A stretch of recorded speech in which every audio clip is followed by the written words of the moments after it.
Let me see. Is this the right one?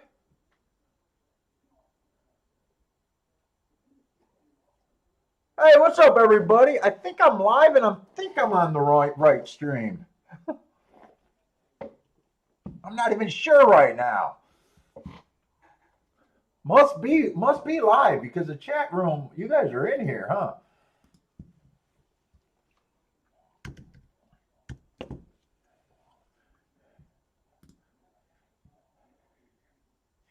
Anyways, guys, welcome to the Shake Up. We're coming off a huge day yesterday. Yesterday was phenomenal. I feel much better. I was sick the weekend.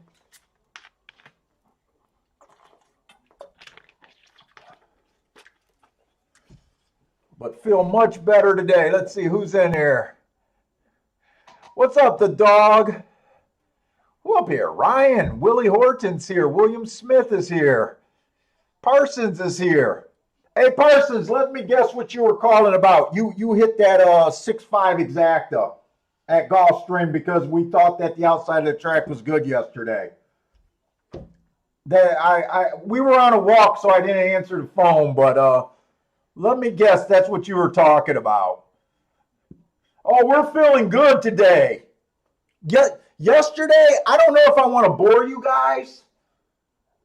I wouldn't mind reviewing my only hit of the day yesterday, but when you have a 49-1 shot that's your prime bet for the day, it might be worth going over. He just lost by a cunt hair, but $54 for a place ticket. Parsons hit the exacta pretty good. It was a great day yesterday. Hey, what's up, Garth? What's up, In? Who else is here? Rob Glass is here. Disco Lee.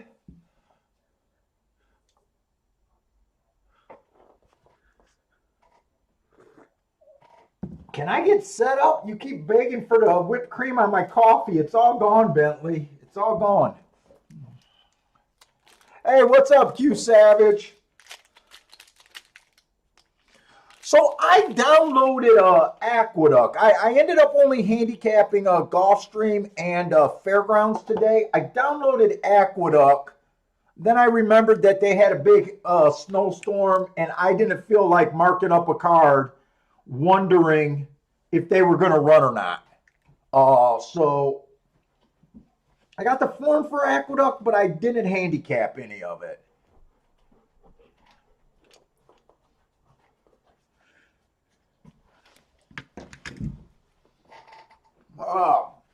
And Gulfstream's card today, I don't know if I'm that crazy about it.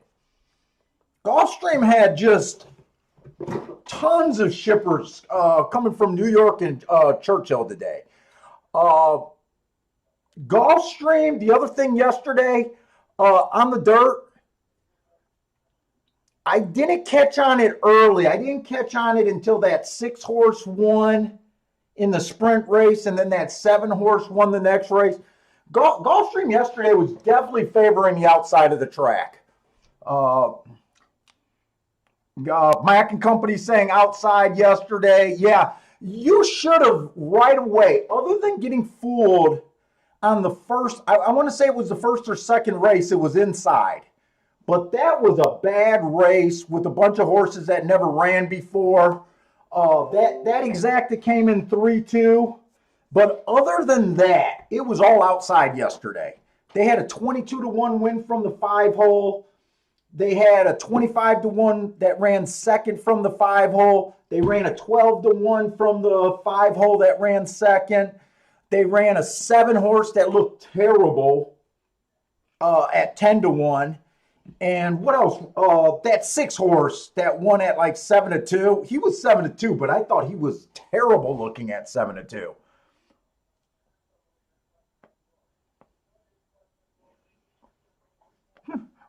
Papa, blink twice if you feel bad and need some of the Baffert juice. Come on, Baffert does not juice his horses. He just does not enforce curfew. His horse testing positive has nothing to do with him. I'm just saying, if your stable goes out and they live the nightlife, it's like being a Hurricanes fan in the 80s and 90s. You can't blame the coach for all the players getting arrested every weekend. You can't blame the coach for that.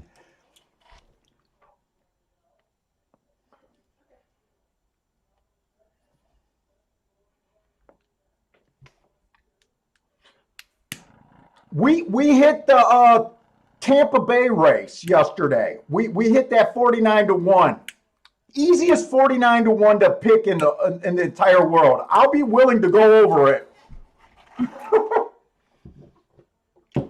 I just wish I was as smart as Parsons and crushed that $630 exacta. That's the only mistake I made yesterday.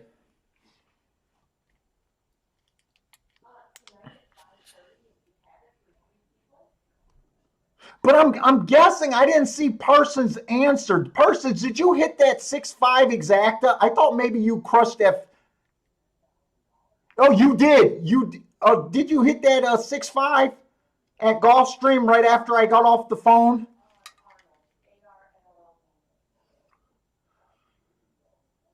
Hey, what's up, Joshua?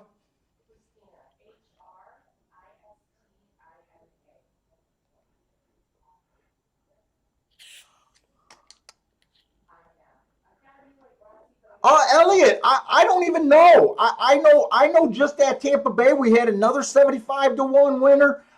You know what? Like I said, dude, it's so hard for me to keep track of my 20-1s on up because literally I expect to hit about 6 to 8 of them a month, and that's not even bragging. You guys practically see me hit 4 of them, and you guys 4 to 5 every month, and you guys only play with me 2 days a week. Shit. I you know I don't have that where I can go back and name a horse that won for me at a high odds. There are just too many of them, and I don't I say that jokingly, but it's also true.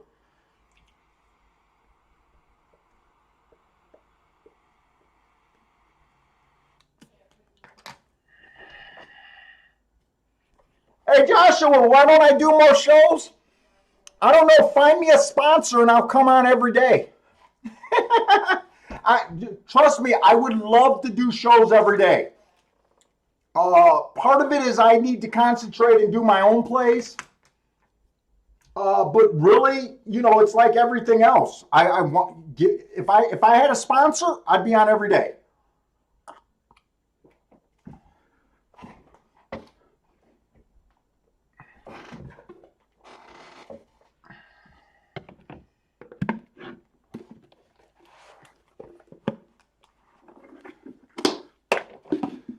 Spilling coffee here. And let me get started on this Gulfstream race. I don't know. I definitely don't want to jump because for the meet we know that we like the inside of the track. Post 1 through 3 has been crushing it. Like I said yesterday, it was definitely outside. Uh, 12 hours, whatever it is later. I'm not sure how this track is going to play. I know this first race is going to be on the dirt. Lots of first timers. It's a race that I know I'm not that crazy about, but I'm definitely interested in how this track is going to play. It might be kind of hard to judge from this race, but hopefully we can get some clues.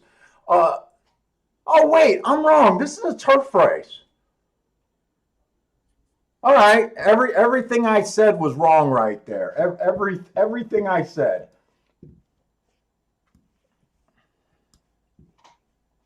Here, let me get my chat pulled and my betting pulled up here. But I still don't think I'm going to be that interested in this race right here.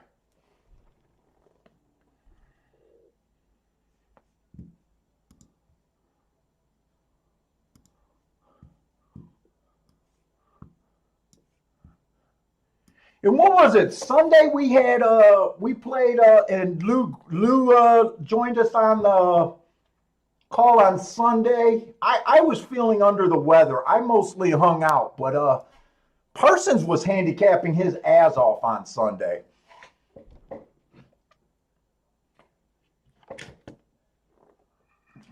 I think I ended up hitting a late double and exacta for a okay day, but I was kind of, for the most part, taking it off.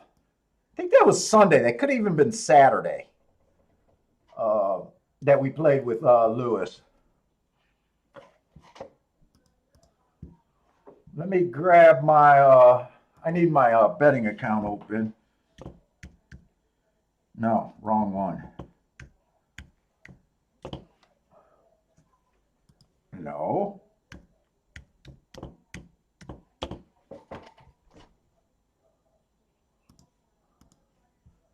Let's see, where are we at here?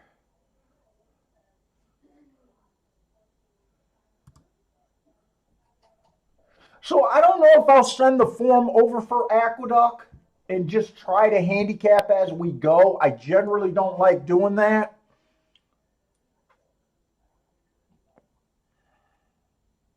Oh, Bender, you hit that first race on Sunday? Hey, what's up, C Money? McBride, what's up?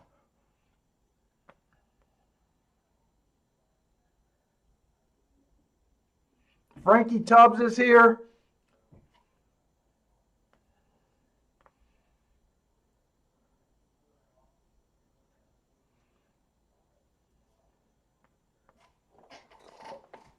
All right, so like I said, I'm not that crazy about this race. We just got too many first timers. We got a maiden claim or maiden special weight, 7.5 furlongs on the turf. If you're new to the show, I don't do anything with first timers. I generally ignore them. So there does get to be a tipping point when I start to think that there's just too many first timers in a race for me to jump into. When I do play against a race with a lot of first timers, I just realize that when they beat me, I just got to be adult about it. But I don't believe in any of the factors that put you on first timers. So the 1 and 2, I'm just ignoring. The 3, stalking day last time he ran. He earned an asterisk on his only time out. And was slow. Look, I mean, he only ran one race. He had a kind of an excuse that race. I still can't guess his talent here.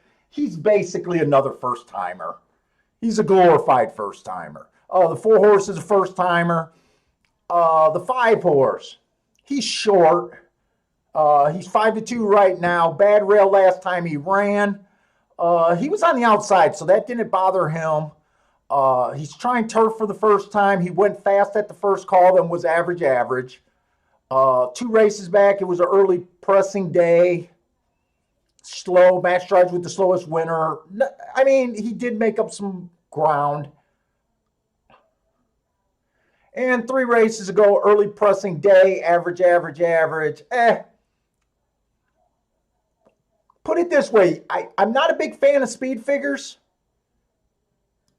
That might be the good benchmark right there, 82. I don't know. I guess I could see why he's a chalk in a field that. What you doing, Billy? 6 is a first timer. The 7 horse ran on a closing day last time he ran. I didn't give him an asterisk. My closing definition starts at 5 lengths behind. This horse was pretty close to being a closer. He was 4 lengths behind at the first 2 calls. He did manage to go fast at the first call, then just fell apart. And the 8 horse is just running a 1 race sample. He ran on the turf sprint. We know that you can't be a closer and win on the turf sprint there more times than not. You can practice, even though it was a 1 race sample, you can almost look at that 1 race like he ran against the bias. But I'm not interested in this race.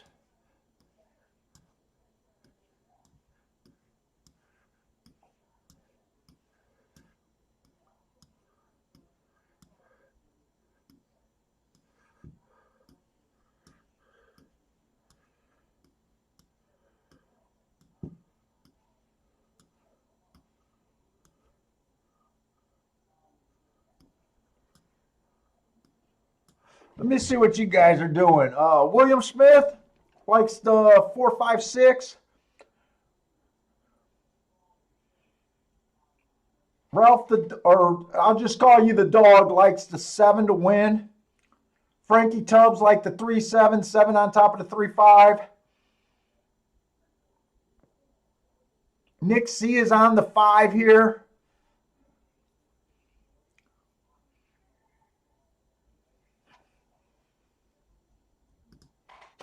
Binder starting the day with a fuck it bet. I get that starting off. You just want to get, hey, what's up, Stephen Marshall?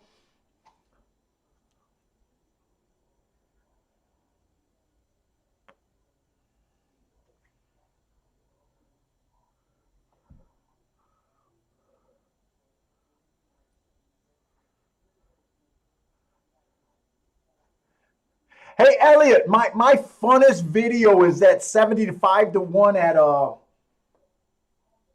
Turfway. That's my favorite video of all time. When we were all in Discord and we hit that 75 to 1 shot.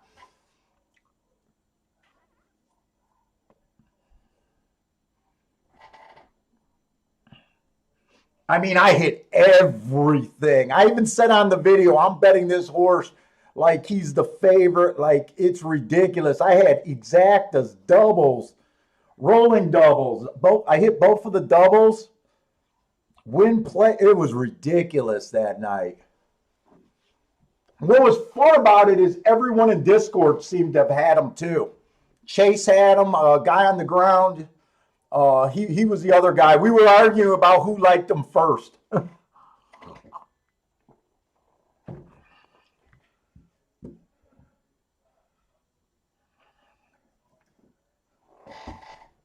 What's Discord? It's just a chat room. Discord chat. They got a horse racing room.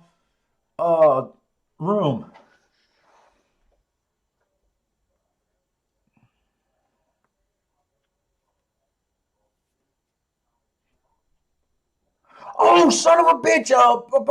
Elliot, I think I do remember that horse. Dude, I remember making another video about a horse falling on his face at the start at like 55 to 1, and I gave up on him, and he ended up winning going away. The horse you're talking about ran second, huh? Oh, put it this way. Just in the last week, 49 to 1 shot that paid $54 to place that I thought had to be bet. Parsons will tell you. I was like, I might even go over that race if enough people are interested in just hearing me go over a race. We had the 22 to 1 last week. The day before that, we had a 45 to 1 that ran second that we had place money. The only thing that pissed me off is I didn't have the exactas. That's just in the last week.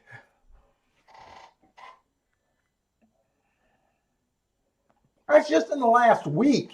And then I got sick and I didn't play on the other 2 shows. I was just sitting here sick and struggling.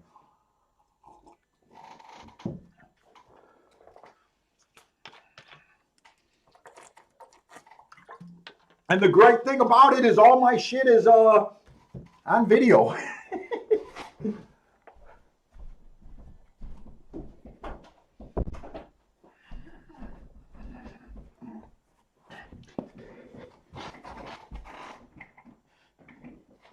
Is that a vote from C Money saying you're interested in the handicapping of the horse yesterday? If we got time, I'll go over it.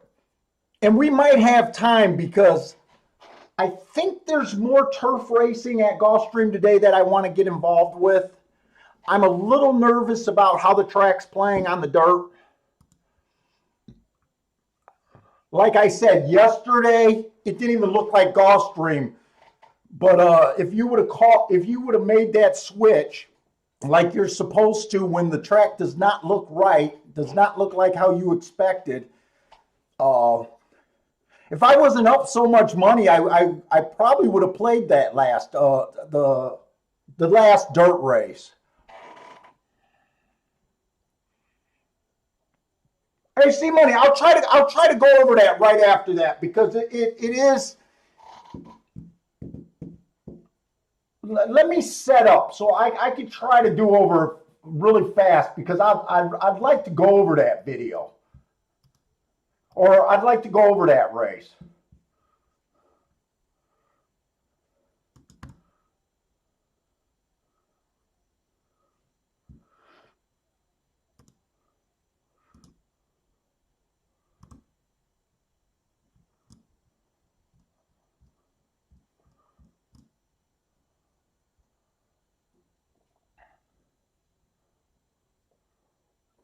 Is this the right one? Yeah.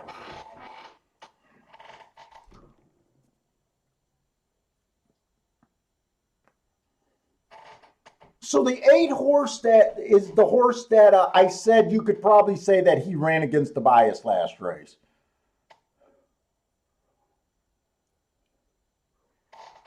Ooh, that cigar is nice.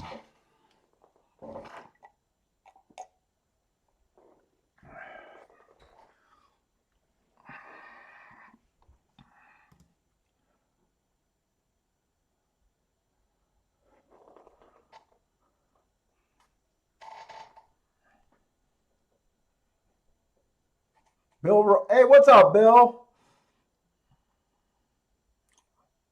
Renato, I'm probably saying that wrong.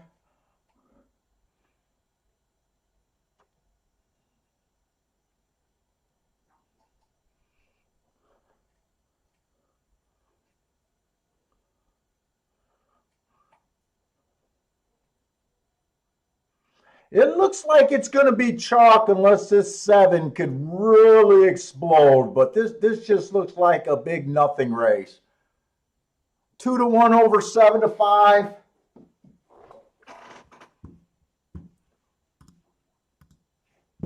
Here, I just I'm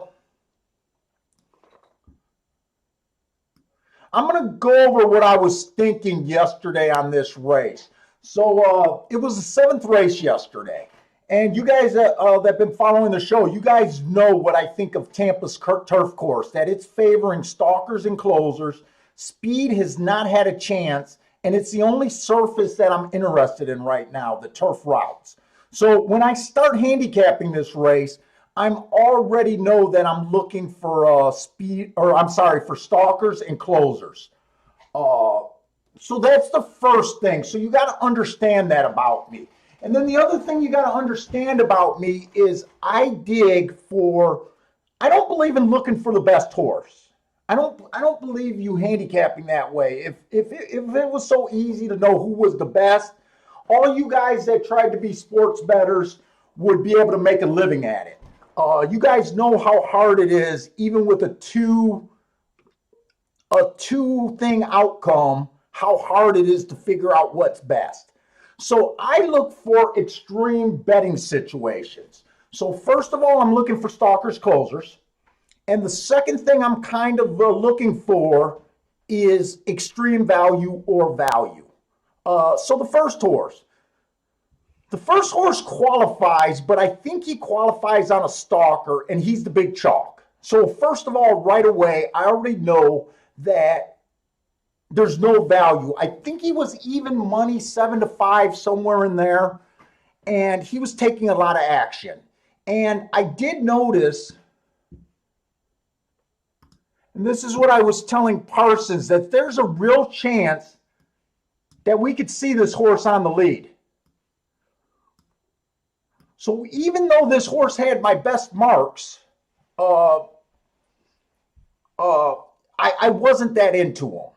The 2 horse was the other horse that I did Dutch with. I put a win bet on the 2. He was 6-1. He's a closer. He gets in position, and that's what I'm looking for. The 3 is the horse that I was considering, but I used. You know how I say every time I use class, I screw myself. I threw him out because of the non-winners of 3 lifetimes. Uh, and this is before I decided what to do. The 4-horse has been running a couple sprints. I didn't like him, didn't even handicap him. He was also running at 5,000, stepping up. I thought he was an easy toss, so I didn't even mark him up. The 5-horse, I did not like him, mostly because I knew at Press Style Downs, this track was favoring stalkers and closers, really closers for a long time, and I just didn't like him. He was trying turf, and he's also been at 5,000, stepping up to 16. I just didn't like him, didn't feel the need to handicap him. The 6-horse, coming off of 2019, easy toss. He hasn't ran in like 2 years, something like that. The 7-horse, I consider he runs the right style. He is a closer.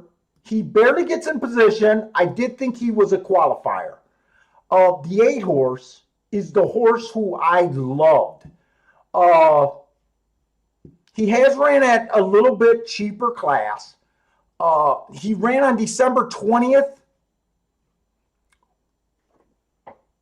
Wait a minute. No, it wasn't December 20th. It was January 9th. Oh, let me just go through before I do the head-to-head thing. The 9, front speed. The 10, front speed. So I even though the 10 got my best marks, and 9 has a bunch of asterisks, and the 1-horse had my best marks, I wasn't interested in them. So I was kind of interested in the 2, which I said I bet. The 3 that I threw out because the non-winners of 3 lifetime. The 7-horse. And the 8-horse. That's what I got. And then I started looking at it. So right away, the 8 was like at 25-1. And that's when I told Parsons that the 8 had to be play. So I looked at January 9th. So the 7 and the 8 are coming off of the exact same race. The 8-horse earned a big heart for making a big move, and that's my best mark. So he was on the radar just from that heart. But when I did the head-to-head, he got first run over the 7-horse, meaning the 7 was farther back, and he was going to get the first run. So I settled on the 8. And then I want to say that the 2,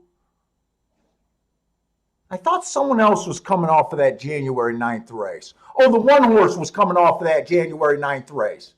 So the 1-horse was coming off of that. He ran a better race, but I thought he could get the lead. You know, and so what it ended up being, when I seen the 8 at about 25-1 and he was going up, I said, this is a horse that you have to play first and second, without a doubt. I decided just to do a win and place bet. I did a nice win and place bet, and then I bet the 2-horse to win. Super easy decision. What ended up happening is the 1 went to the lead. The 9 and the 10 dueled. I got the pace that I wanted. 2 got checked out of the race. 8 made a move on the backstretch around the turn, got to the lead at the top of the stretch, looked like he was gone at 49-1, and the 3-horse that I used, Class, ended up catching him by a cunt hair at the finish line. So it was mostly a bias play with knowing how this track that I've been excited about for ever since they opened. So we're having a huge Tampa Bay right now. But anyways, enough of that.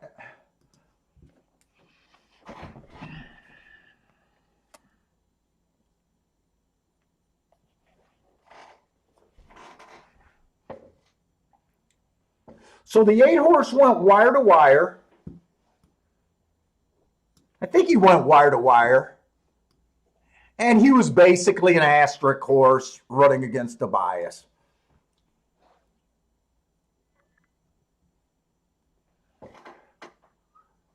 Fairgrounds, we still got 40 minutes. Hey, what's up, Dean?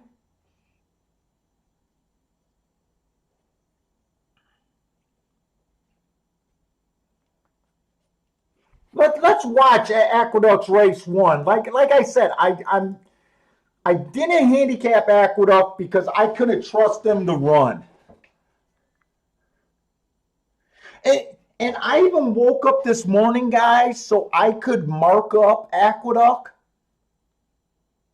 But they did not even put up their scratches until I think it was pretty close to noon when I finally seen the scratches. And when I seen the scratches, I was like, fuck it then.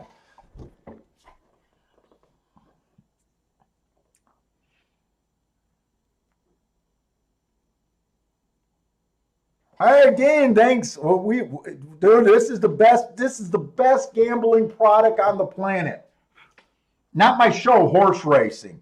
I honestly believe that horse racing outweighs every other wagering thing out there. I just wish more people felt that way so I could have Kentucky Derby pools every day.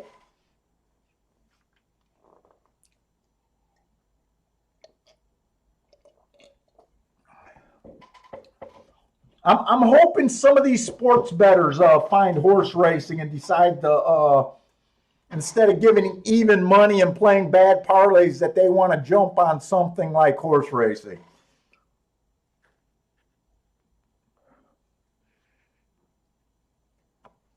Yeah, Nick C, if you watch most of my videos or most of my streams, I usually only win with one or two opinions in a day. It does not take many right opinions to be right in horse racing. Now you gotta have enough confidence to bet them and to make them pay paychecks. You know, you can't go over them like, you know, just with a $5 win bet. But for the most part, you know, you gotta try to leverage those opinions. But you don't need many good opinions. You only need one or two in a day, really.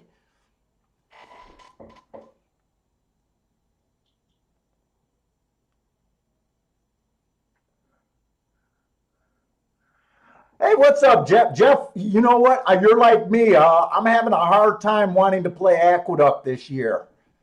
A really hard time trying to find plays at Aqueduct. No, we're not going to miss anything in this first race with the 2 to 5 horse winning.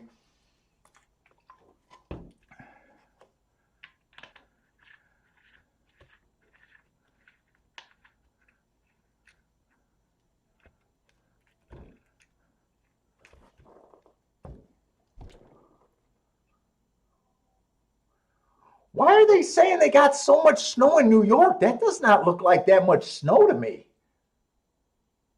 Am I crazy? That doesn't look like that crazy amount of snow. I thought they got buried for some reason. I thought they got one of those 1.5 foot snowfalls or something. Really? That's 18 inches? You know what? I guess when you're looking at it on a racetrack in a big open field, it doesn't look like much. It probably looks like a ton in the neighborhoods.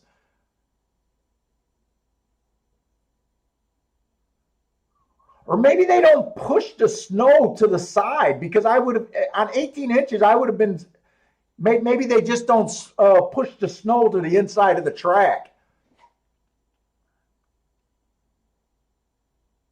Or maybe they melt the snow somehow. I don't know. Okay, so I'm wrong. You guys did get the snow. Okay. It probably just looks in this picture like it's not that much.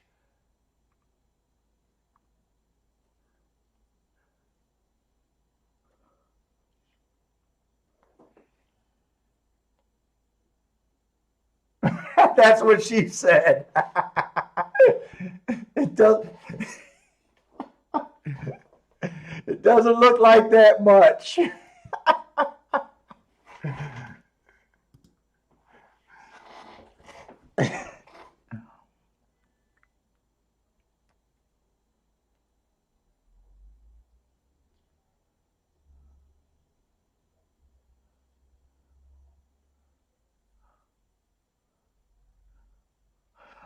Oh, so maybe it was more of the surrounding areas that got all the snow. Oh, and it rained yesterday. Okay, that makes sense. So some of it did melt.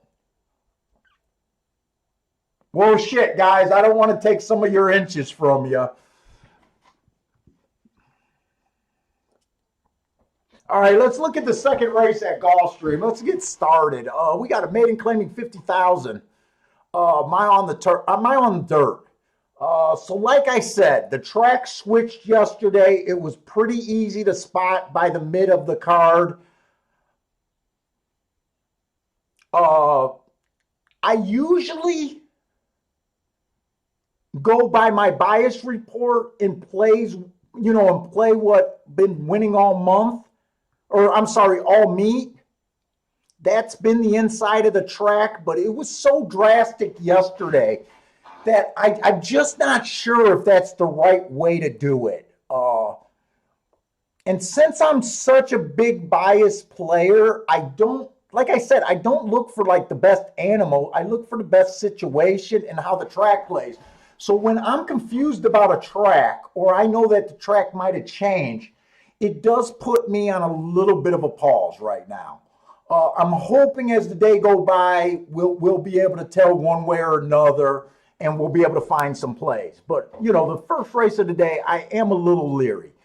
We'll see if something is just that I can't get away from, and the odds are there. I end up betting. I might cut down the bet. But if nothing's that spectacular, like, a bunch of low-priced horses and I kind of like them, I'd be more willing to sit out in this situation. The one horse, one tick slower than the fastest winner last race at the first call, average at the second call. He was slow at the finish. I don't think that's a bad race at all. He just wasn't good enough to beat one horse in the race. 2 races ago, it was an inside speed favoring day. I gave him an asterisk. When I say a horse is, when a track is speed favoring, that means every race went wire to wire that day. He did come out on the lead, so I'm not giving him the asterisk for that. I'm giving him the asterisk for being in the full hole when I thought the rail was good. So I did give him an asterisk. It was also a speed favoring day. He dueled going the slowest pace of the day. I don't think that's bad or anything. It just makes it where I think that was even a harder race to get. So he dueled with someone who got the slower end of a pace. That horse was just a little bit better than him, put him away. And the inside of the track, so I'm assuming that horse had the inside. Those are 2 good races. 6-5, I definitely don't care about this race if that's my horse. The 2 horse, 5-2, speed favoring track last time. I hate route to sprint. Oh, wait a minute, this is a route race. So it doesn't matter. So he ran a route race last race. This is a route race. It was a speed favoring track. Same thing. I gave him an asterisk. He came out 7x4. He came out a little slow, average at the next 2 calls, made a little move into it, but everything went wire to wire. I think he deserved an excuse that race. 2 races ago, the rail was bad. He wasn't on the bad rail. He came out decently fast, average. And 3 races ago, rail was bad, gave him an asterisk for that. So 2 out of the 3 races, I think he deserved an asterisk. 5-2 is not that appealing.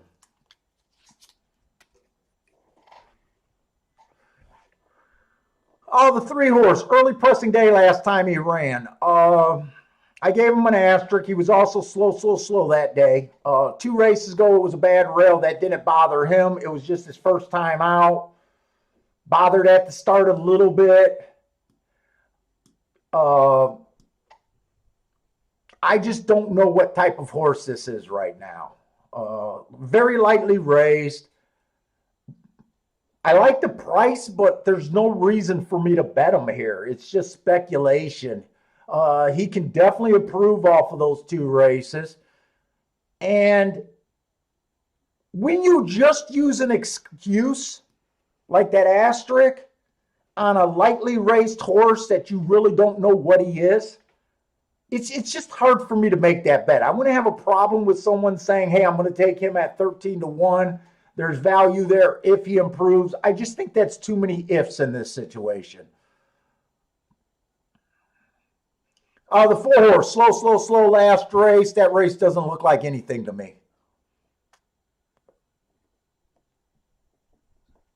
The 5 horse tried a route on the turf last race, went too fast to win for the first 2 calls. What's kind of appealing about him is usually closers or horses 4 lengths off the lead does not really earn hearts.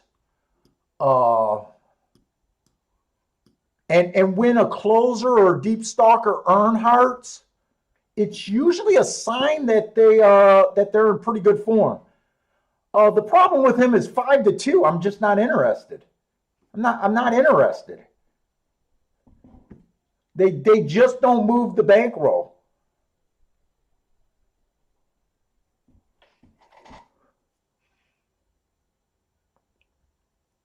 The 6 horse, average, average, average last race. 2 races ago, average, average, slow. The rail was bad that day, but he wasn't on it. I don't like the 6.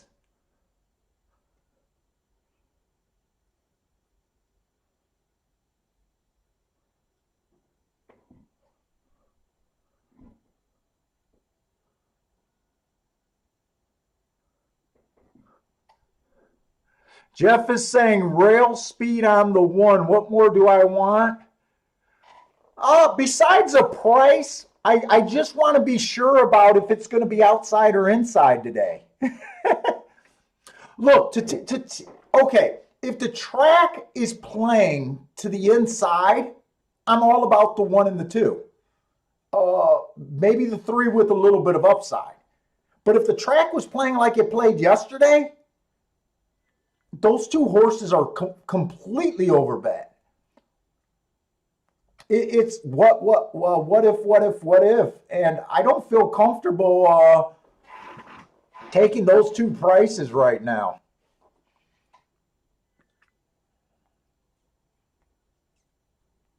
Let's see. Let me look at the who was that? The 5.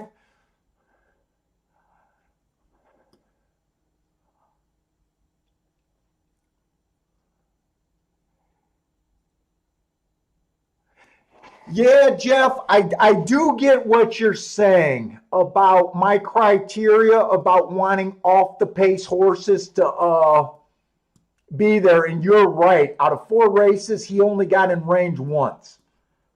Uh, to me, why did he earn these hearts are the key to him.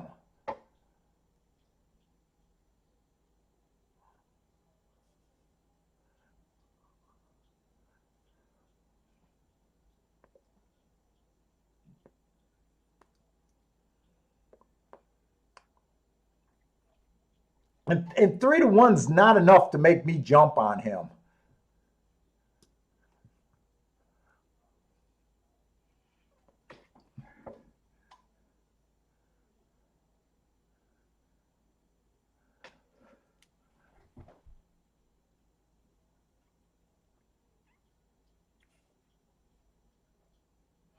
Yeah, Bender, I completely agree with what you say because when the previous day it was inside of the track, it's what we expect. So the next day, it's very easy to go into the next race saying it's been winning 45% of the time. It's very easy to jump that. But with it being outside, I completely agree with what you're saying.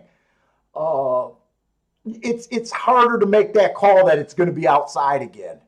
Because this track normally just favors the inside. It just does. It's ridiculous how inside this track is. Like yesterday, what race was that? Let me see something.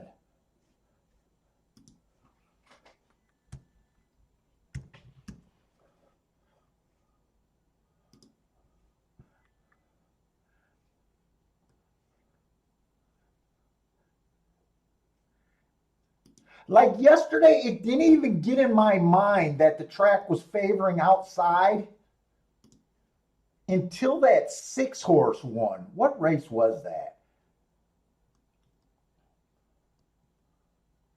These are yesterday's, yes. It came in 6, 7, 9, 8 in the 5th race, and that was the race that tipped me off that something was different. When I seen that 6, 7, 9, 8, that 6 was only at about 5 to 1, but I hated him so bad. It was mostly because of my handicapping that I hated him. And then the very next race, it came in 7, 4, 6, 5, all outside with that 12 to 1 winning. Then it was a turf race. Then the next race, that 9 horse at 70 cents on the dollar won the next race. But the 5 horse at 12 to 1 ran second, and I was like, it's all outside. And then the last race, the last dirt furlong or the last sprint dirt race yesterday, it came in 6-5. The 6 was 3 to 1. The 5 was 30. That's the one where I'm still waiting to hear Parsons' answer if he hit that exacta. I swear I thought he hit that exacta. I went on a walk with the dog, and I just assumed that he hit that when he tried to call me after we just hung up 10 minutes before that. I'm almost positive he hit that, at least a win and place bet, if not the exacta.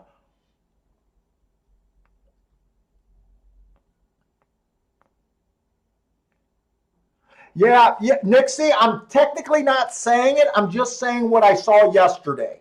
It's a new day. It might be all inside. That's the normal of the track. But if I knew right now how this track was going to play, I would only consider the 6 and the 5 if it was outside.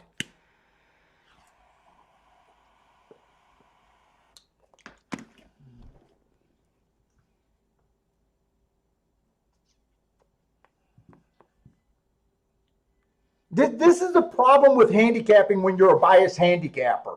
It's so hard for me just to play a track straight up. I'm not even interested in playing on surfaces that I think are fair. To me, you lose your edge when the surface is fair.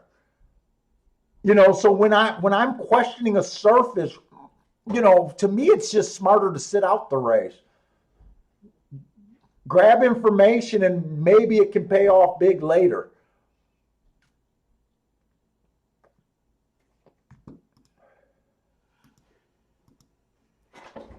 Finley, I gotta let you out the office, man. You want to run around the house? Go run. You gotta play, man.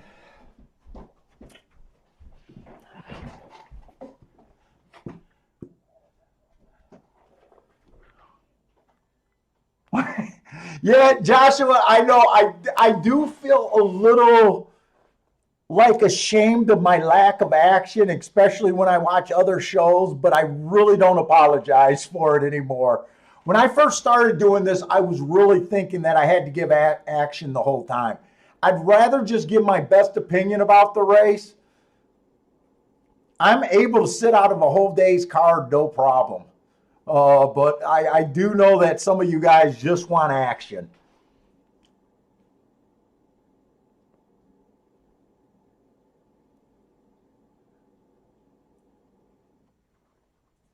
Patel, you just want to know who's probably the best horse? The 1 and 2 are probably the best horses. There's not a lot of value there, but they're probably the best horses in the race from the little parts of their career that they've showed so far. Do I think they're the best bets? No.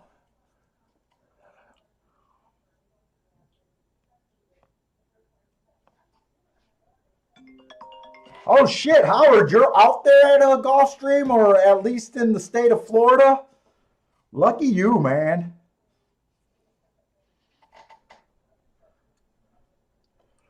Lucky you.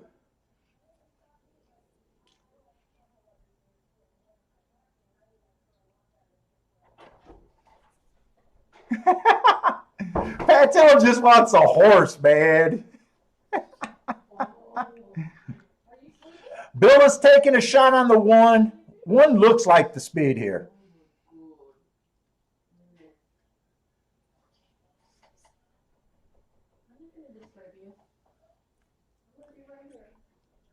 This already looks better than yesterday because yesterday the inside wasn't even breaking with the outside. This looks more like Gulfstream right away.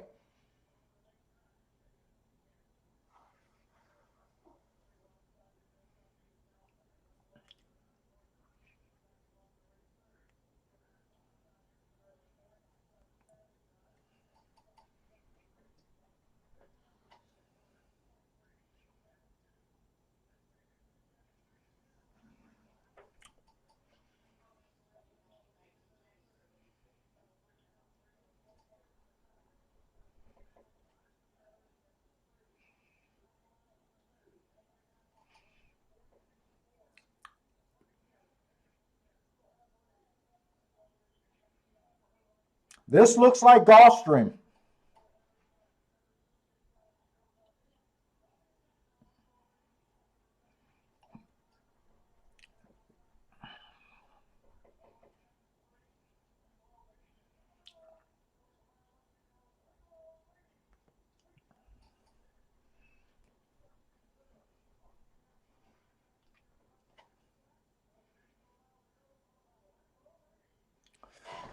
Two 5-1, two stalked.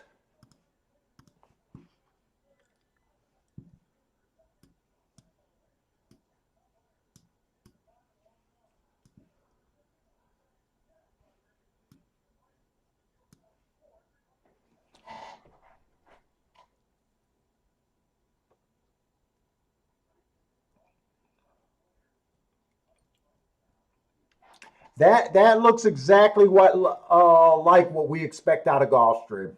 That looked like a Gulfstream race right there. Yet yesterday the inside of the posts weren't even breaking with the outside. It looked like the outside horses got a head start in almost every race.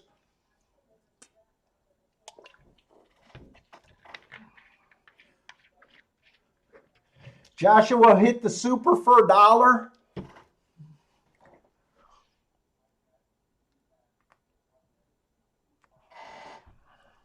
It looks like Patel might have settled on the number 2.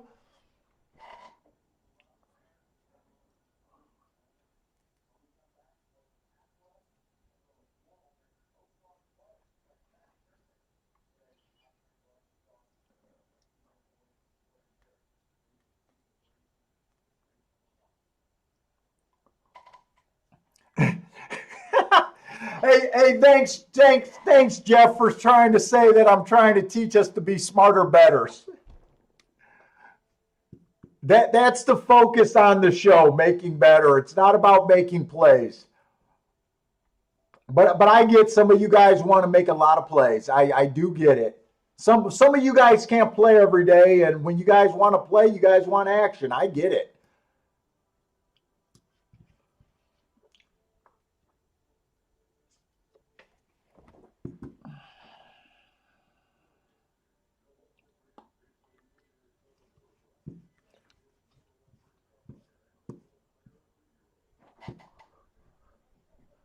So it was all inside horses, and then the 5 was able to kind of split there. Let's see. Okay, guys. I've been saying that I'm giving out the bias reports on my fairgrounds. So today I was hoping to spend a lot of time at fairgrounds. I don't think I sent that form over. Let me send my form over before my battery runs out over here.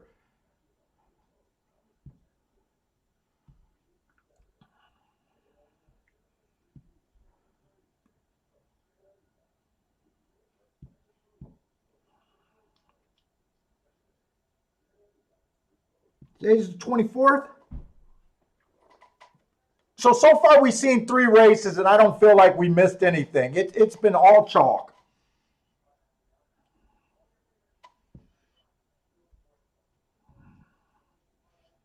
One race at Aqueduct, and 2 races at Gulfstream, and we have not seen a price anywhere.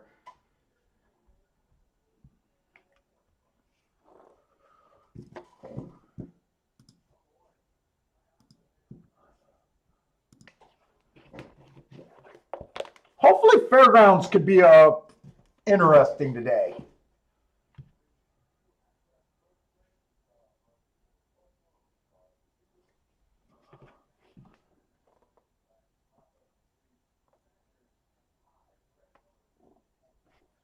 Did I send that to the right email?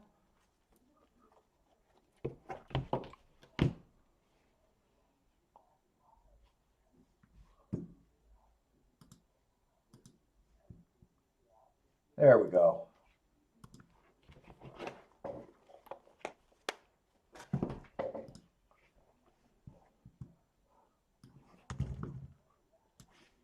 And I think I'm going to have to sign out of my thing. I don't think they're going to let me look at Fairgrounds video. Oh, no, they did. They did. So we got 13. Let's watch Aqueduct while I get my stuff together for Fairgrounds.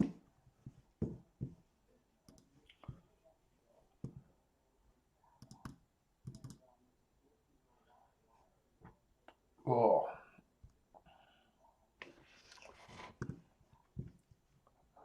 So I got Aqueduct on the screen. I don't have the form or anything for Aqueduct, so I'll be talking about the Fairgrounds race. I want to watch the Aqueduct, but I'm talking about Fairgrounds. So we got Manning claiming 10,000, 5 furlongs sprint. And on the sprints at Fairgrounds, so I'm interested in the dirt racing big time. Post 1 through 3 is winning 45% of the races. That's a huge number. It's kind of like Gulfstream. The other interesting thing is they're wiring 43% of the time.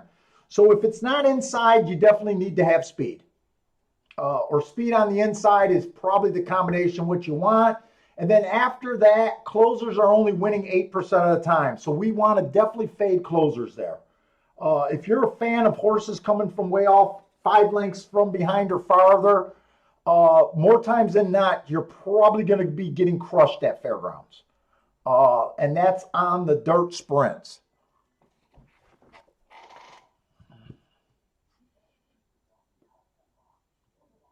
So I think you kind of look at Fairgrounds almost like you look at Gulfstream on the turf. You want to be on the lead or within 3 lengths of the lead at the first call.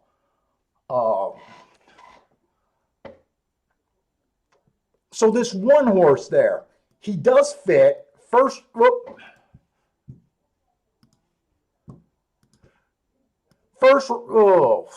why does it keep doing that?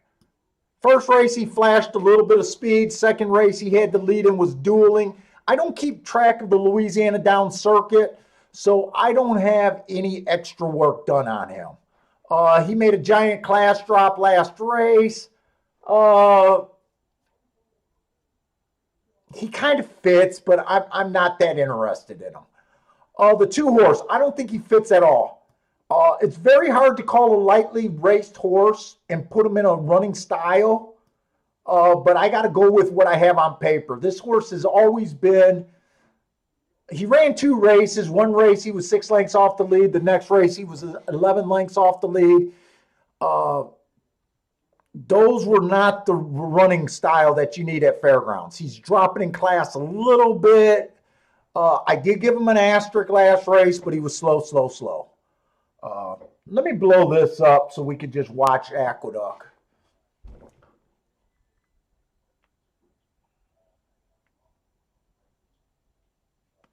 Now, Parsons, I did handicap the turf races today. So we might look at Fairground. I'm not excited about the turf races, but I think I'm going to try to handicap them for my second track.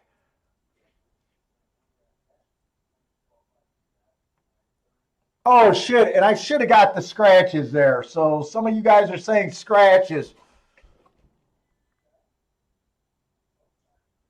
Hey, Pow Show, I don't know anything about stocks and shorting and that stuff. I'm not a part of that. Hey, what's up, Rex? So, unless my mutual funds have it, and they probably don't have stock in Game Shock. If anything, they would have shorted Game Stop or whatever.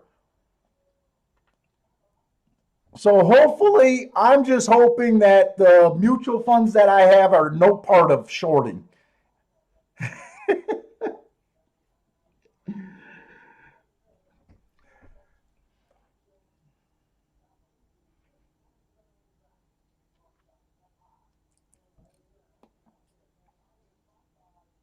Look at this, 35-1 get out there.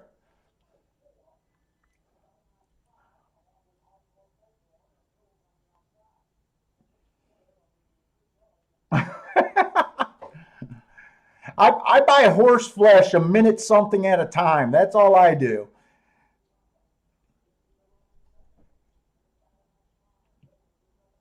Yeah, 4 is dead.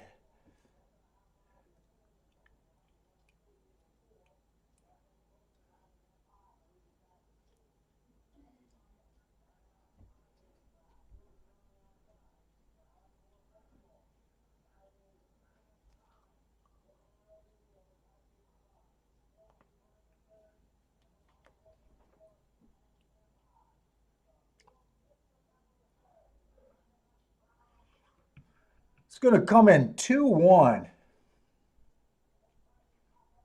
I didn't even see what price this 2 might have been at. I think either the 2 or the 6 was a favorite, but I'm not even sure about that, to be honest.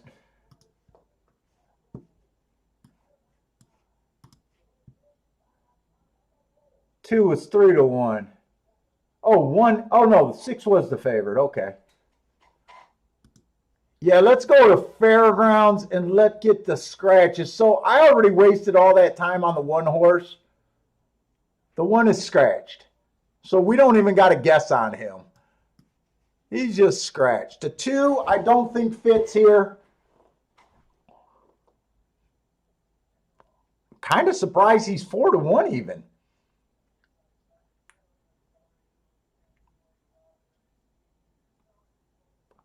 To me, he's over bet. Oh, the 3 horse does look like he might be an early presser, a stalker. When I say early presser, I mean the track was favoring speed and stalkers that day. Uh, he was just average, slow, nothing to get me excited there. 2 races ago, he was average, slow. 3 races ago, he was 1 tick slower than the fastest winner, average, slow.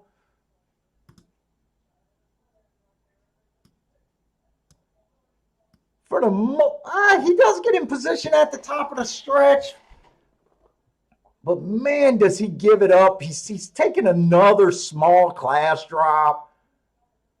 I'm not really excited. The 4 Delta Downs horse, I'll try to come back and look him up because I do have Delta Downs stuff.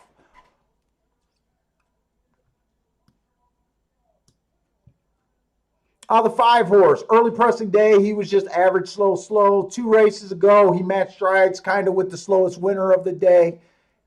Hung on pretty good, but quit. There's not much here. 3 races ago, he ran against the bias.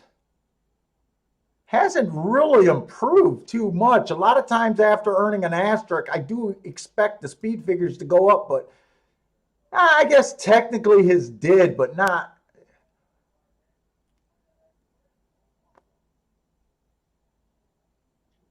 The 6 horse match strides with the fastest winner, average, and he slowed down. He held on the most.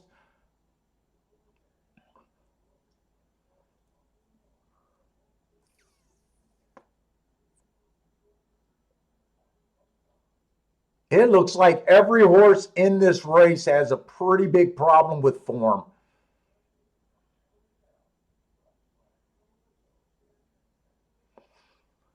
The 7, early pressing day last race. He tried to be a closer. Didn't get in position at the top of the stretch. Gave him an asterisk. 2 races ago, rail was bad. He was on the outside, average, slow. 3 races ago, average, slow. I'm not saying anything really to get excited about here.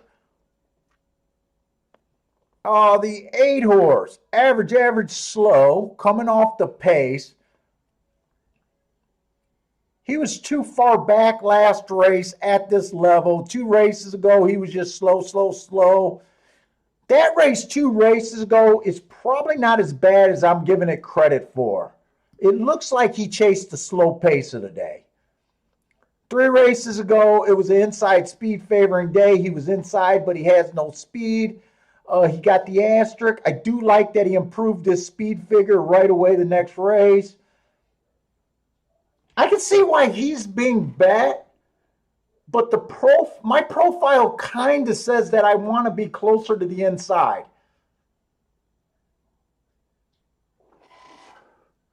I wanted to look up this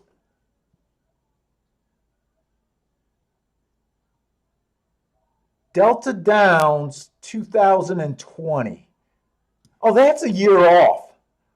I said I was going to look up this guy.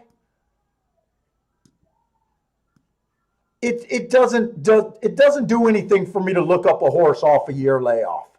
I'd be against him just because of the year layoff.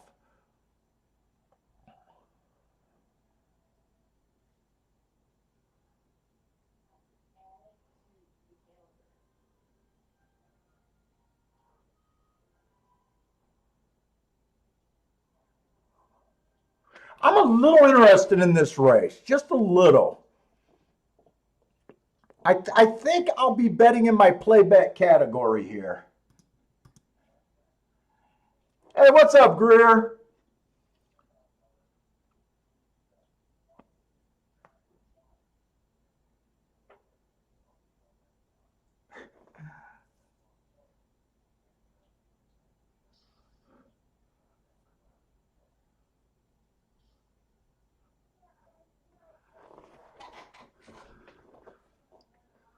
I'm not crazy about this race, but with the 8 taking 5-2 and being on the far outside, I'm a little interested in some speed horses that might be able to get to the rail and have an advantage there. It is the first race of the day, so I don't know how the tracks might be playing today, but I'm willing to take a shot because the horses I like are the 3 at 14-1.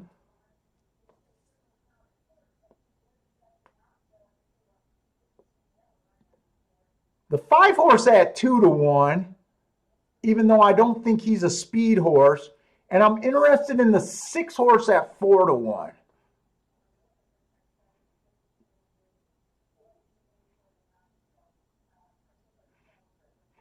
I'm kind of thinking of doing an exacta and a win Dutch bet on the 3 and the 6.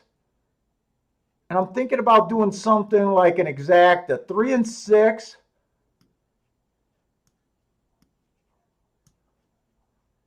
I think it was a 5.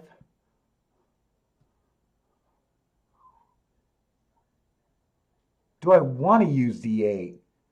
I think you should probably use the 8. The last horse I was thinking of is between the 8 and the 2, but I think you want to use the 8. Let me get my fairgrounds up on this one.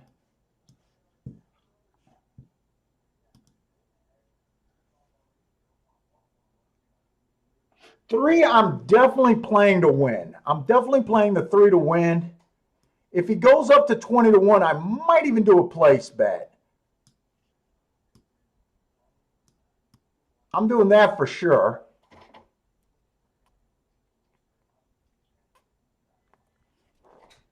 And I think I'm going to play this. I think I'm going to put the 3 and the 6 first and second with these horses. But I am going after this with my play, my smaller bet category. I was going to Dutch the 3 and the 6, but I don't think I'm going to put a win bet on the 6 horse at 3-1. I think I'm just going to try to hit the exacta with the 6 if the 6 wins. So let me get this. The 3 horse to win. I want 20 on him to win. Then I want the exactas. 3 and 6 over to 3 and 6 with the 5 and the 8.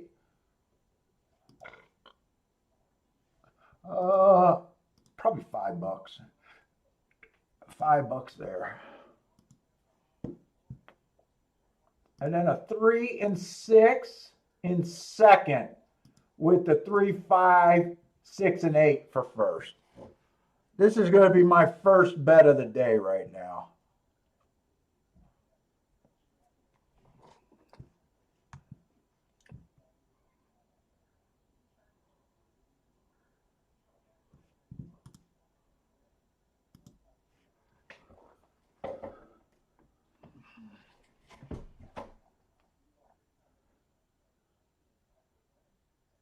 Dude, Richard, I'm hoping to find a 45 to 1.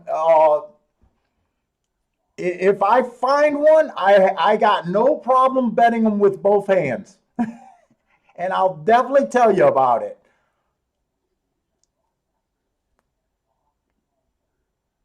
I'm even willing to start off small. I wouldn't mind seeing a couple 10 to 1s or something today.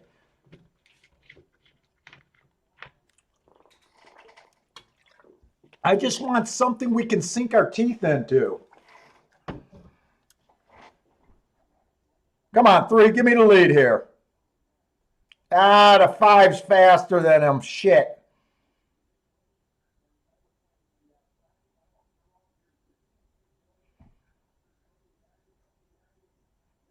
And the 3 took a lot of action late. Wow. Did he take action?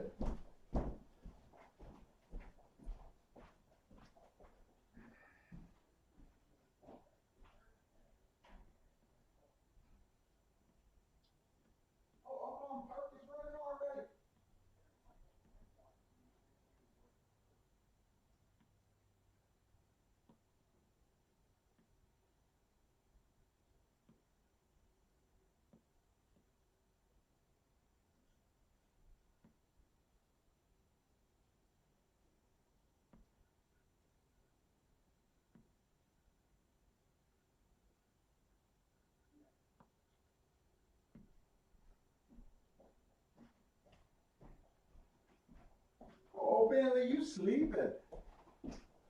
I think I got to open up a window in here.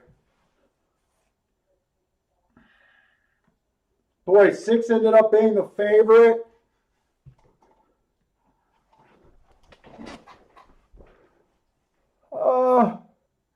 I went in the other room and the TV was not, they're not doing fairgrounds. I was watching Oaklawn.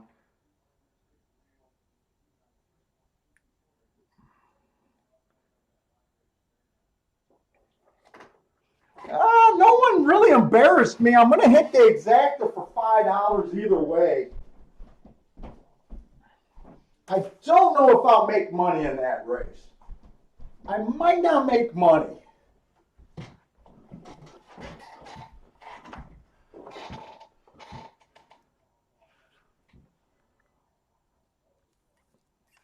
The 6 won that, didn't he? Yeah, I needed a 3 really to get first or second there.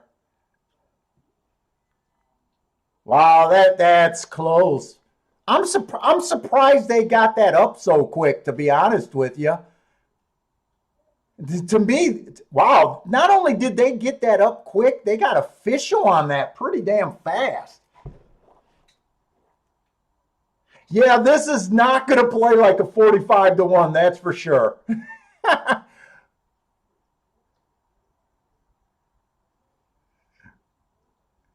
I think I put 80 in the race altogether. I think everything I did cost about $80. If that paid 22 for, oh no, it ended up being a pretty bad bet there. 44, I don't know, I get like $60 back. Let's just say I lose about, I don't know, 20, $30 there.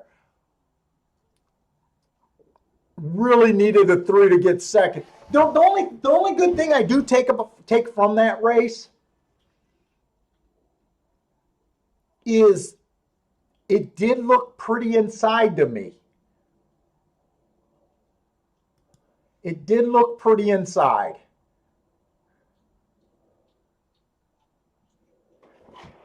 Hey guys, did they scratch the 8 late? Oh, is that, wait a minute, is that what happened? I didn't see that.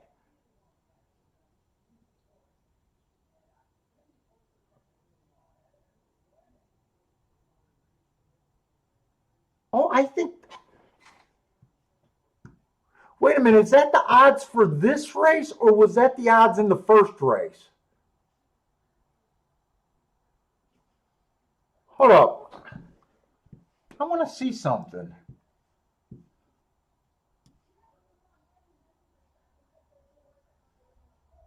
No, the 8 horse ran. Those are the odds for the second race. I was wondering if that's how the 3 ended up being the favorite or, took that action late. It looks like he ran.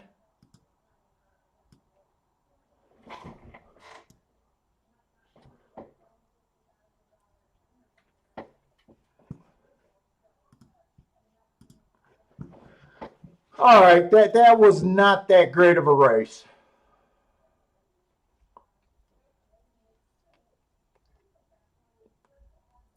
I said we're trying to make better bets there, and then I start the day off with a bet that really had no upside. Probably should have looked at those payoffs first before I did that. Probably should have looked up the payoffs. Oh, the third race is going to be a mile on the turf at Gulfstream. We got claiming 50,000. These turf routes are the surface and the distance that I have the most problems with. They tend to end up being pretty even for the year. You can find some daily biases in there and some trends, short-term trends, but for the year, for the meet, I expect it to be pretty. Post positions, I expect to be pretty even, and running styles, I do expect to be pretty even. Right now, speed is having a little bit of a problem. It's been getting a little bit better in the last 2 weeks, but I still think they're only wiring about 23% of the races.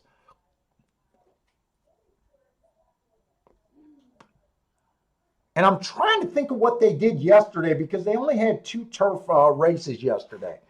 But we only got a minute for the race, so I'm just going to look at this pretty quick. The one, I just don't have anything on. I should have looked it up, but I didn't. He's coming from Fairgrounds. And I don't see that many fairground horses at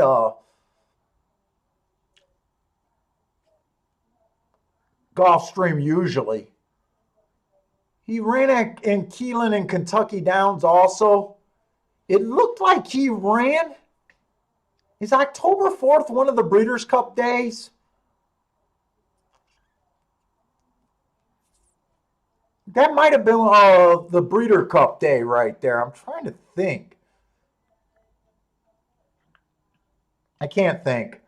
Oh, the 2 horse. Let me see. Does it? Okay, Dog is saying in November. That's right. So they ran that. They went to Kentucky Downs, then they went over to Oaklawn. They're already on the track, so I'm just going to point out anyone that I thought earned an asterisk or got good marks. The 2 horse ran asterisks basically in his last 2 races. The 3 horse got pretty decent marks. Usually a horse coming from 7 furlongs out doesn't end up being the fastest winner of the day, but he did. He's stepping up to winners for the first time. Not going to have time. 5 horse earned a heart while closing. Oh, wow. This was actually a pretty good field. Wow, this ended up being a really good a race that I probably would have been interested in if I didn't spend so much time over there at Fairgrounds. I can definitely see why they're betting the 8. Does any horse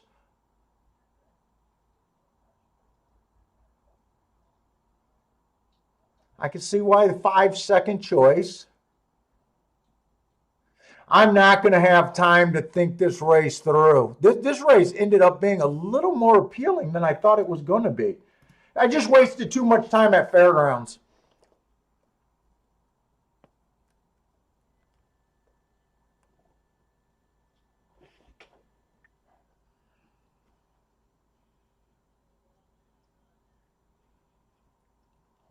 Greer is on the 1. Disco Partner's on the 5. Jay is on the 6.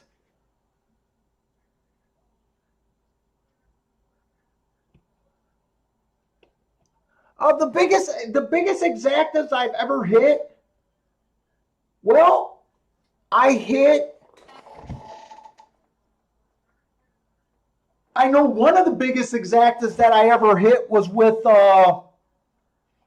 who's my all-star second place horse? That was a $2,000 exacta when come on guys, help me out. Who's my Hall of Fame second place horse? Ran second in the Preakness.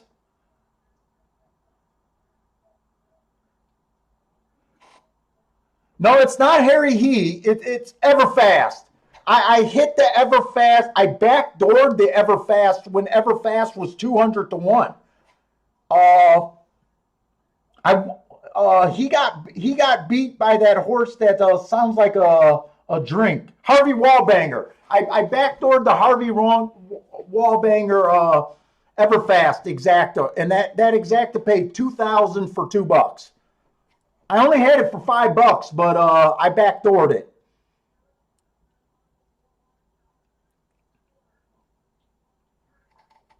$159.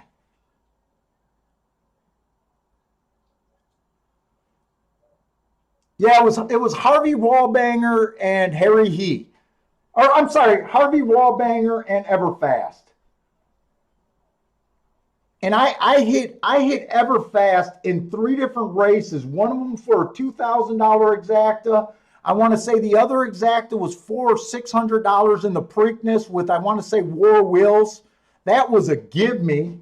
Parsons hit that. I think we even told Bender to play that race. I think.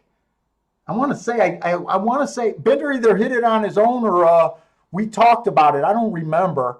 And then we hit Harry He just recently at 25 to 1 in an exacta for like $200.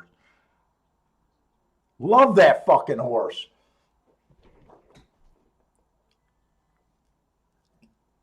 To me, he should have been horse of the year. Just for running seconds.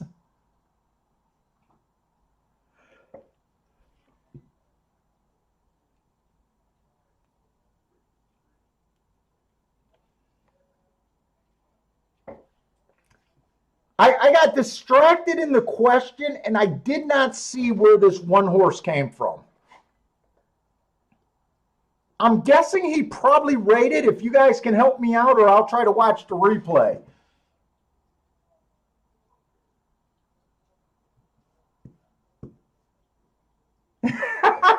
You heard me drool over Everfast. Dude, that was easy money. In fact,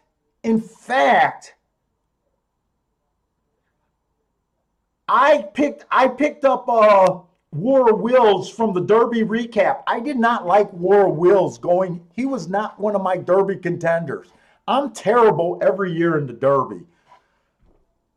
Dude, you guys want to know who to throw out in the Derby? Follow my takes on the Derby. I'm terrible on the Derby.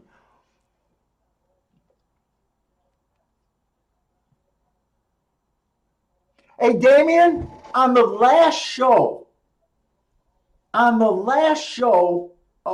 was the last show Bill and I did. We were giving out Country House every freaking race because I had Country House running excuse after excuse after excuse. And he had about 4 prep races where I gave him asterisks. And on our day before the Derby show, I had my co-host here and I said, I think we should play Country House. And he was like, fuck that horse. And I was like, okay, he ran too many excuses. I got off of him at the Derby. Now he was not going to be my Derby horse. I was thinking of still putting $60 on him, that kind of a bet, just to win. But we threw him out live on the air last second, and I did not want to do it. I did not want to do it.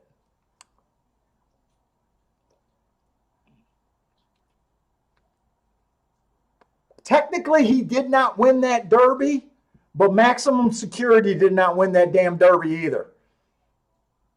And yes, I was a Maximum Security denier before.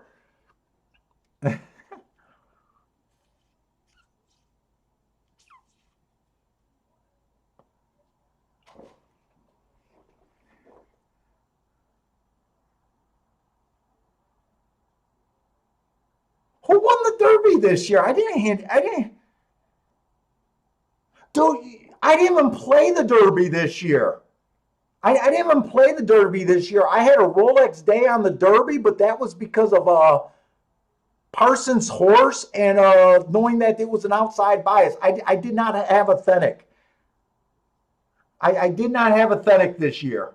I should have had Authentic, but I did not have them. I played the other New York horse that was coming out of the same races. I don't even remember his name. I thought that was a key race that Authentic was coming out of, but I did not play him.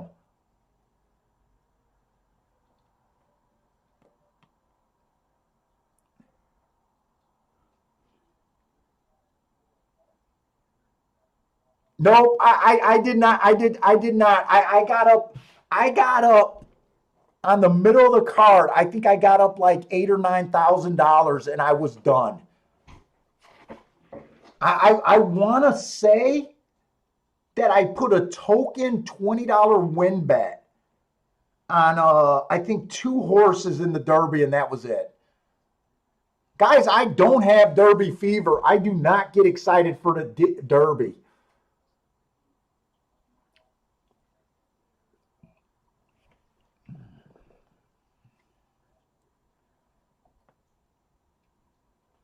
Hey, Parsons, who's the horse that you were just rooting for?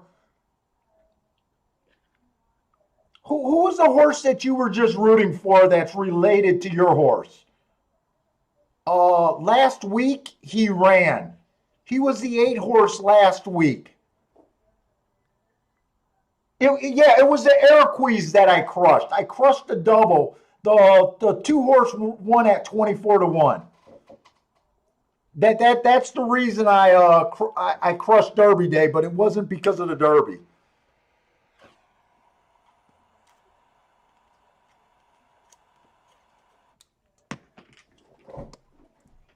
I think I had two. I think I had an exacta that was worth like 100-1, and then I hit the double, and I think that double paid like 200-1. Whenever I have huge days, it's usually just because 1 or 2 races.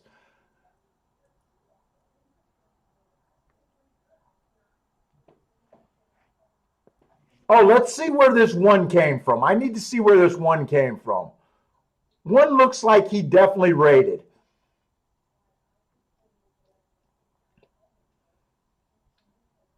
6 horse got the lead. 6 horse was the horse that stood out on speed that earned a few hearts. 24-2. They did not go fast. I got to watch this whole race because I was not paying attention. Boy, I would have thought this 6 horse would have had a little bit more with that opening quarter. When did he give it up?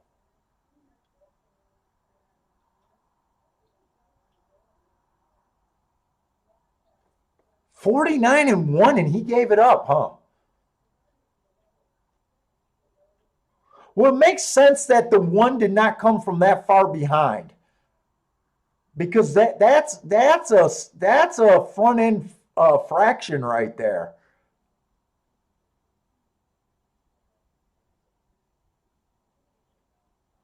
And in fact, the 1 got first, and I think the 5 got second. It's a little dangerous to go after one race, but I got a feeling this track might be backing up today.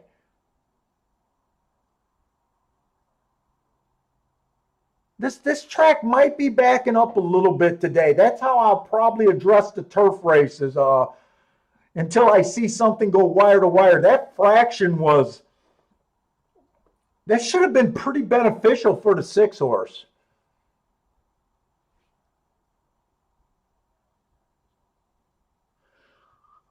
I'm going to put the 1 down as stalking.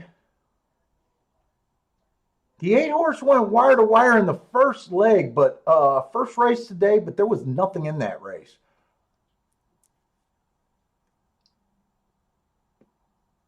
We'll have to see. I'll try to look at Fairgrounds. Hopefully Fairgrounds and Gulfstream won't be on top of each other. I'd like to try to handicap both tracks. We are going for a 7.5 furlong turf today. I have not been interested in the turf races at a Fairgrounds so far.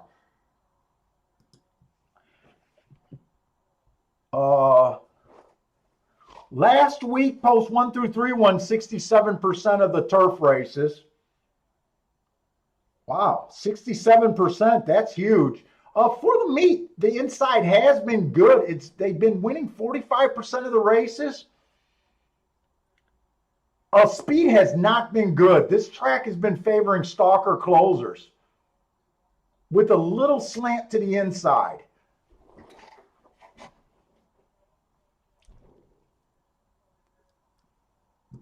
I'm only working with a 78 race sample there. It's not the smallest sample in the world, but it's not the biggest sample either.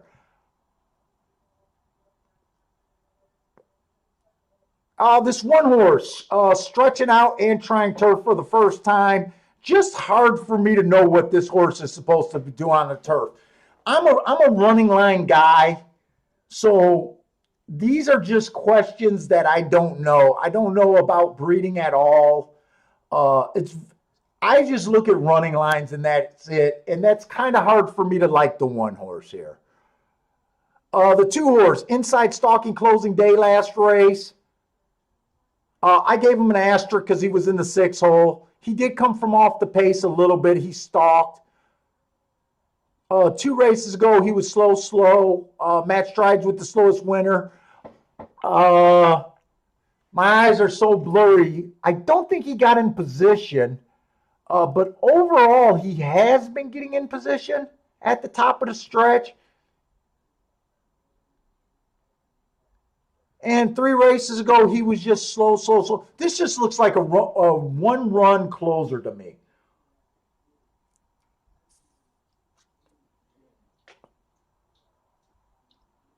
The 3 horse is another horse that's stretching out, trying turf for it looks like the 2nd time way back when. Just hard for me to know what to do with this type of horse. I got 2 of these horses in this race. And what level? This is a 15,000. So this 4 horse is dropping. He looks like he needs a drop.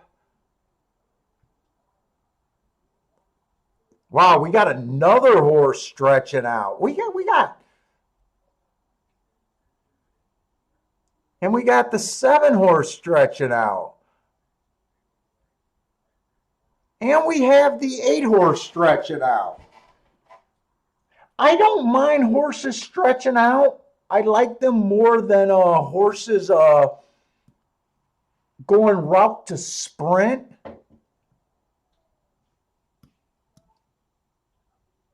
I'm just putting a slash on all the horses stretching out because I personally can't get to them in this situation.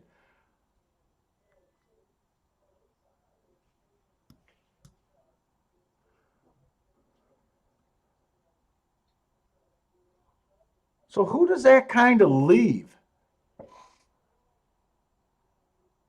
That kind of leaves the 4 horse at 6-1.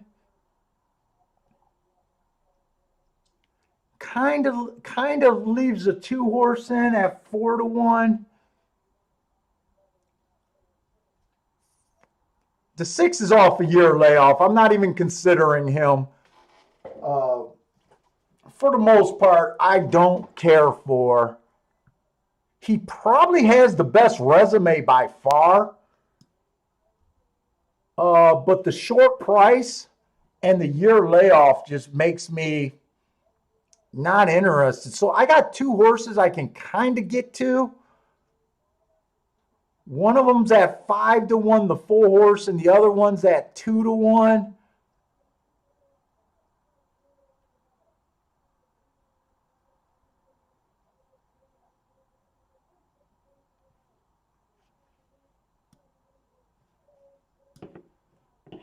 Two horses is stepping up. Overall, he's stepping up in class.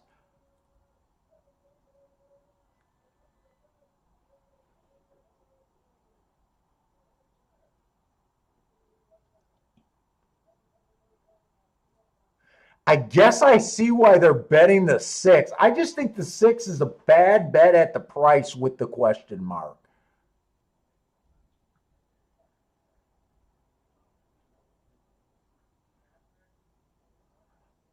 Let's see, 4's at 5-1.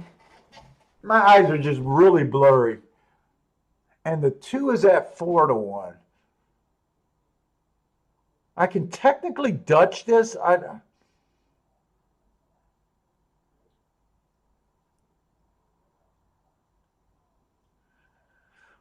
Four also had a couple tries at a lower level. To me, he fits, but I question the class. I'm trying to decide if 4-1's good enough for me to Dutch him.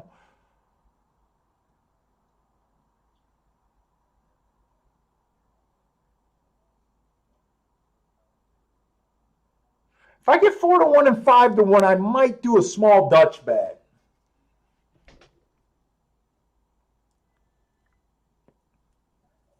I might do a small Dutch bet. Let me get this ready in case I do. Oh, I'm on fairgrounds, so.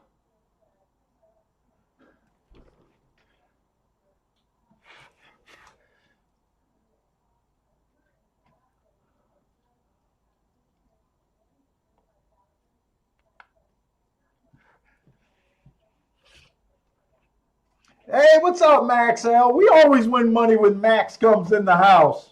Max has probably the best timing of all of you guys.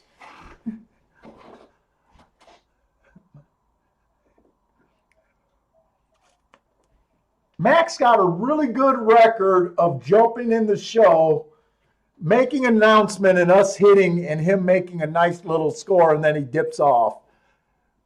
We always love to see Max in the house, too. Yeah, I'm just trying to figure out how good of a bet this is. I think you got to beat the 6. I can't get to the 6 mostly just because he got a couple negatives with the price and that. If he beats me,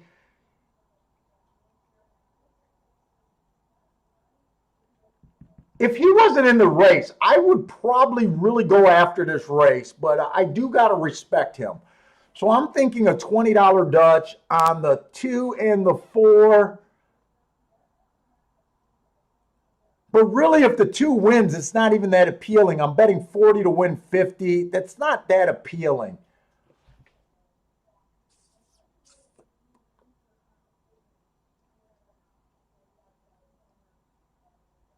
And I already made one bet at Fairgrounds that didn't go anywhere that I hit.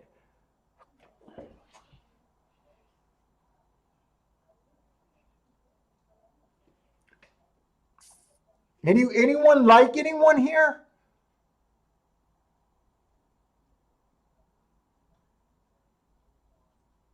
I'm just gonna bet the full horse. I was hoping that the 2 horse would go down or go up a little bit.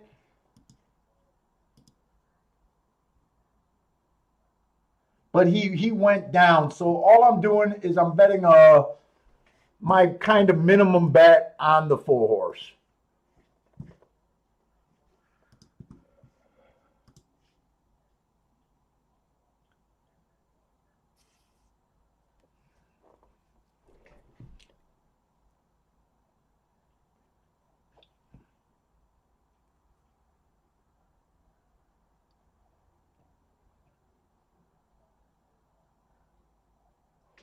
Well, the 4 does look like I like the position of the 4. He'll get first run, hopefully.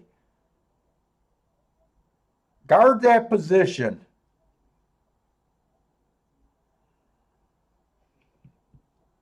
And they look like they're going pretty fast here. Their legs look like they're going.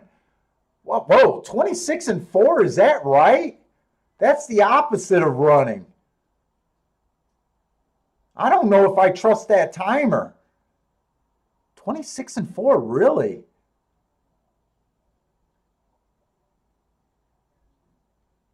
Hmm.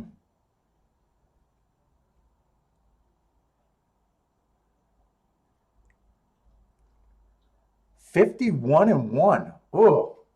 If you bet a horse coming off the pace, you don't like this setup so far. I hate this setup. I mean, that I don't even trust the time. 4, you got first run. Can we get straight? Can we get straight? Can we get straight? Change leads. Boom. Come on.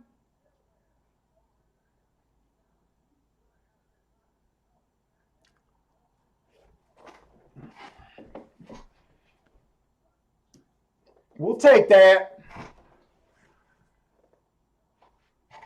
I think we're going to get 9-2 on the horse.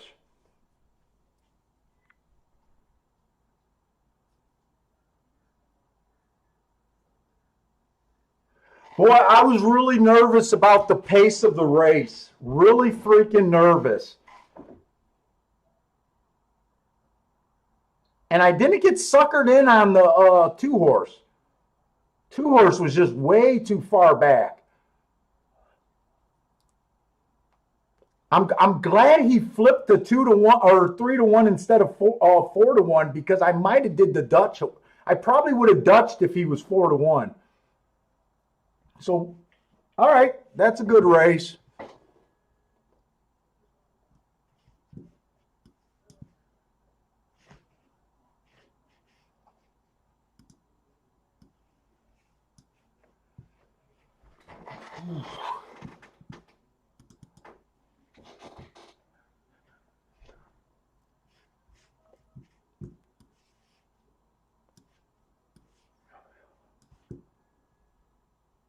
Let's see, we're going in the 4th race at Gulfstream.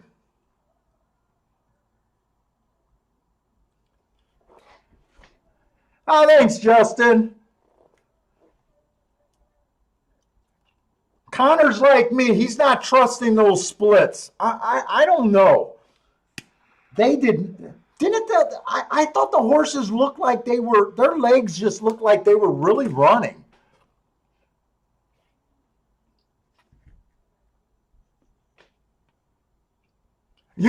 Hey, don't thank me. Thank Max. Max, that race was brought to you guys by Max. I even said when Max jumps in, we hit a race and that's it. I'm giving Max all the credit on that bet.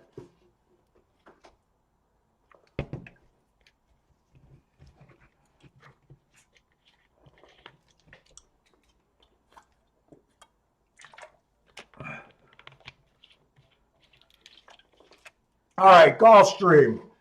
Hopefully we got enough time to look at this race. So we got a maiden special weight. So like I keep saying, yesterday it was all outside. The second race at Gulfstream on the dirt, it did look right to me.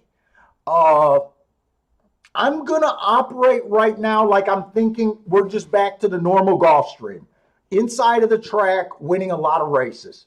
And once you get to post 7 on out, it gets harder to win. There's not a 7 on out post today or in this race, so it really doesn't matter. We got a maiden special weight mile, route on the dirt. The 1 horse, I didn't look them up. I don't even keep my files from a year ago. This horse hasn't ran since 2019. I guess that's 2 years ago. I don't know. I'm not doing the math in my head. I'm ignoring this horse. The 2 horse, Stalking Day, last time he ran. He technically was a stalker, just missed, got in position at the top of the stretch. He matched strides with the fastest winner for the first call. Nothing's wrong with that race. 2 races ago, the timer malfunctioned. I couldn't look that race up. That looks like a solid race. He earned his best speed figure coming off a pretty decent layoff. He was laid off at the end of August. And then he didn't improve his speed figure, but he definitely improved where he finished. 3-1. Let's see what else is in this race. Oh, the 3 horse. Inside of the track was good last race. He was in the 4-hole outside. Slow. I gave him an asterisk. 2 races ago, the inside of the track was good. He was stuck on the 7-hole. He kept running, but I do got him as slow.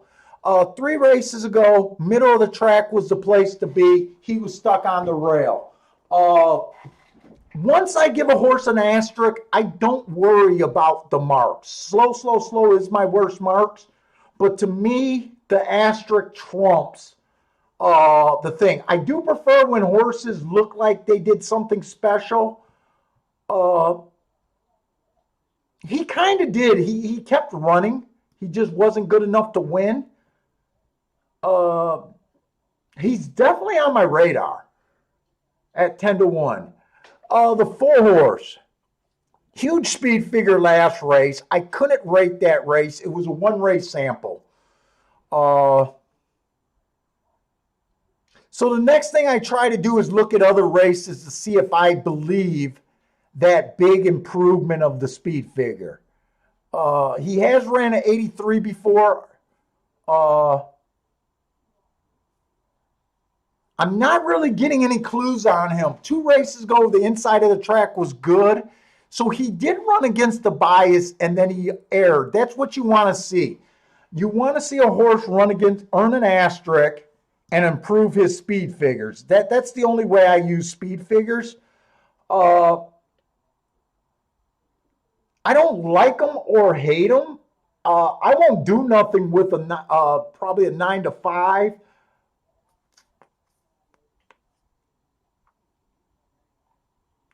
So I'm really not interested in him in a betting thing. The 5-horse first-time starter, he's taking a lot of action. I just so happen to notice that he's a Fletcher horse. I do get confused with these Fletcher horses. I don't even like when I spot that they're in the race.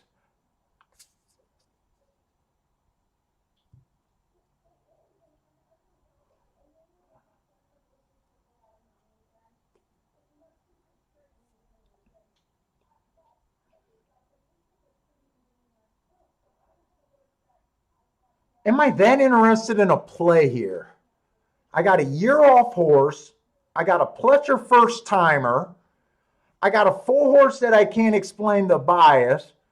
Right now, I don't think I can make a major bet out of this race. I'm a little intrigued by the 3 at 10-1.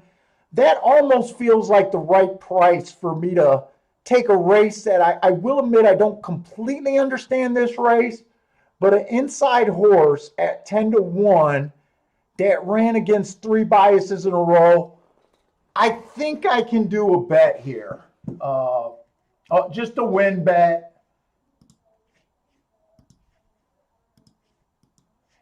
Let me see, 20. And that's all I'm willing to do here.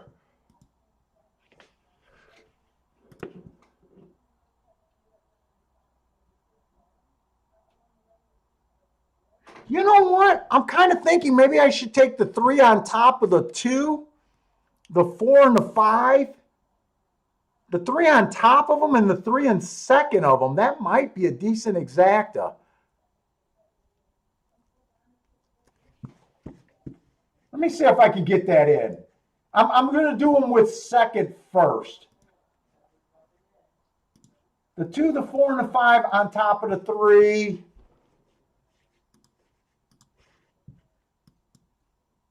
Looks like I got it in. Let's see if the 3 wins. I only did those exactas for $5. So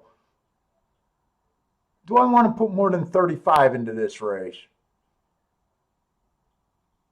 I think I'm good with what I got. I think that's all I want to do. If the 3 wins, I get 200 back. If the 3 runs second, I should get a decent exacta. That should give me about 100 back. I don't really understand the race. Oh, 3's dead last. Let's see, what do you guys got?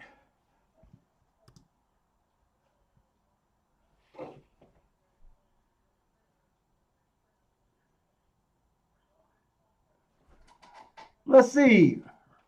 Rakesh.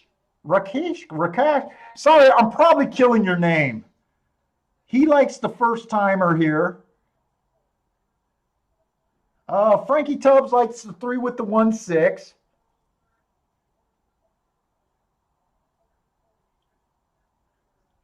I don't know what ish FAAQ means.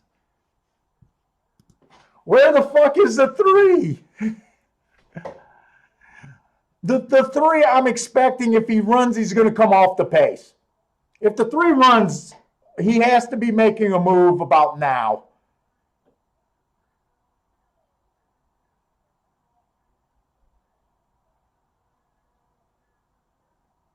I don't know if he's second best. If he can get second, I got the exacta, but it doesn't look like he's going to pass the 2.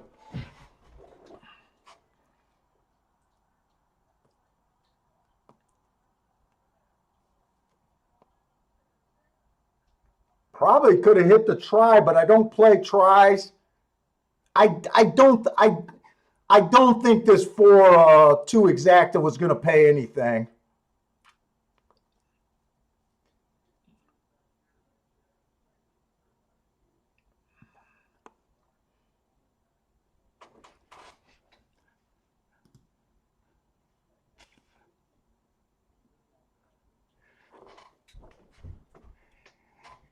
I'm not really willing to complain about that ride, to be honest, guys. I don't.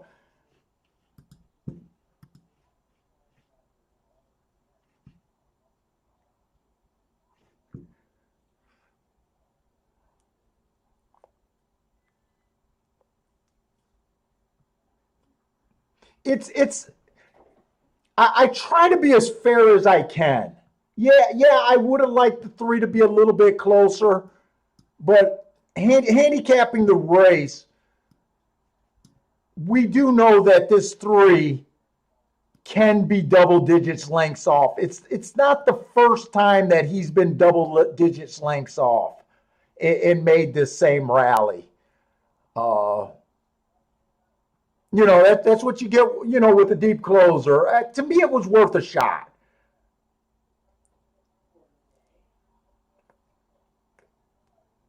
To me, it was worth a small shot. I got no problem with the 4-horse running away with that.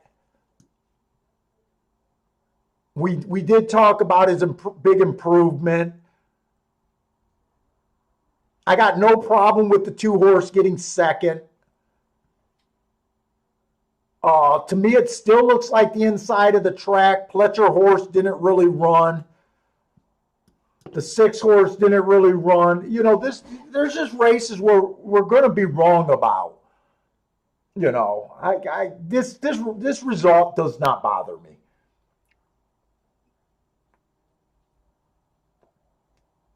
I don't think the exacta is going to pay. The exacta is probably going to pay like 6-1 for a dollar. To me, I'm not interested in those type of exactas. So,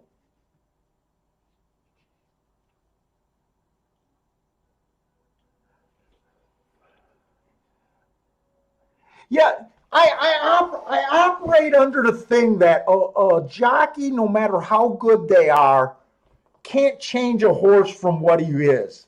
And this horse is usually that far back.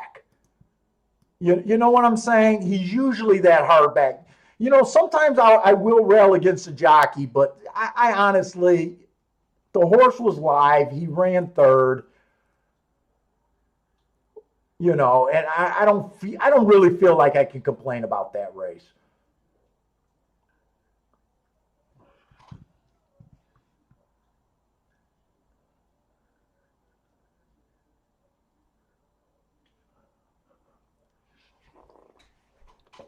That's why racing is so great. It's so subjective.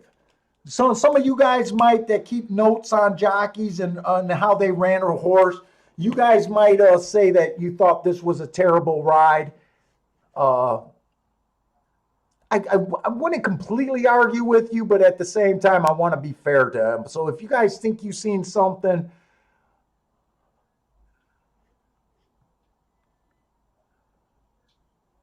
I wish the four bounced. You know, I'm more angry about the four being able to run again. I kind of wish the four would have bounced off his and we would have just ended up with a 2-3. That would have made me more happy. Because I don't even think the 4-3 probably wasn't going to have the upside. 4-3 was probably only going to pay like 15-1. Let's see, Fairgrounds. I'm liking Fairgrounds. We kind of cashed 2 tickets at the Fairgrounds. Gulfstream has been, well, Gulfstream's just been chalky today. I think that was the first race we played at Gulfstream today also.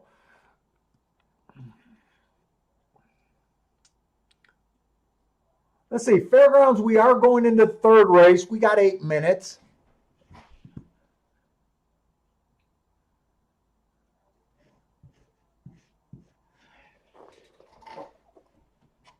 Hey, the dog, I honestly agree with you. I hate saying that word honestly, by the way. I got to stop that. I hate that saying. I feel like I've been lying to you guys the whole show, and then I'm going to be honest now. It's such a bad saying. When I hear other people say it, I cringe, but I do find myself saying it way too much. I hate that saying.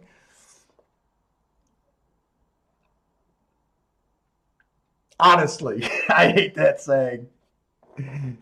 Call me out on it, guys, because I really do hate that. It's just a crutch. It's a terrible crutch, actually. And my wife's in there, fucking moron. She hates it too. She's the one that pointed out how many times I say it during a show.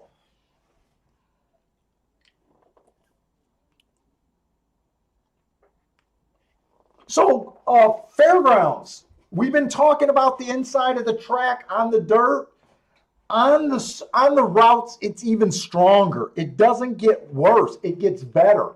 Post 1 through 3 out of 124 races have been winning 50% of the time. That's 62 races and 124. That's where you want to start handicapping.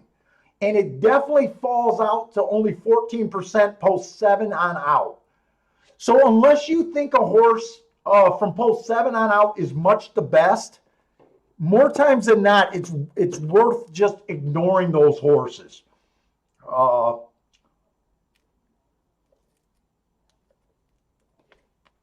And the track is kind of favoring speed to stalkers. Speed's winning 31% of the time. It's not as strong as I would like to call it a true speed favoring track. I don't consider a track true speed favoring until we get about 40%. So 31 is lower than I would like, but it's solid. They're stalking 1 to 4 lengths off the lead 52% of the time. So the track is favoring stalkers. Soon as you become a closer, that's the worst. That's the worst running style here at the Fairgrounds. They're only winning 17% of the time. So we got a claiming 5,000 state red beating claimers, mile on the dirt. One looks like a stone cold closer. He does have the good inside of the track that's winning 50% of the time. but he looks stone cold, no speed. That's bad. But the other thing that's really bad, the way that I judge closers is I like to get closers in position at the top of the stretch. He has not got in position for the last 4 races.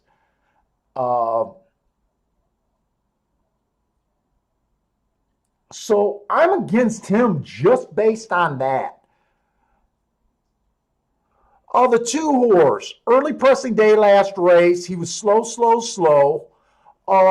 That was a 6 furlong race.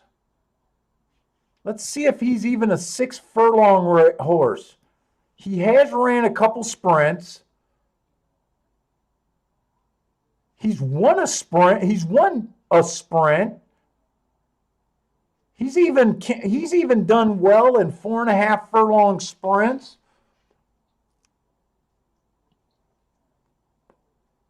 I don't mind sprint to route. Let's see what else is here. I'm trying to form an opinion. I don't think he'll be a stone cold closer. I think he'll be more within 4 lengths of the lead. And if he's 4 lengths of the lead, I think he has a shot. The 3 horse, inside of the track was good. It was a stalking closing day last time he ran. I gave him an asterisk for being a dead nuts closer. I think he's dropping in class. Let's see, the 2's dropping. The 1's dropping.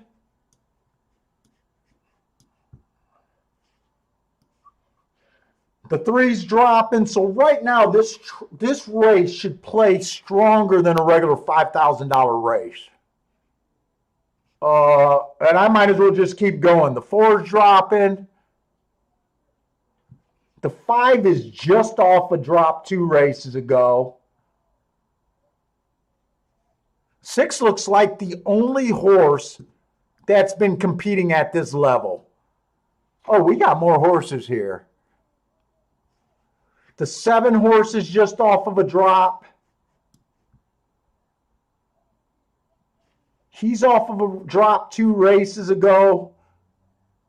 So this looks like it's going to be probably a stronger than average $5,000 claimer. Now, I don't remember who I think I ended up with the 3. So the 3 horse, inside stalking closing day, I gave him an asterisk, but he's probably going to be an asterisk today. 2 races ago, inside of the track was good. I gave him an asterisk for being on the outside.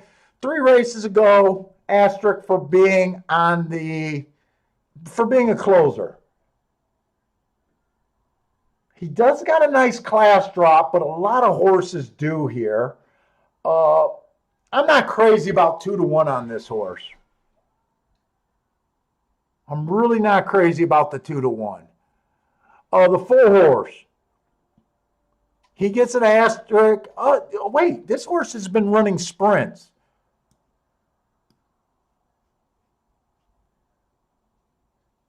And I'm not sure that he's a sprinter. And he should get an asterisk the last 3 races.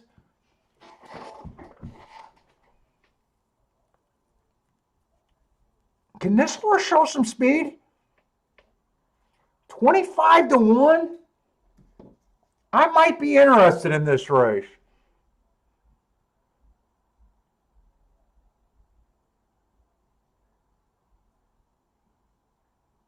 I might be interested in this race.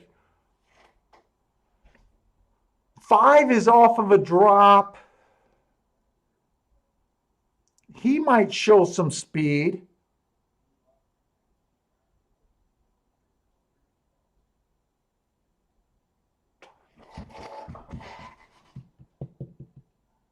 $29-1, huh?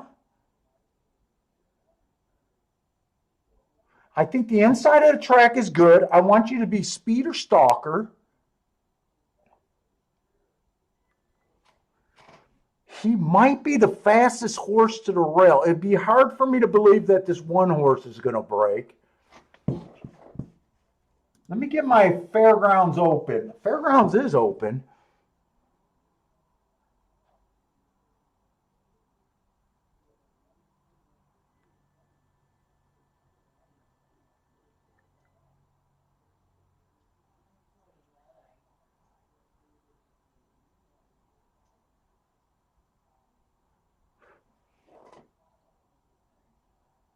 I think I'm going to box a 2, 4, 5 here.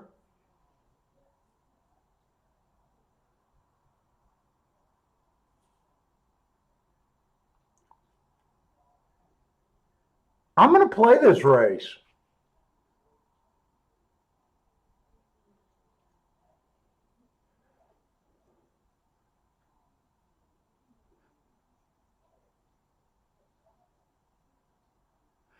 I'm going to box a 2, 4, 5, and I think I'm going to bet the 4 to win in place here.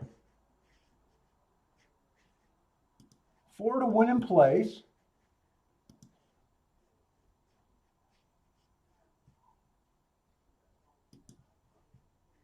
Win in place on the 4. And then I want to do an exacta box. 2, 4, 5.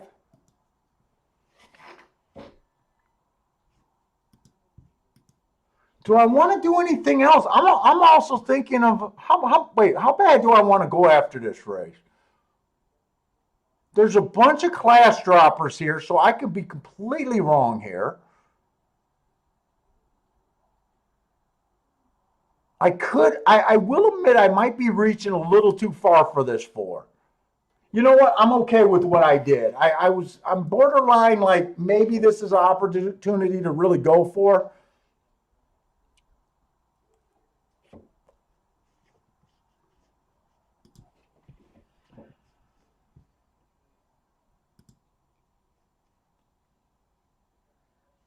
How did I miss the 3 where? Here?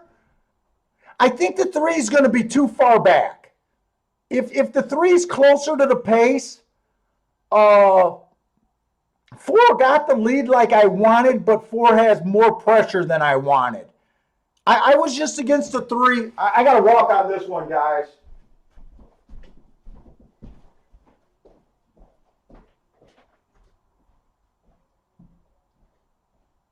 Oh, look at you. You want that belly rub. Did Mama give you any treats today? Did you get any treats?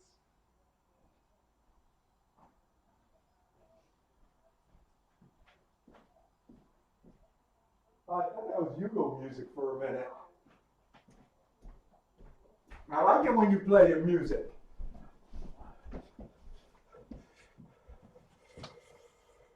I got what I want, whether he wins or not. I got what I wanted.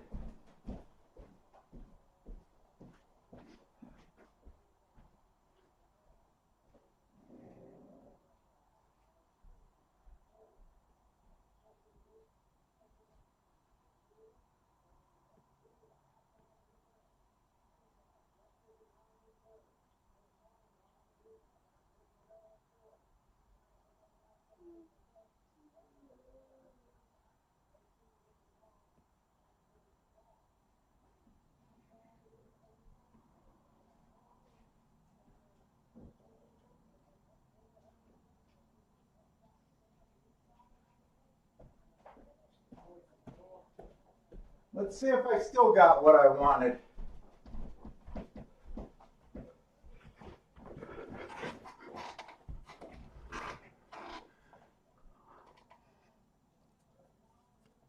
Well, it looks like 4 probably gave it up. 5, 6 maybe?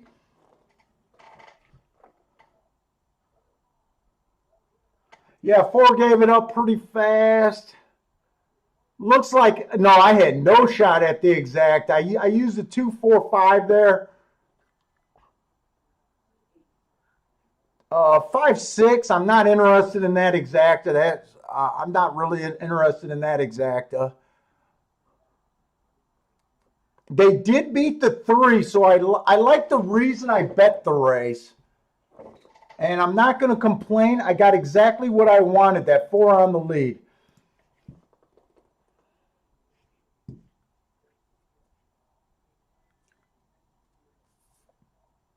Just not good enough.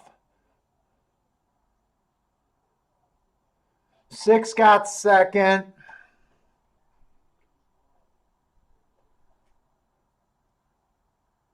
Got to take those shots, though. You got to take those shots when you see them. You hit 1 of 10 of those races, 1 of 20. Probably 1 of 20 you're okay. 1 of 10 you're killing it probably with a 35-1 shot.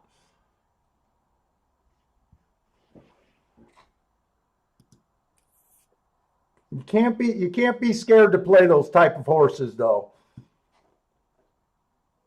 And when you lose, you got to kind of be happy. As long as you kind of got the pace set up that you wanted. You know, I got the 4 on a lead. That's why I played the race.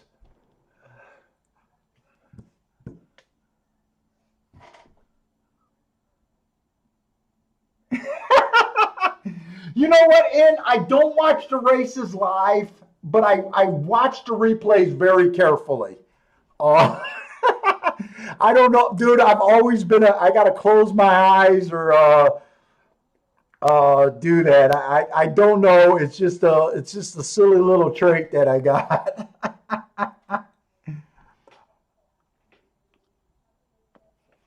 It's just something. I've always been like that. I got TVG on the other room, down the hall, so I run in there. But Fairgrounds isn't even watching. TVG's not even. They didn't even have that race live. So sometimes I can peek. I got that nervous energy where I gotta do the walk.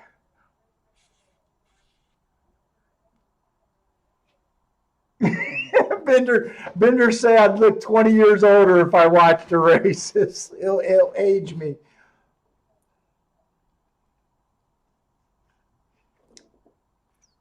Let's see, we got the 5th race at Gulfstream. We do have a mile, and my thought of the miles, I know we did have a horse go wire to wire, but that race, there was nothing in that race. I'm kind of basing this on the other more contentious race where there was more contenders in it. I'm really questioning the pace of that 6-horse dying, and right now I'm kind of gonna lean. It might be the wrong call, but I tend to try to look and get ahead of how I think the track's playing. So we got a mile on the turf, claiming 20,000 non-winners of 3 lifetime. This one horse, inside stalking closing day. This horse was on the outside and he tried to go wire to wire. He also went too fast. Jesus Christ, I love that race. I absolutely love that race.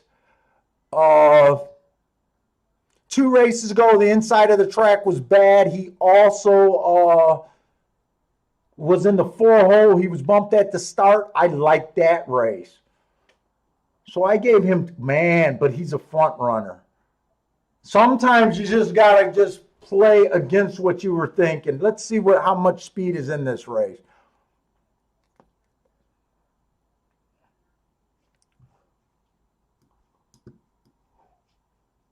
He does have some negatives. He's overall been running at the basement. I'm still a little interested. Let's see what else I like here. The 2-horse, inside stalking closing day, went fast for the first call while closing. That's a good sign. Average. Almost got in position at the top of the stretch, not quite. Finished 4x1. At this level, right? This is just a 20,000 non-winners of 3 lifetime. The 3 is going to add more speed. He's dropping.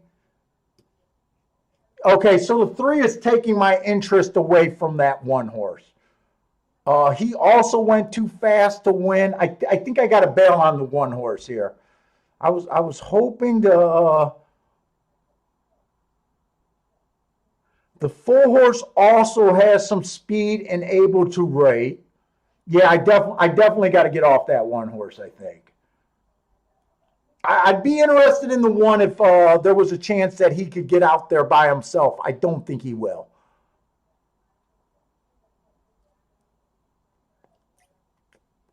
The 5 horse is coming off the pace, kind of what I'm looking for. He's been having a lot of problems getting in position.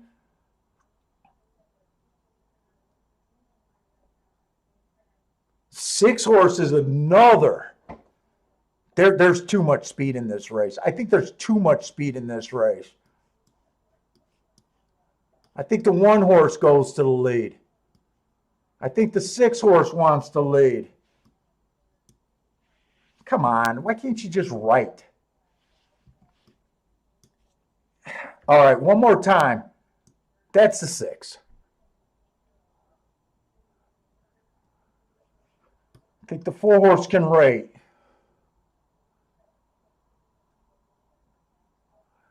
Three horse wants to lead with a big class drop.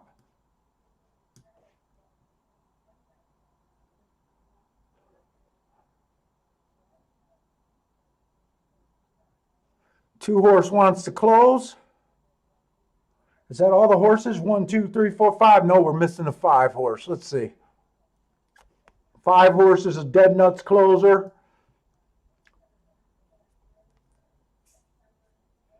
Seven horse looks like a raider, but he's been rating at 6 furlongs. He might be more speed. I'm going to have him straddle that line.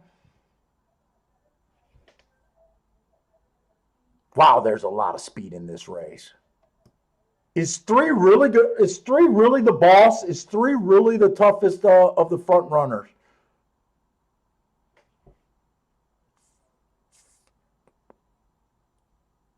This is an interesting race. This is probably the most competitive race I've seen today.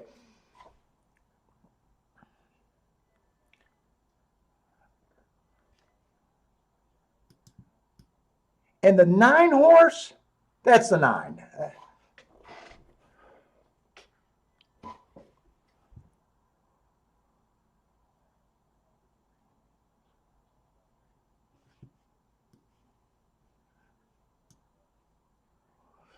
The 3 is making a huge class drop. I don't know how many levels that is, but that's quite a big class drop.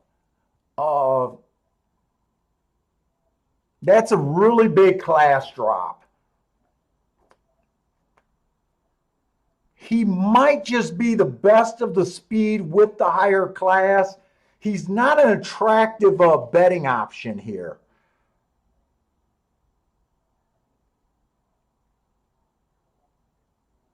The horses that I think can come from far off the pace is the 2 and the 5.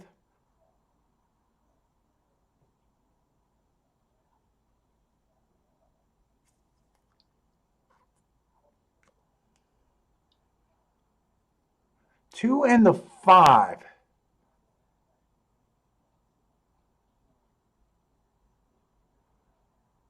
And the Raiders I can't trust. 9 might be the best Raider.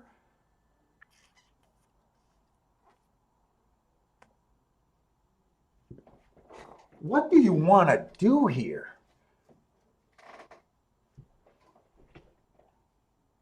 I just out of the corner of my eye caught the exactas with the 3 on top. I was thinking of doing a 3 horse Dutch, the 2, the 5, and the 9, and then playing the 3 on top of those horses. I don't think those exactas with the 3 on top, they look like they were paying 15 to 1 and under. That's kind of not enough for me. So right now, since I kind of caught that out of the corner of my eye, the 3 horses that I'm kind of considering is the 9, the 2, like play this race like the pace is going to melt, is what I'm kind of thinking of doing. Normally I don't bet 3 horses to win, but with the 5 being 35 to 1, you don't have to bet him as much as the 9 and the 2. I think for a relatively small bet here, you can make a decent score as long as I'm right about the track backing up.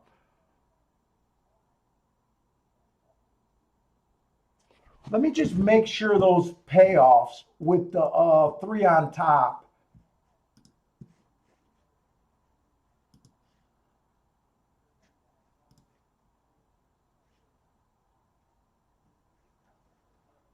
Yeah, 3-2 is only paying 15 to 1. Oh, 3-5 is paying 39 to 1. And 3-9 is paying 14 to 1.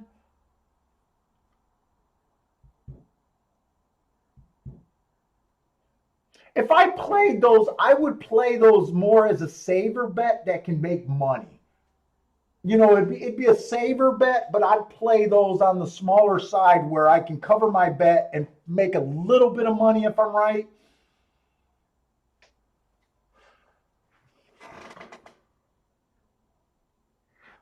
I just think the odds are going to dictate me betting this race. I don't love this race. I think this is the best race of the day. I think I'm going to do those win bets.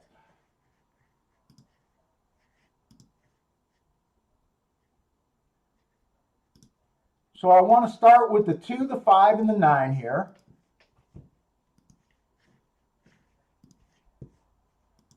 And then I want a little bit more to win on the 2 and the 9. Do I want to do those exactas is the question. I think I can do those exactas.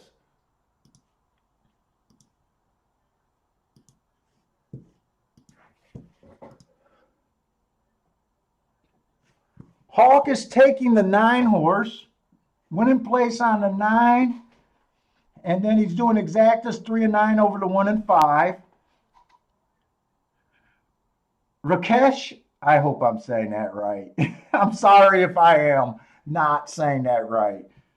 Is taking the 2 and the 9 as his selections. Well, I hope you're right, because I'm with you, man. Frankie Tubbs is a 2-4-5 exacta box. Bill Robinson loves the 3.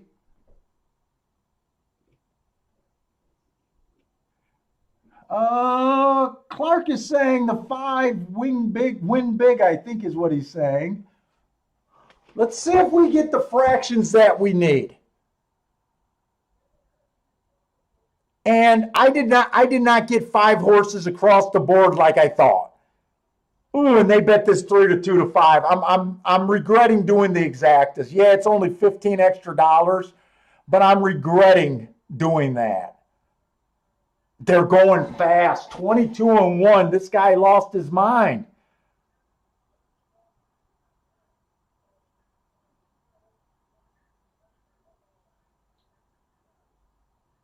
Who's this one? This one looks loaded. I think I'm dead money in this race. I feel like dead money.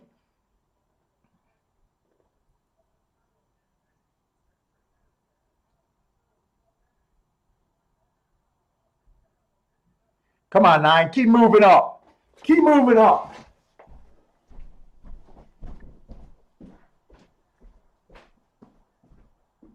Keep moving up.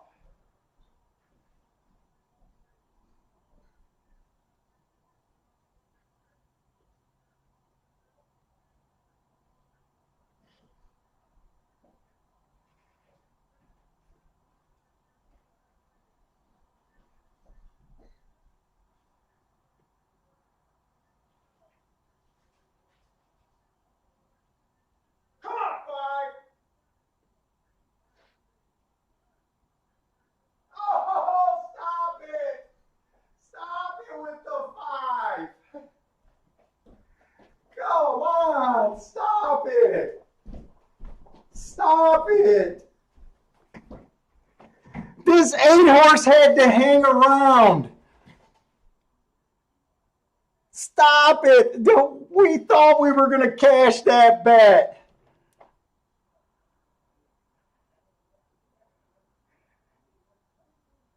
Oh, no. Stop it. Stop it. That's so bad.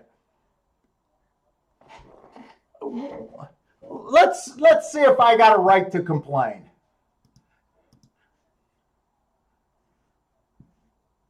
3-5 went down to 26-1. I'm not going to complain that race. I think I handicapped that race as good as I could have. I think I handicapped that race as good as I could have. You know, we said the 3 was the horse. 3 is probably the boss of all the speed. Not only did he just win the race, he did it with fractions that I didn't believe he could. The 5 did not embarrass me at all. The 2 did not embarrass me. I think that was a fine job handicapping. Oh man.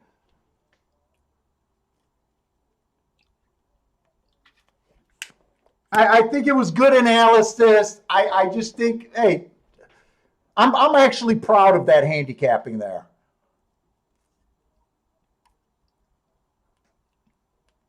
The sick part about it is if the 5 got second, I even forgot to bet the 5 horse to place. I mean, I would have hit the exacta, but I would have only hit that exacta for a couple bucks. I would have probably been mad. Now, the place might not have paid that much with a 2-5 winning.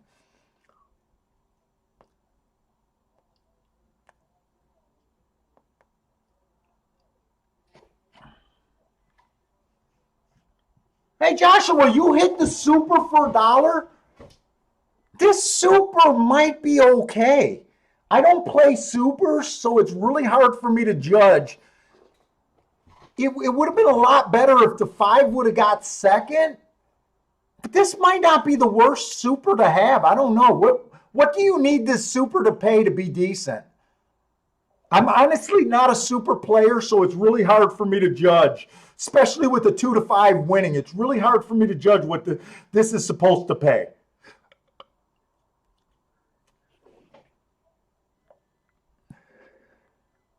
Was the 8 horse the other Ortiz? I don't play the jockey game, but I love it when people point it out. Yeah, the 8 horse was Ortiz.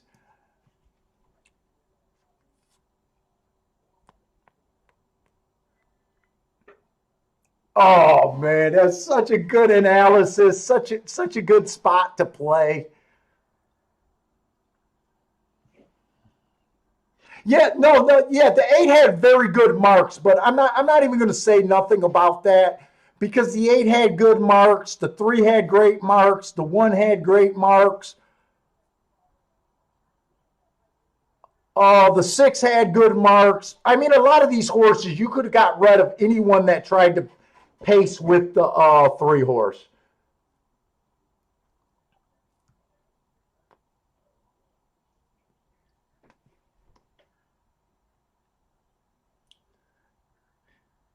And this is what's going on. So at Gulfstream during the championship meet, these crazy drops. Like I brought up that this 3 horse was taking a crazy insane drop. Like there was so many more spots that he could have dropped to that wasn't as drastic as this race. They're what I always call these damned if you do, damned if you don't. If you bet them, they run poorly, and if you don't bet them, they beat you. It's during the championship meet you see it more, and I think it's because a lot of times it's just my theory that I think some trainers like to get their picture taken, or owners like to get their picture taken during a championship meet.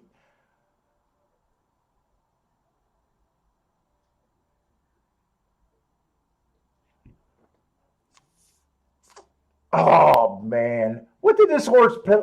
I never played a show. I don't think there was a possibility to play the show there. Can this horse pay $13 to show? Maybe 13? I don't know.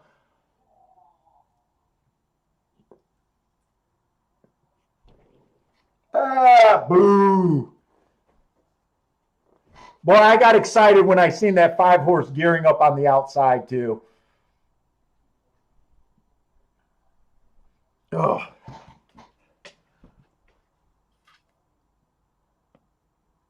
Hey, thanks a lot, Gary. It doesn't always work out for us, but I do appreciate people liking the analysis even when I'm wrong.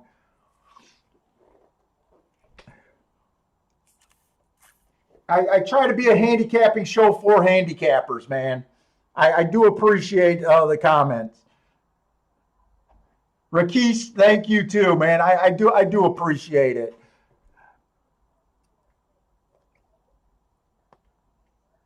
Well, we almost had a 50-1 that ran good for us again today.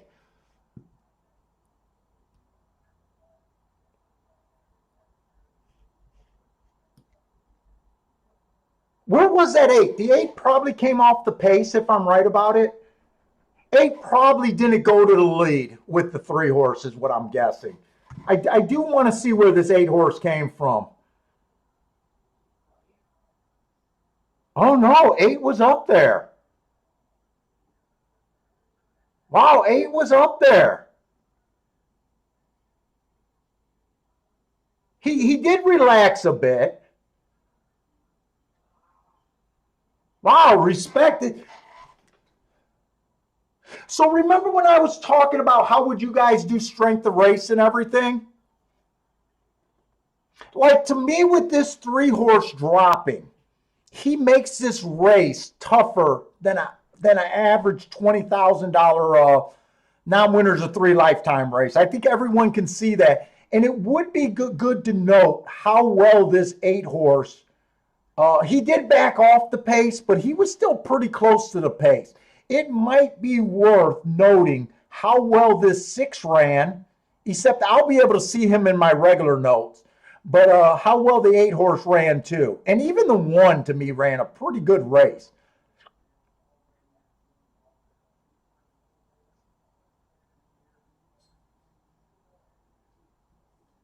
This is where I got excited when I seen this 5-horse gearing.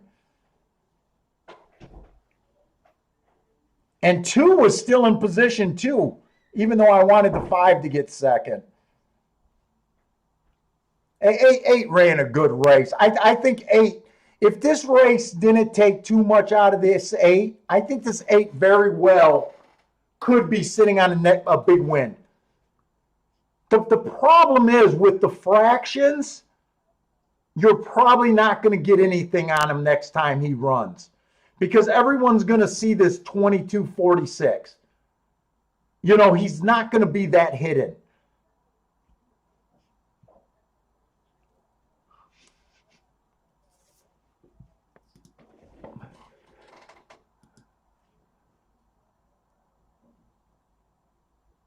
Okay, Fairgrounds, we got 3 minutes. That might be cutting it a little bit too close at Fairgrounds. But we'll take a quick look. And I still think Gulfstream has been just too chalky to even want to admit that I cashed a ticket there. I haven't cashed a ticket at Gulfstream, but it's been too chalky. Like I expect to lose at Gulfstream when we see those prices of the winners so far today.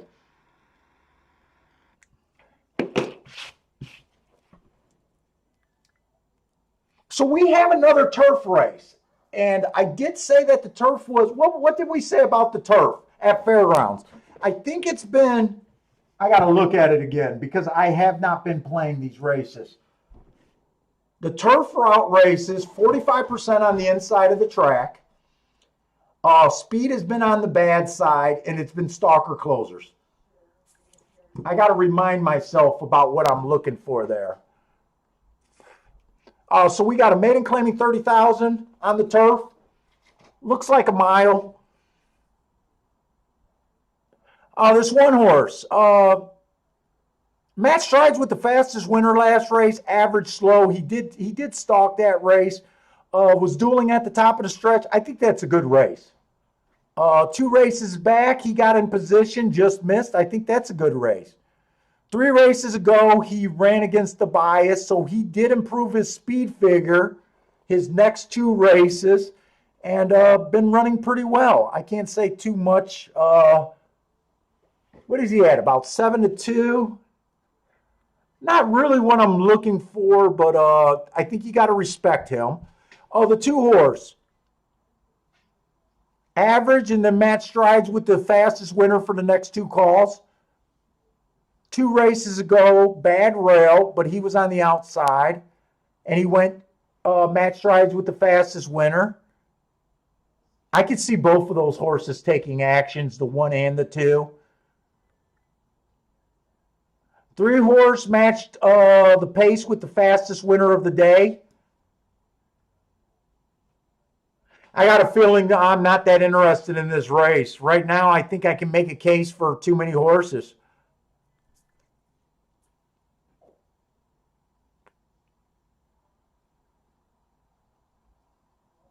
And the other thing that I'm having problems with, I don't think the 2 has any real speed. I don't think the 1 has any speed. I'm having problems like feeling like I can trust the pace analysis of this race.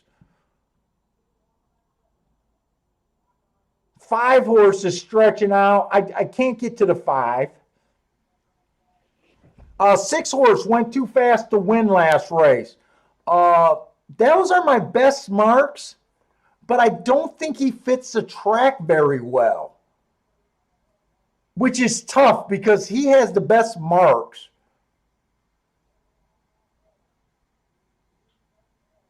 He has tried to close that Louisiana down 7-1. 7's a first-time starter. 8, you might as well call him a first-timer. 9's on the outside, but I'm looking for inside.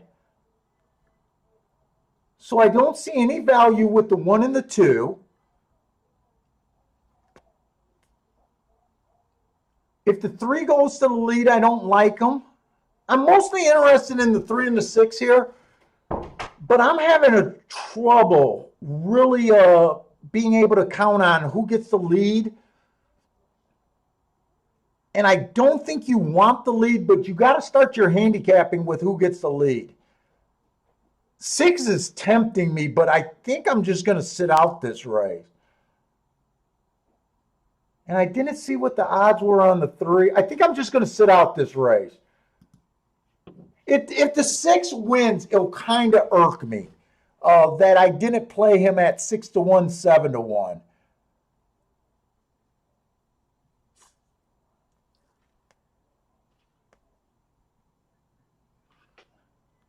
Let's see, what are you guys looking at here?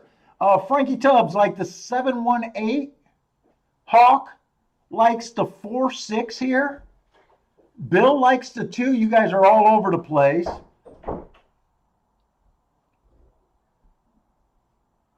Lee did a win on the 6. I'm rooting for the 6, Lee. I'm with you rooting for him in heart. I just don't think speed is holding up enough. I would have loved to see him rate today. But hopefully this horse can buck the trend.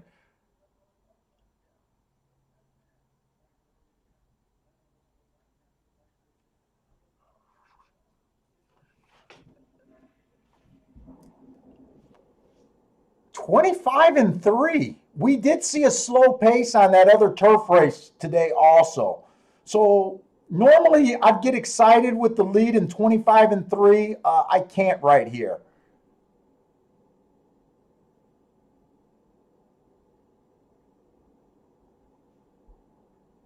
Three ended up being 7-1. Wow, and 3's getting the trip that I kind of wanted the 6 to do.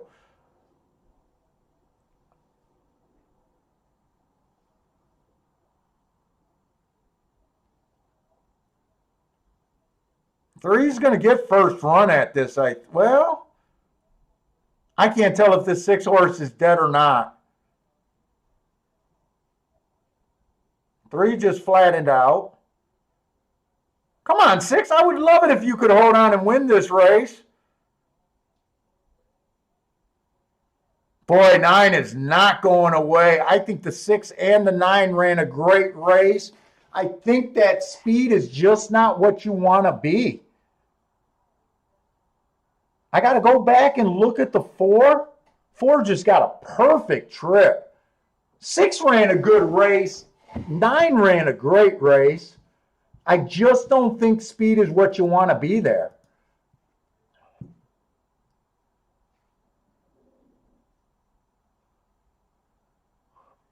Four was a closer on the inside of the track. 4 was a closer on the inside of the track. 1 tried to go to the lead, so one blew his load trying to go to the lead. This race makes sense in hindsight.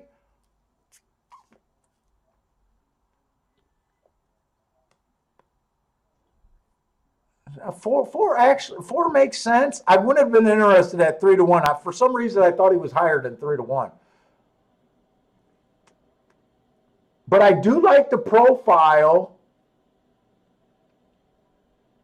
See what I mean by sometimes when you're a biased player, you'll have a horse with your best marks and you're getting the right price to go against it. And that's who I wanted to pull the trigger on. But when you know that they're only wiring about, I think it was 16% of the time, you know that's a bad bet.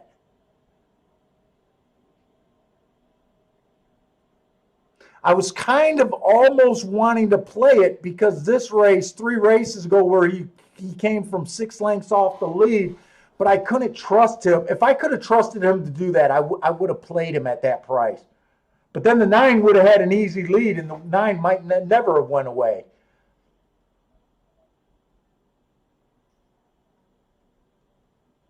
So to me, that's just a good non-bet there.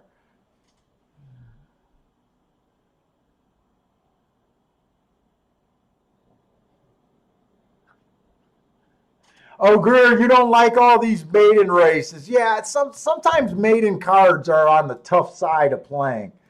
I don't mind maidens if we got established horses, but I do agree with you. If there's too many first-time starters, it's a really hard card to play. We got 10 minutes at Gulfstream, so we should have plenty of time to really look at these races.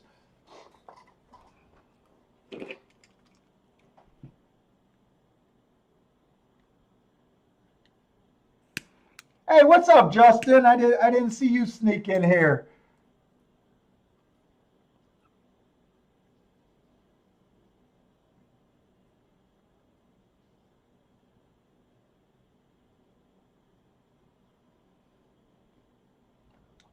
Oh, Hawk! I thought you played an exacta. No, Hawk did a Dutch bet on the 4 and the 6. So Hawk hit that race. When I first looked at it, I knew someone had a 4-6, but when I first read it, I thought it was an exacta. But you got a win.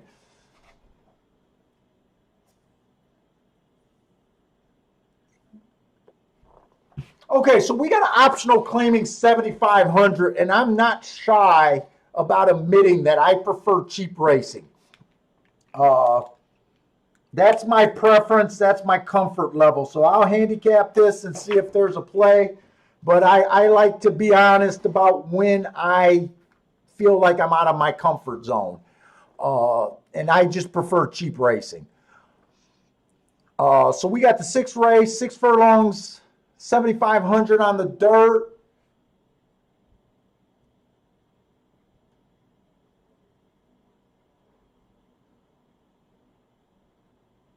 One, two, three, 4. So I'm missing the 5th race. Did we see a dirt sprint today?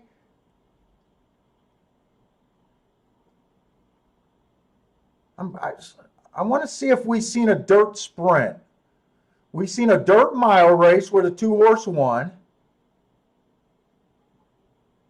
Oh, this has been a turf-heavy card today.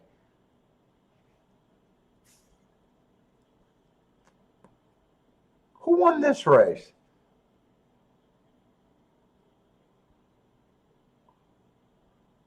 That's the race that I'm missing. Who won this 4th race? Oh, that's right. That was a 4-horse. That was a 4-horse. Our inside, that's the race where we bet the 3. Okay. So that race ended up being completely inside. It came in 4, 2, 3. And I want to say the 1 held around for 4th, if I remember right. So we have not seen a sprint race on the dirt, but usually the dirt routes and the dirt sprints play the same way. Usually, if it's inside for one, it's usually inside for both. Let's see, the 1, slowest winner of the day. Stepping up against winners, just hard for me. This horse has done nothing wrong. He's on the inside.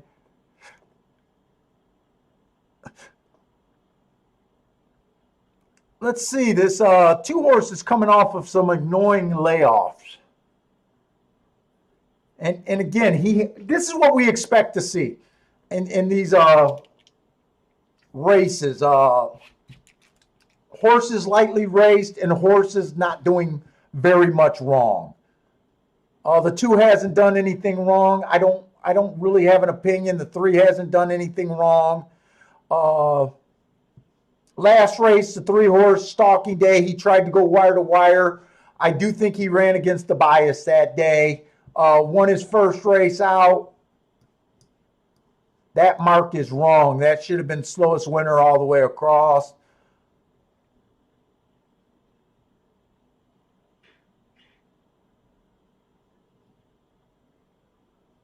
And we got a couple Woodbine horses in this race.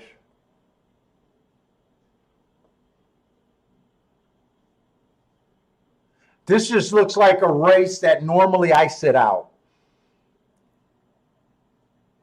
I got a horse that hasn't raced since July. That's a long layoff. The 3-horse doesn't offer any value. And I think he's a contender. I just don't think I play this race.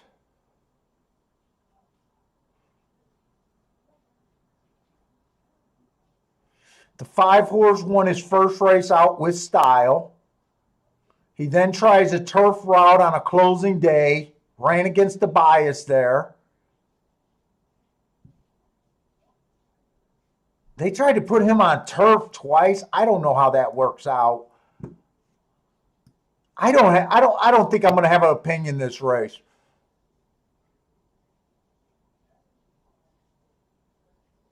I don't think I want to touch this race. I don't think I touch this race. Justin likes the 6 here.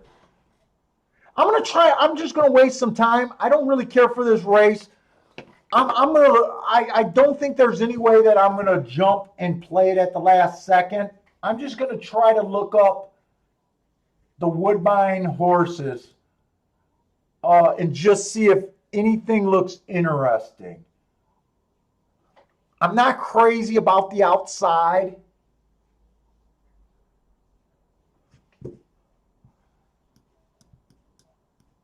This was an inside day that he ran.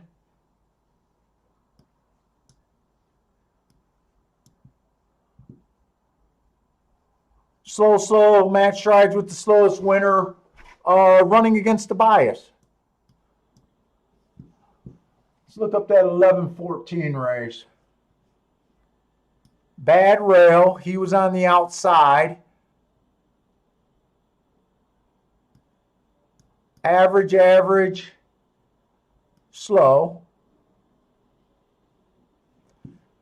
10:25. What did he do? It was a bad rail day. To me, he kind of ran with the bias 2 races in a row.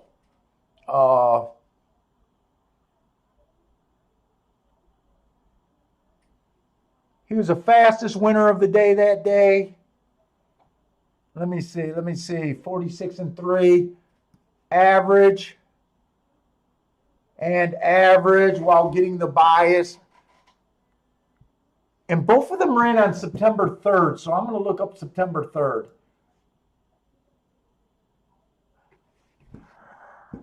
This was an early pressing day.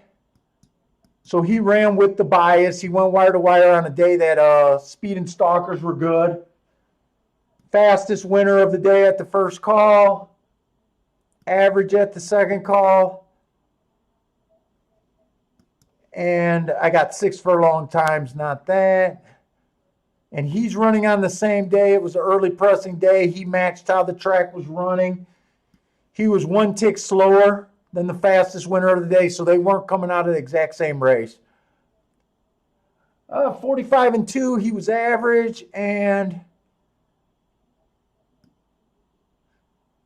he was slow.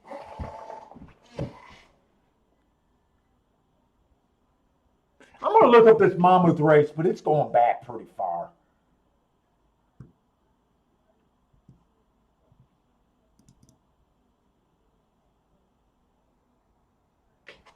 Where's my shit? Where's Mammoth? There we go. Wow, that's going all the way back to July. That's going back far.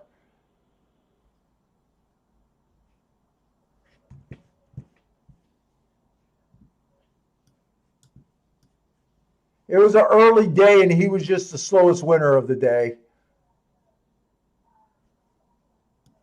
Well, he was the slowest winner for the first 2 calls and 1 tick. Yeah, I'm not interested in this race. There's got to be a better spot than this.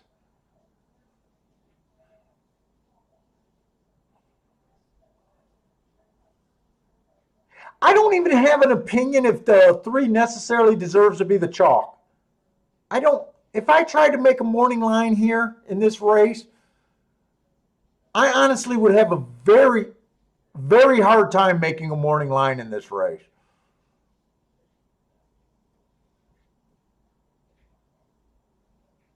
I would probably just fade the 6 and the 7 and give them a long shot look just because they're on the outside. But as far as breaking down a morning line farther than that, I could not personally make one myself.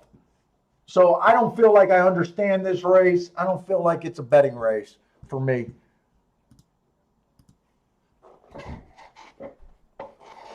I got just a little stubby to munch on.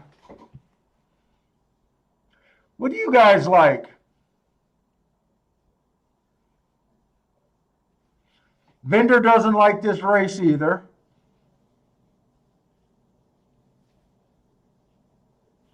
Justin likes the 6 here. Hawk likes the 1 with the 4-6.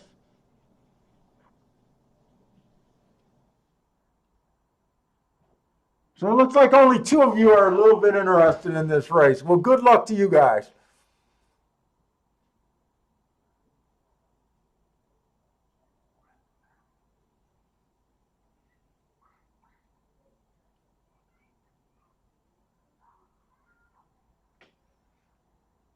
Oh, good luck. Hawk is taking a shot with the 5. I like guys picking long shots. I really do.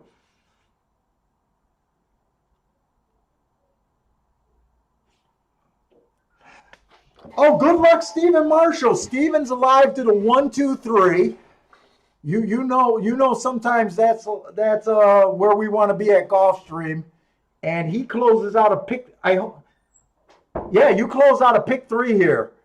Hopefully those pick 3s are paying something decent. Oh, that might be tough with that 3 winning last race though. You had a 2 to 5 in the middle leg. That's going to make this tough. I'm trying to think who won the first leg.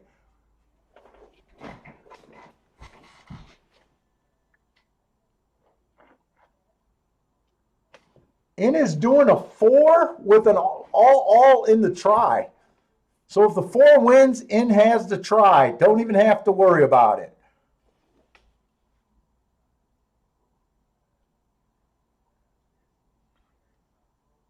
Yeah, even from the chat here, you guys are all over the place. 6 was kind of the most popular horse. I think 2 or 3 of you guys are using the 6, but other than that, all over the place.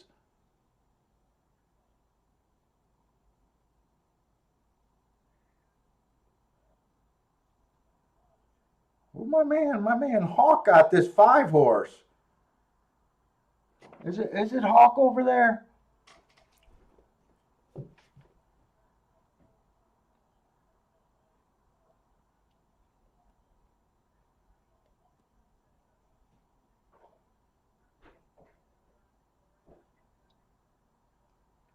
I can watch this race.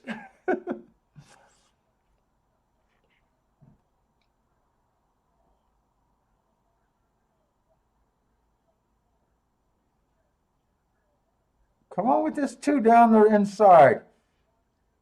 4's not dead. Oh, four just can't win. All inside, guys. All inside. Nothing I feel like doing anything there, but it's 1, 2, 3, 4.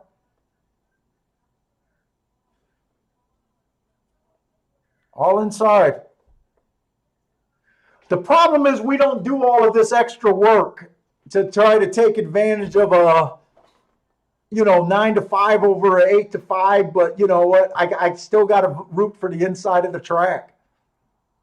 I like the call that we're on, just can't make nothing happen if it's not there.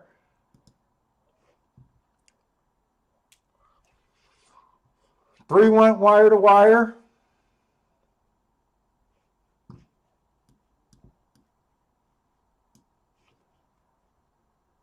I want to look up equine base. I just want to see how that 4-horse won that mile. I don't remember if he went wire to wire or stalk, but that's the only thing I want to look up there.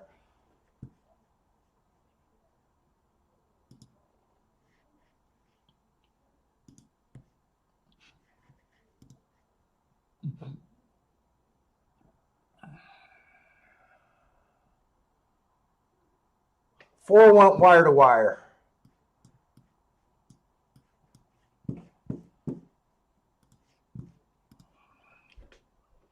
Thanks, Bender.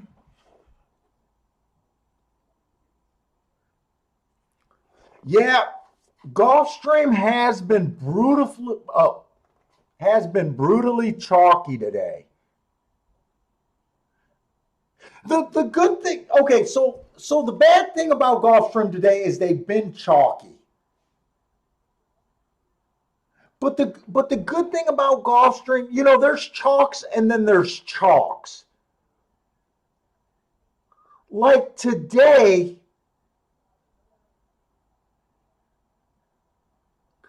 the chalks are winning, but they're also like chalks that you're not real. Well, I'm talking for myself.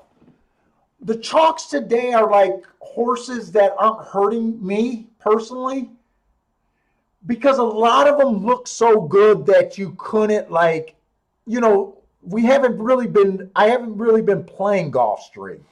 We've been looking at it. I mean, we took a stab with that 50 to 1, trying to hit exacta, but they're not hurting us. At least they haven't been fitting in that like false chalk category that we love.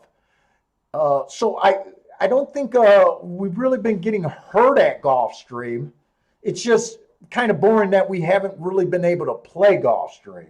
Sometimes it's chalky and I'm trying to beat all of them, but at least today they're fitting in that category where you don't even want to try to beat them for the most part. So if you're not betting, it's just a boring day. If you're betting and you're avoiding chalks, well, it could be a devastating day today. So depending on what you've been trying to do today, you might have different results today. But I say for the most part, it's been what we expected as we analyze these races so far today. So hopefully no one's getting hurt.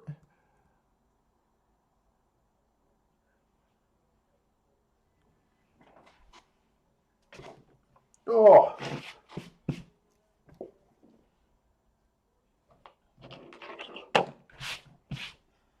Yeah, and I'm with you, Bender. I don't mind that 3 beating us.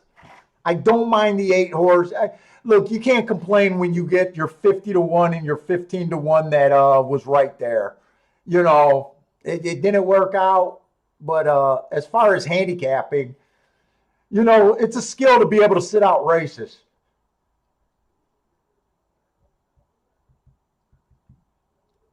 I'm always going to say that that's a huge skill that no one talks about for the most part. We got the fifth race at Fairgrounds. Hopefully we can find something. Stephen Marshall's alive at Fairgrounds with another pick 3 to the 5-7. Good luck there. Hey, what's up, two card Arsenal? I think this is the first time I've seen you in the chat room. Welcome to the chat. And by the way, I do see a lot of new guys or guys that might have been sitting on the sideline. If you're new to the show, welcome to the chat, man. Take part in the chat, guys. You guys got questions, everything. We try to do the best to answer all the questions. I try to answer them. Guys in the chat room are we try to run a pretty good chat room. So we've been getting a few more people lately.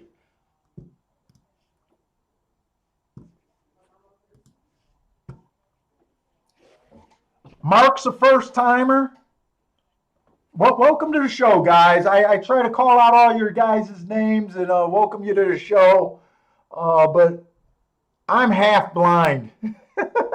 I really am half blind. It's hard for me to see. If you see me squinting at the screen and losing my place, a lot of times I'm not that slow. I'm not that quick in the head, but I also can't see very well.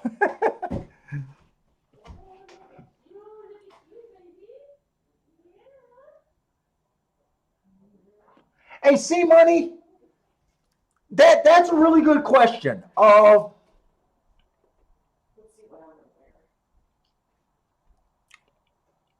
C Money's asking, how do we determine the biases, the charts, the replays, all of that stuff?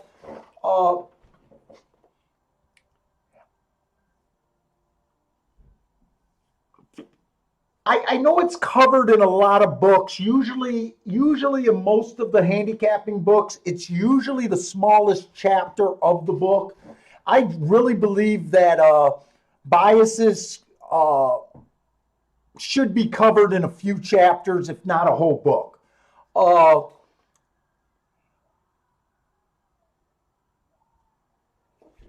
And a lot of players that talk biases and try to use biases really use them wrong. They don't have the data to back up their talking points. A lot of times it's just watching, 3 races, and if 3 races go wire to wire, they want to call it out.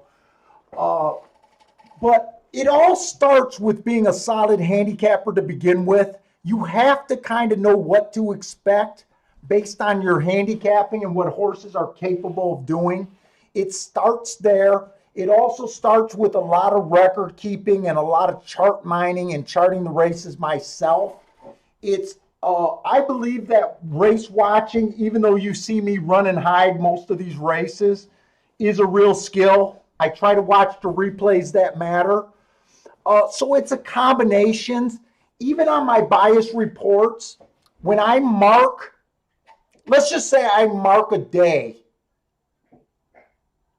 inside. I marked last week inside. That's not where the job ends. Sometimes on my bias reports, I'll have a question mark, meaning I'm leaning towards inside. It also, on any given day, we could call a bias. I don't confirm my biases in stone until I see horses come back and win that ran against the biases. So it's always a long-going process. So we start with just a basic profile of the track, just keeping track of the winners and stuff. It's such a multi-answer. I know I'm probably just talking and not really answering your thing, but it has to do about your expectations of a race, watching the fractions, watching where the horse is coming from, and having a real understanding of the game. And it's a lot of just charts and record keeping and constantly updating your thoughts.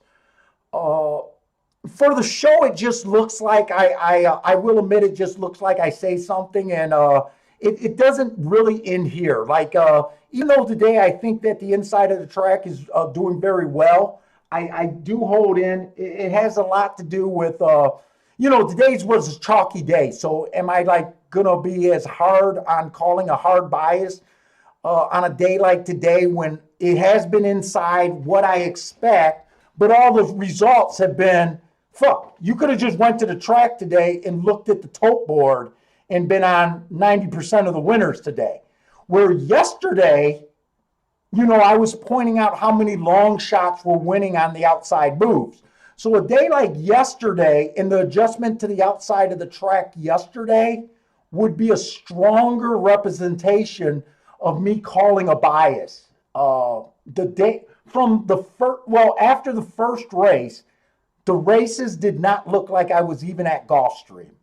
I'll try to go into it more.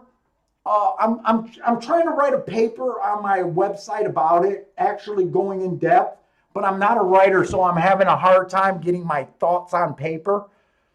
So hopefully you'll keep tuning in and I'll be able to address it more, especially on a day that matters more. Opposed to like a day like today where we're calling an inside bias, but it's all been freaking chalk, right? If I have some more thoughts as I go on, I'll try to come back to this because it is a subject that that's really what I believe in, and I will say that it's responsible for 100% of my major hits. Is what I feel about the track, running style. So, it's such a thing that's subjective, and I will admit that it might border in the line of hocus pocus. But after 30 years of playing and being a winner for probably 25, 26 of those years, it's something that I completely believe in. And I think it's the difference of racing and people that bought into my bias reports, and whether you buy my bias reports or do the work yourself, some of the guys that in this chat room don't even buy my stuff, but they jumped on board. They do the record keeping themselves, which I totally respect. And I get emails and I talk to these guys about how much keeping track and thinking this particular way explains more long shots and more than any other thing that they ever did. And I'm really proud about that, about the, people just grabbing this and doing their own stuff with it. Because that's, I respect handicappers. That's such a part of my game. I respect handicappers. And I want guys that do the work, that find edges to succeed. And, this is also, I always say another thing about horse racing. Horse racing is a predatory game. The people with the best information feast off of the people with the less information. The people with the less information or just want to follow the crowd, they might have a big day here and there, but for the most part, they're just going to be in their spot. Probably get away from racing after a few years, or they're just going to become bitter. I think guys that do extra work deserve to reap the rewards of it. So I actually love it, and there's quite a few guys in the chat room that I'm really proud of where their handicapping came, at becoming. I got guys saying that they're winning meets for the first time in their handicapping, and I love that shit.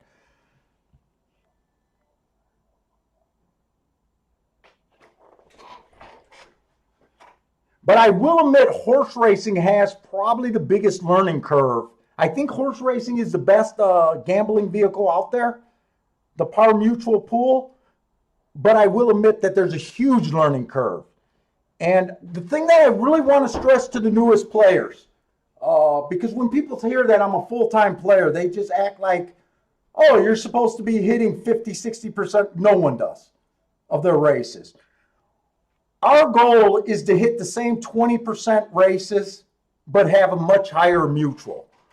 To me, you'll never improve your percentage of winners, but you can improve your mutual by a lot. Is basically what I preach. And I don't really care how you get there. If you could do it with breeding, do it with breeding. I can't, or another thing. So I don't think I think I wasted too much time for this sprint at the fairgrounds. But right away, I do see 3 first-timers on the inside, and I ignore first-timers. So I kind of wasn't that interested, so that's kind of why I was able to go on. You know what? I'm not even going to try. I'm just going to say the 2 looks a little bit appealing, the 6 looks a little bit appealing, and the 9 looks a little bit appealing. Oh, no, the 9 I don't care for. He's a route to sprint. I want the 2 or the 6 to run well here. And if they don't win, I kind of just want it to be one of these first-timers on the inside. I want this track to keep favoring the inside of the track. Oh,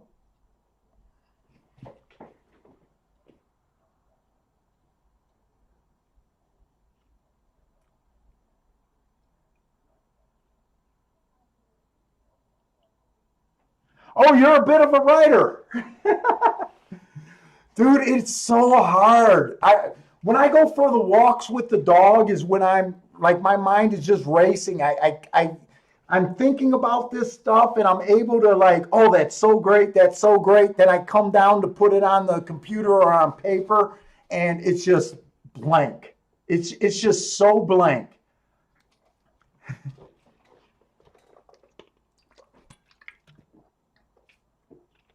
But if you got the time, I do have a 5 video series about using my bias sheets, how you use them, and there's different ways to use them. You use the bias sheets not only when the bias is working perfectly and the running styles are perfect, but you should also be able to spot changes in biases when the bias sheet is completely wrong. I even tell you guys how to make adjustments on a given day.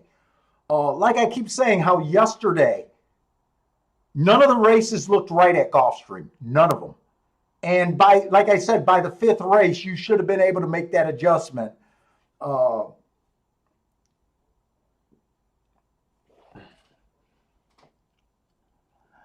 Let's see, Jay. Is he giving a pick for race 5? 6? 6 is a Tis the Queen first-timer. Cuts back in distance, so I'm taking Jay. Jay is at least interested in the 5 here. Stephen Marshall says he uses bias sheets to complement his style. The biggest thing I want people to do is be honest with where they're at in horse racing.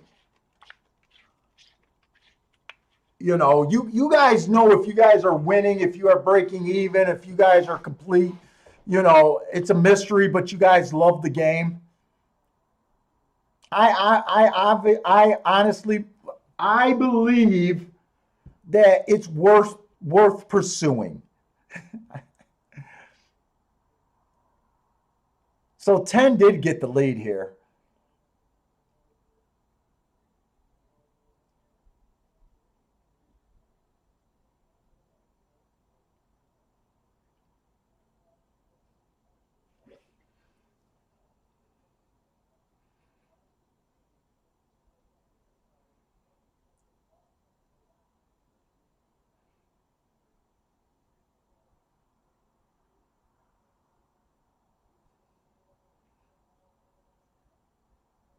So other than the 10, the rest of the finishers are all towards the inside of the track. And 10 was able to get the inside. I do want to go back and look and see who this 10 was. 10, 5, 4.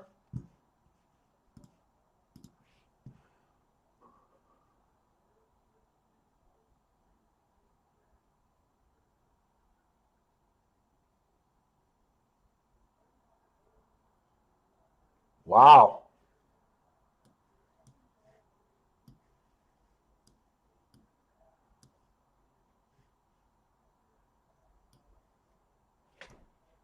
Ten's a lightly raced horse. Let's see, I do like going back and reviewing. So I didn't like the 9, even though the 9 had good marks, because I hate route to spread. And I did say that before the race. I did not like him.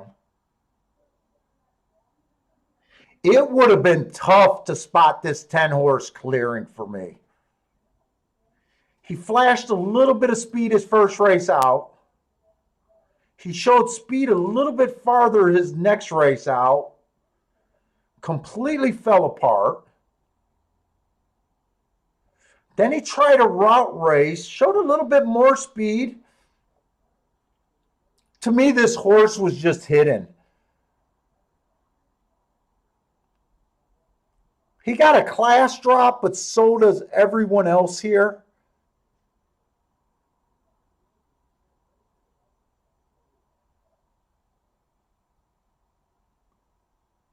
I thought maybe the 6 could get the lead there, but after closer look,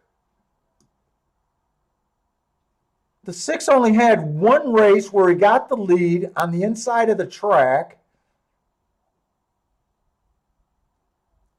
I could see why this race wasn't a play. The 5 was kind of a route to spread. Who was the other horse that I said maybe could show a little bit of speed? 2 horses didn't show any speed. Been running at this level. He fared 4th. Yeah, hindsight's a real good handicapper, and even me using Captain Hindsight, this 10 horse would have been impossible for me to pick myself. I would have thought the 2 or the 6 might have showed some speed. All right. Well, that didn't hurt me, but let's go over to Gulfstream. Fairgrounds have been a little bit better, well, quite a bit better prices so far.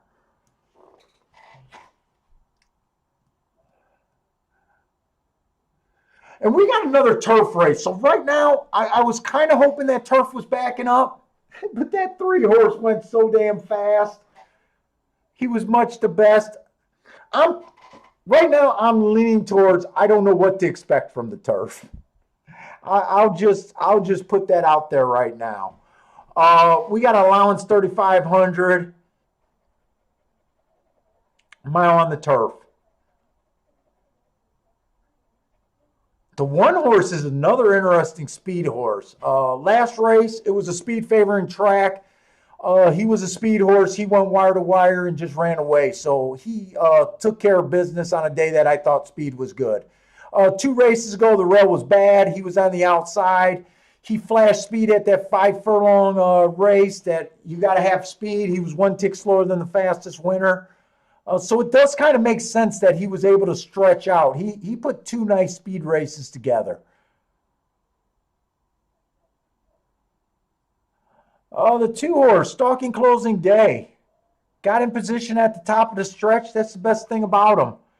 2 races ago, it was an early pressing day. He was a closer. Could have gave him an asterisk that race. 2-1, I don't have an opinion on him. He does do a nice job. He does do a nice job getting the lead. Or I'm sorry, not getting the lead. He does a nice job getting in position at the top of the stretch. If you guys like closers, that's how I judge closers. If they could just more often than not get in position at the top of the stretch. The 3 horses stretching out. I don't think.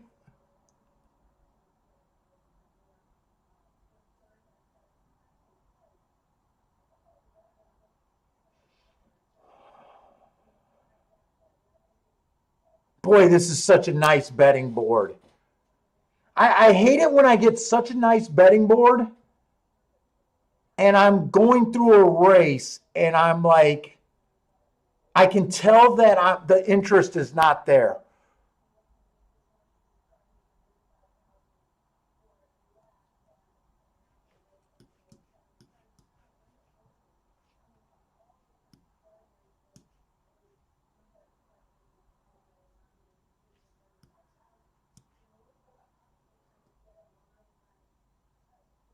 I'm trying to dig a little bit deeper and just do my kind of how I think the horses are going to break.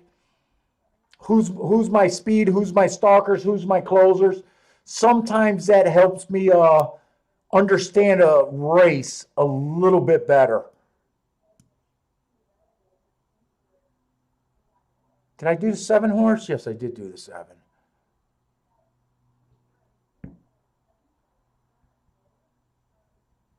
Five's kind of a difficult horse to pin down, running style wise. I'm going to put him in the stalker category.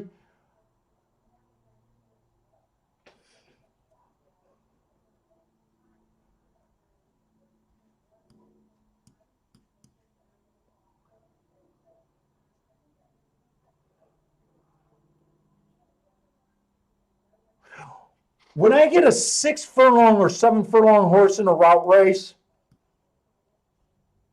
this is not exact science. Most of handicapping isn't. But when I get a closer that's been running sprint races, what I do is I usually move them up a level. So this horse, the 3 horse, I think is a closer, is his running style. But I'm going to put him as a stalker because I give credit for a sprinter stretching out. I don't think there's any real speed.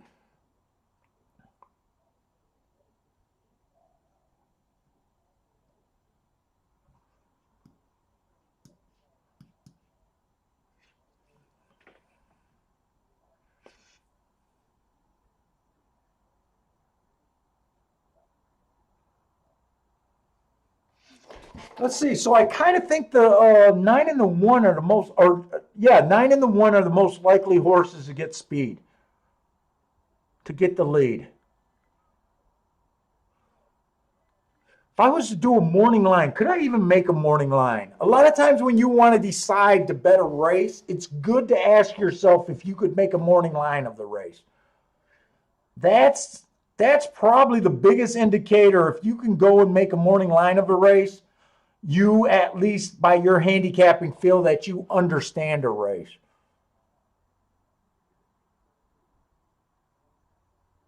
I don't think I can make a morning line out of this race. I really don't.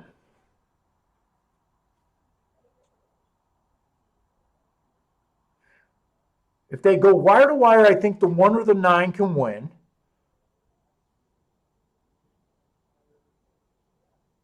Wow, they're both at night prices.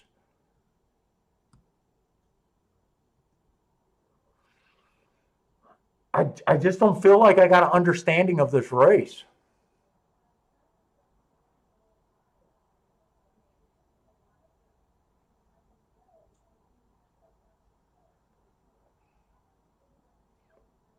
I think 5 can win. I think 5 can work out a good trip. I don't feel like I understand this race. This is going to be a sit out for me. I don't feel like I understand this race. To me, kind of so I tend to favor front end horses. And when I mark horses, it's usually the front end horses that stand out to me the most. That would be the 1, the 5, and the 9.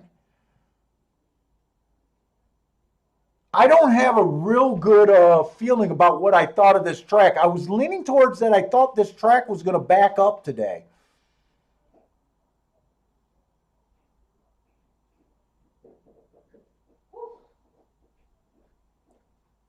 Nine gets the lead. One's going.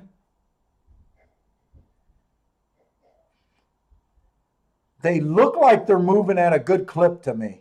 What do you guys got? C Money is saying the 3 should get a good trip. 6-1, nice price on him. Frankie Tubbs like the 2-1-4. Hawk likes the 3 and the 5.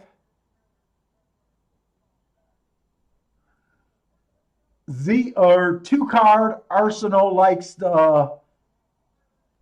Well, he's talking about workouts. Oh, he's talking to Hawk. I get that. Bill likes the 1 here.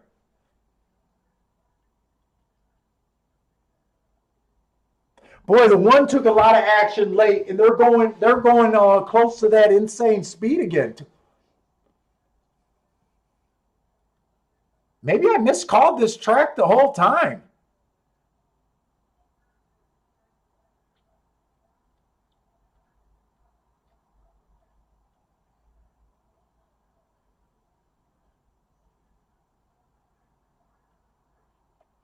Well, I did understand this race more than I gave myself credit to.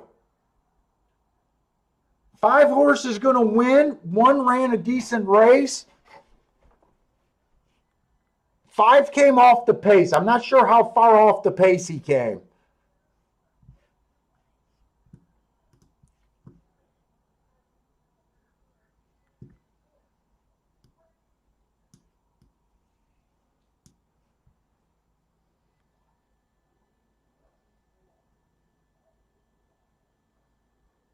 According to my marks, the only 3 horses I could have considered was the 1, the 5, and the 9. Sometimes you just got to trust your marks.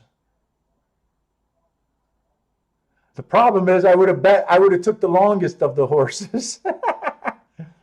I don't have a problem sitting out winners when I don't feel like I completely understand a race, though.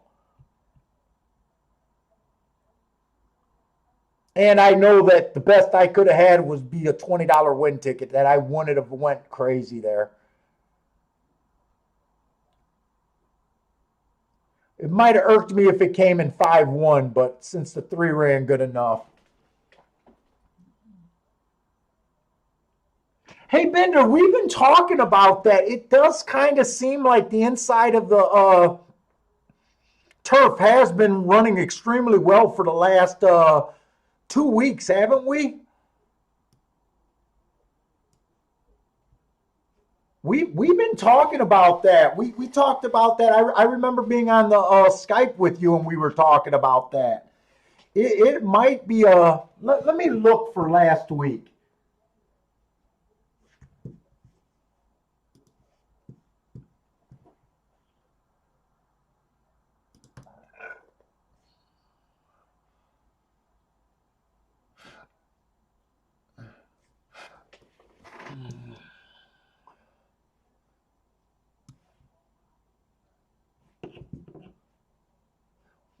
I remember being on the phone with you or on Skype, you and Parsons and us talking about it. Definitely for the last week. Last week, post 1 through 3, won 63% of the time. For the meet, they're winning 42. I did on the bias report called an inside bias that the inside was kind of looking good. It might be time to really be considering that. I don't know. But I remember saying that for like the last 2 weeks, it kind of been that way. 63% last week. Wow.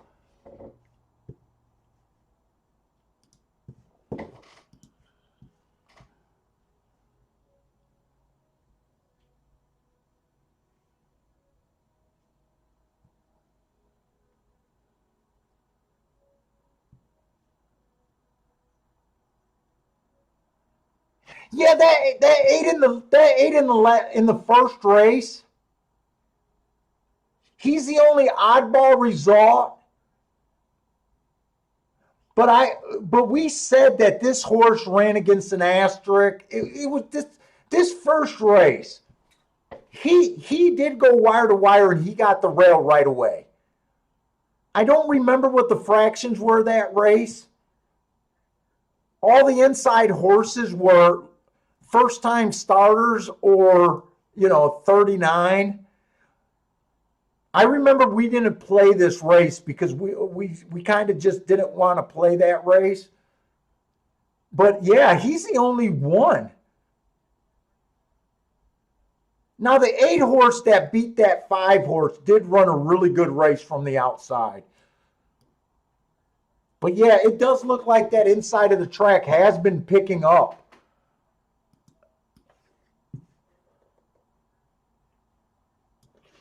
Let's see, the 5 was 9-2 here. The 3 was 6-1. The 1 was he was 9-1 most of the betting, and then they took action. Who did they bet that race? Who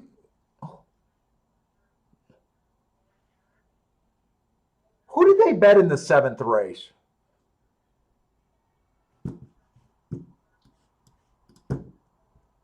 Let's see something.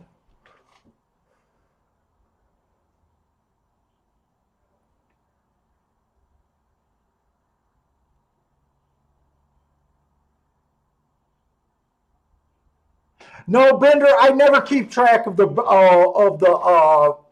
I never keep track of the run-ups. I used to try to keep notes of the run-ups, and I didn't find that it helped me. It just added more confusion. I know a lot of handicappers that really look at the run-ups, but I didn't find them to be all that useful. I'm trying to remember who they bet last race.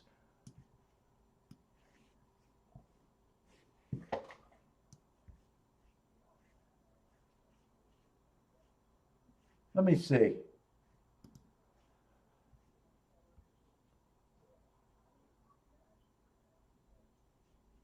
Uh,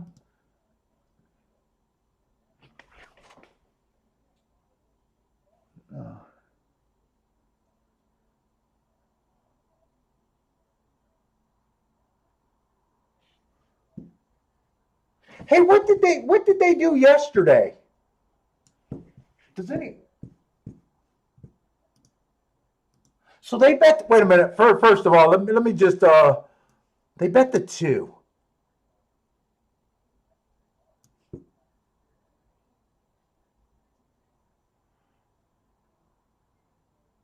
Yeah, I didn't care for the 2 other than he gets in position, but I didn't care for him. That's who the chalk was.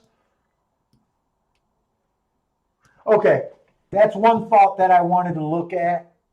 The next thing I wanted to look at, I charted the races yesterday. I think they only ran 2 route races yesterday.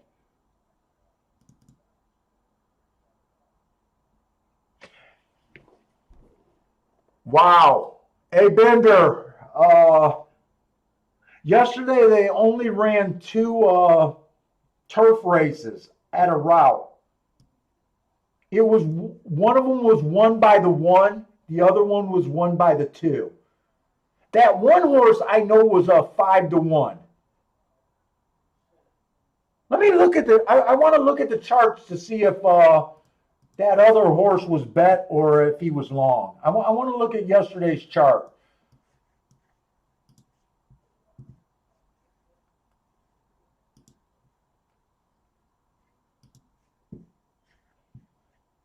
I was paying so close attention to the dirt yesterday. It was mostly a dirt card yesterday.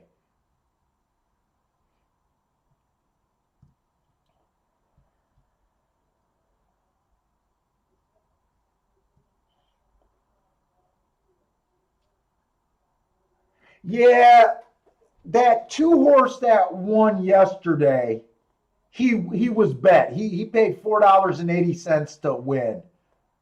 So he was chalk. I don't know if I want to jump on it's a complete bias, but man, some of this stuff is pointing me to that direction. And like I said, the last race, that 1 horse that won, he was 5-1. almost 6 to 1. So it might be worth considering.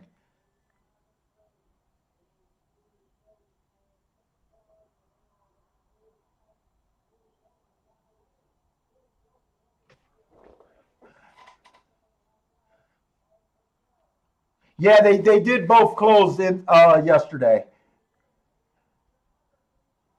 And I noticed that the 3 horse won the 5 furlong sprint yesterday too.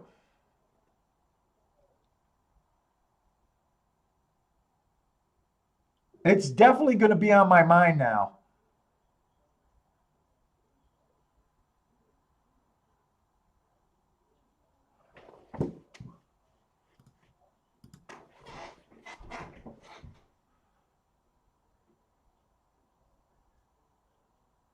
And I think you already beat me to it, but I think you're telling me that the 1, the 5, and the 3 were all inside.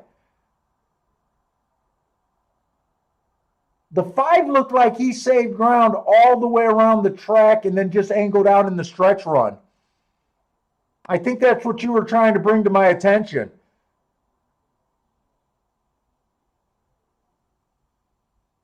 Dude, that might be worth making an adjustment for. It might be. I think we got a couple more turf racing today. Let's see. We got the next race is going to be another turf race. Then we got a dirt race.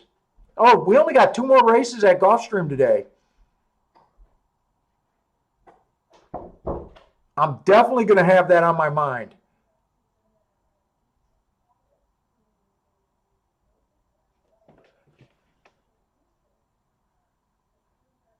Good eye, man. Good eye. Uh,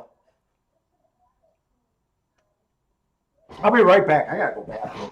It's bathroom break.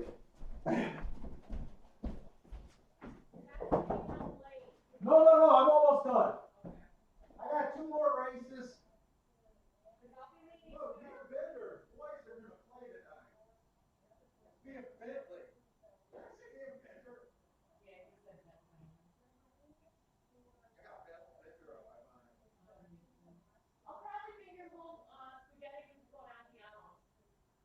Is that where you guys are going? Bro, heck, come on. I'm glad they're coming to get you.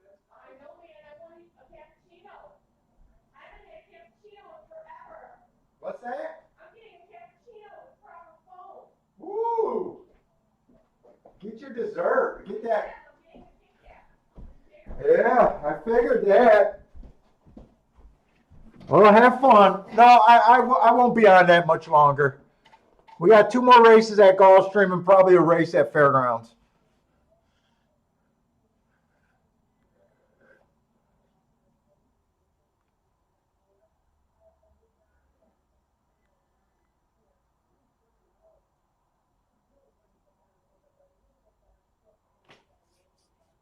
Hey, don't tell my wife there's 3 more races.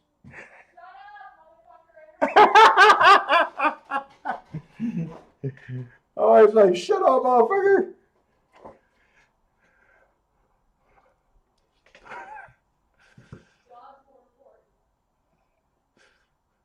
She loves that dog so much more than me, it's not even funny.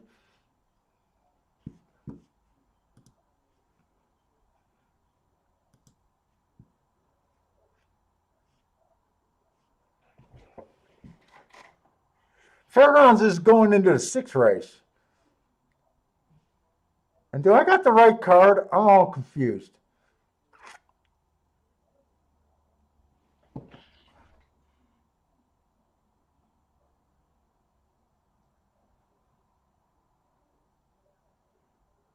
Yeah, I might have been looking at Fairgrounds form when I said that. I could be wrong.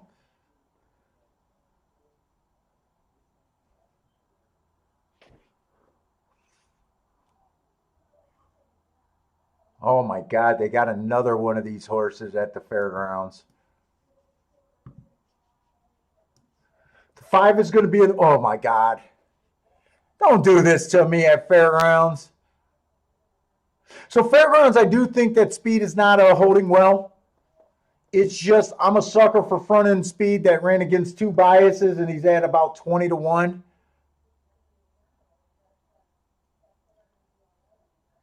Oh, there's a lot of speed in this race. Problem is, I think stalkers and closers are winning at the Fairgrounds on the turf. That kind of brings the 6 into play and just the 6.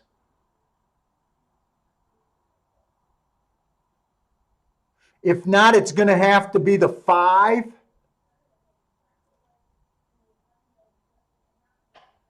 the 7, or the 9 doing something that they didn't do.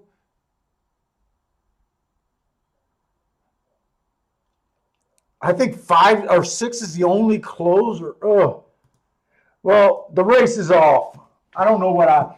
Let me see what odds these horses are.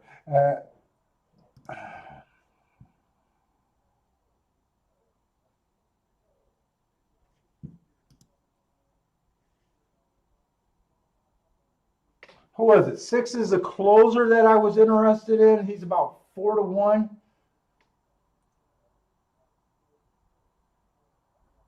This is the fastest turf route that I think I've seen all day. This 6 is went back way too far. Why is he back so far?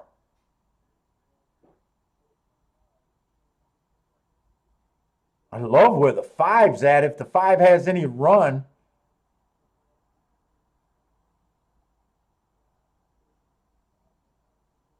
All right, 6 looks like he's gearing up, but he has to continue a pretty big move.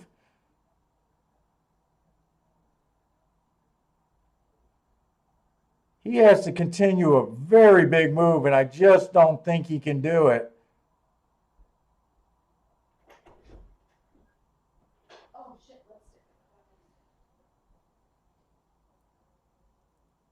9 went wire to wire, but he was 4 to 5. I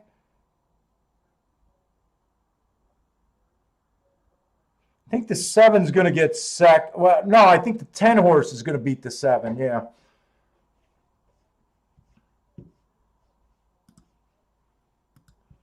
Six was just too far back to have a move in 9. 7 ran a good race, but just couldn't.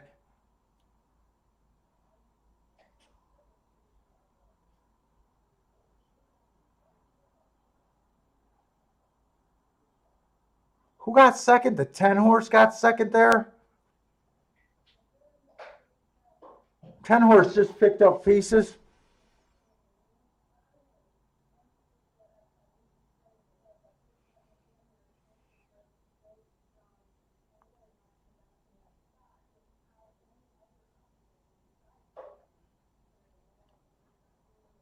I can't really get mad at the 6 horse for being that far back, to be honest.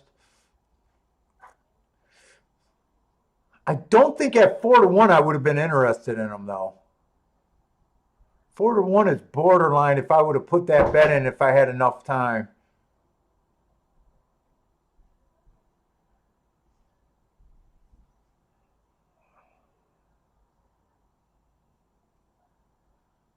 Nine-one, how a 3 to 5 supposed to win? Yeah.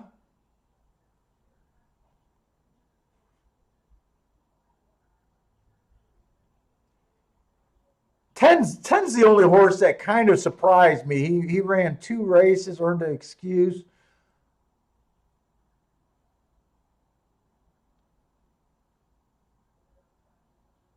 Yeah, I don't know. I want to focus on Gulfstream. Oh, oh.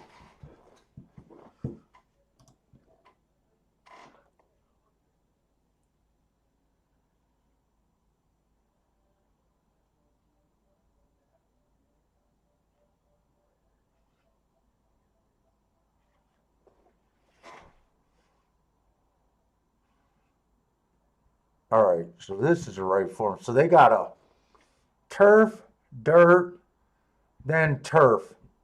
So we are going to see two more turf routes today. So if we see two more inside winners, inside trip kind of horses, I will be leaning towards thinking that the inside was good today. Definitely was good last week, winning 60 some percent of the races. Uh,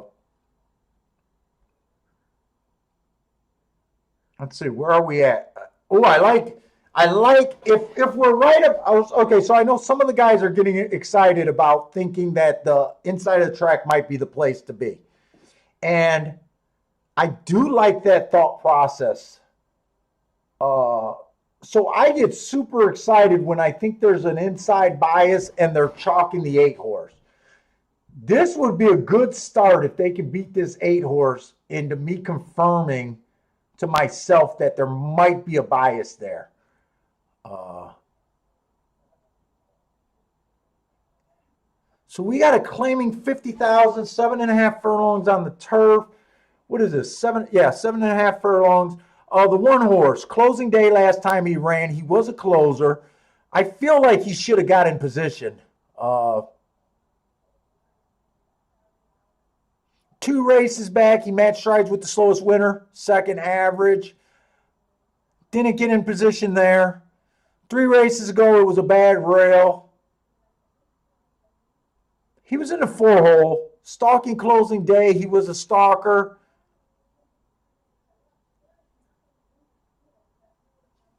He went too fast to win at the first call. His speed figure has been going up since that race. I do like that. I don't have a real strong opinion on him one way or another.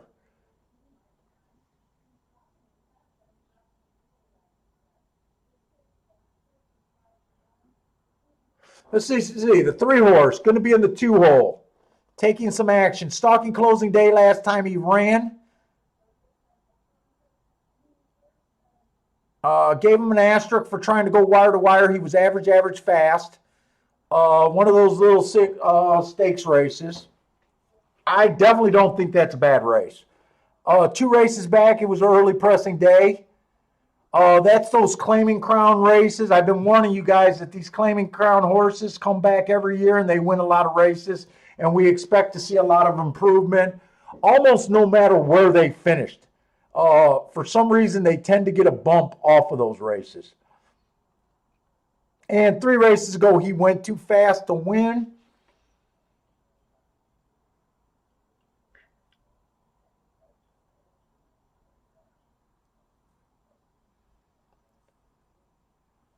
There's some things to like about him, especially if you like the inside of the track, but there's some things that pull me back on him. I don't mind a sprint to route, but it's always a question mark if they can go the distance. And 3-1 is kind of a short price for a question mark. I definitely think he's a contender. Let's see if there's other speed in this race and what kind of trip we can guess for him. The 4 horse. Jockey fell off last race, so that's a throwout race. 2 races ago, stalking closing day, tried to go wire to wire, gave him an asterisk. He went too fast to win. Absolutely love that race.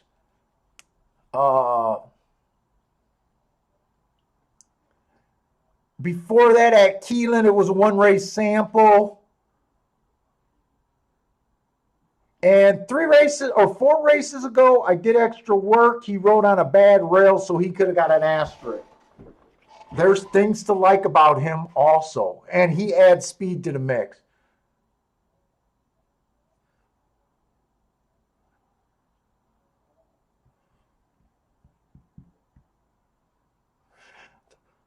The 5 horse, I just got him as slow and average last race. Was close to position, but not quite. 2 races ago, he went too fast to win while rating.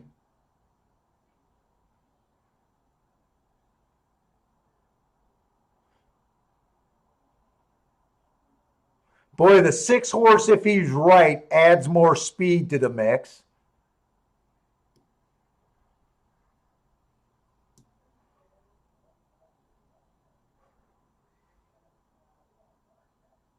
Shit, 8 horse adds more speed to the mix also.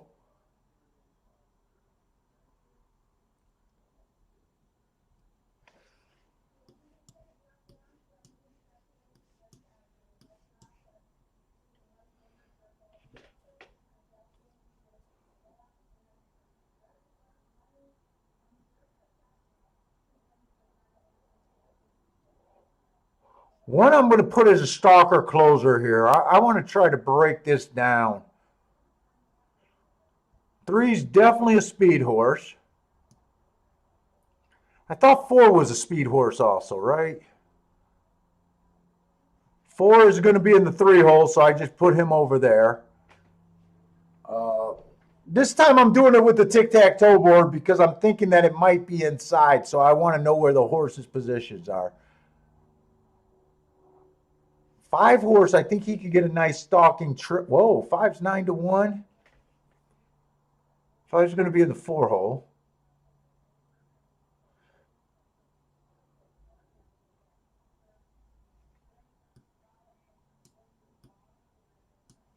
There looks like there's a lot of speed here.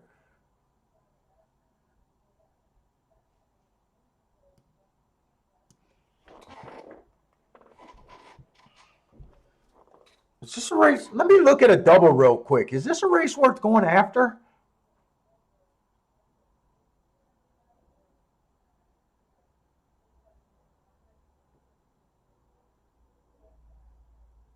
The 2's 20-1 next race. And the 1's, whoa, this next race.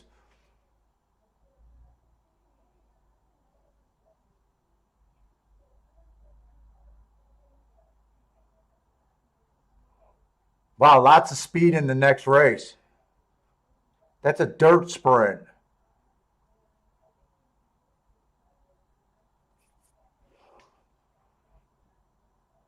Wow, lots of speed. This horse hasn't raced since July.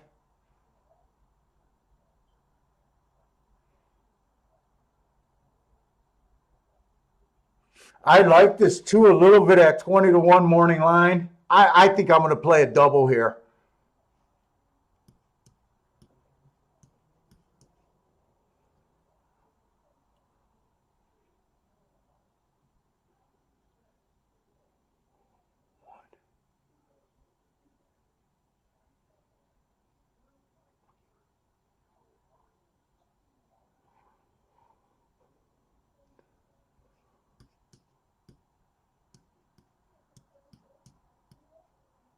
One, three, four, 5 to the 1-2. Try to beat the 8. 2's 20-1 in morning line.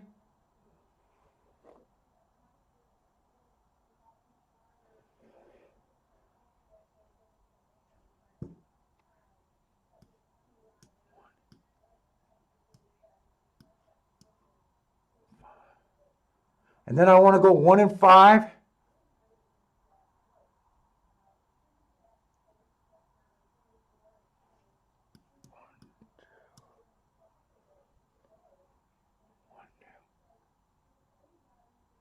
I think I'm going after this. I think I'm playing both of these doubles.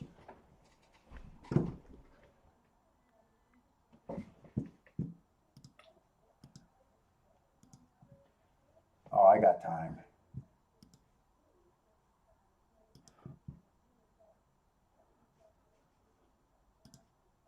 One into 5 to the 1, 3, 4, 5. I'm going for this one. 1, 3, 4, 5. 1, 3, 4, 5 to the 1 and the 2.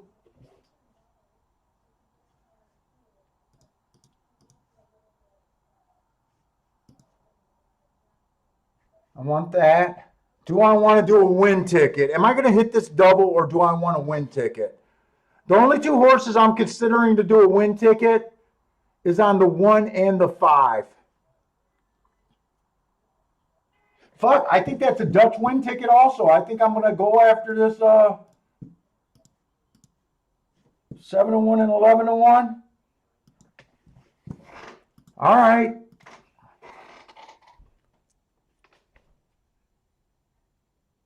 I need to beat the 8 here. What do you guys like here? Van is taking a try, 4 and 5 with the inside, kind of. Frankie Tubbs is 6 on top of the 1-4. Hawk likes the 3-5-9. Hawk likes the 3 also. Oh, that's exact a box and a win bet. Okay. Hey, what's up, Lou? Lewis?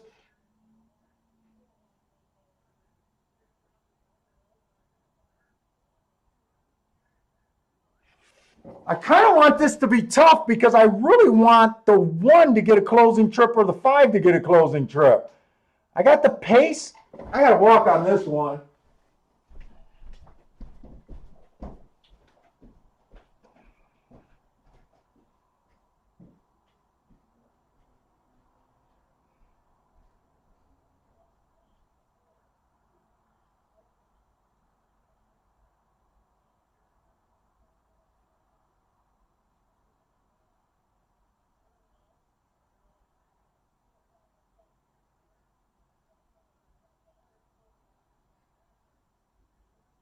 Oh, this is not good.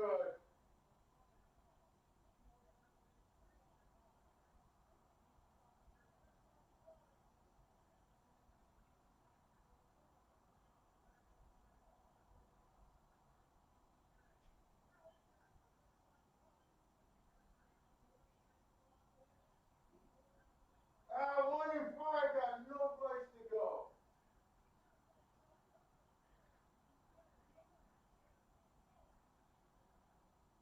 God damn it, I should have won exactas. I know I should have won exactas. Okay, I'm alive, but that's not what I wanted.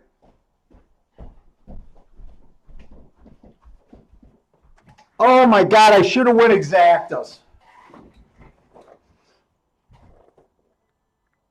The exacta that I was going to do, I was thinking doubles or exactas. I would have used the exact same horses. The exactas that I would have did would have been 1 and 5, first and second, with the 1, 3, 4, 5. Right now, I'm thinking maybe I should have just did the exactas. I don't know. We'll see if I hit the double. If the 1 or the 2 has to win next race now.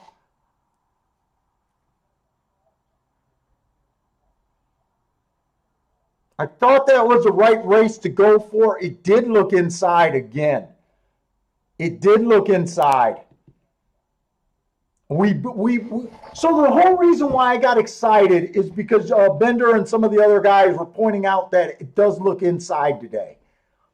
So as soon as I seen the 8 horse take all that action, I thought the 8 was probably dead money. So I just thought this was a better race. Man.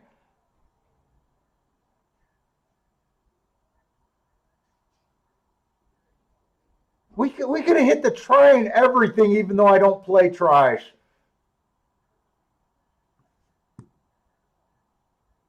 I guess I was excited about the 8 taking that much money, but in hindsight, I never realized that the 3 and the 4 were also basically like co-favorites.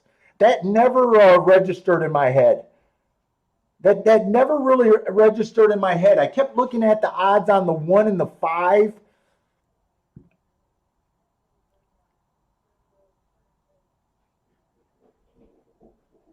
I'm leaning towards today's going to be labeled as an inside track, though. I really am. It just seems like everyone that's running is getting that inside trip. We beat the 8 horse. I don't know. We'll see how the day plans out, but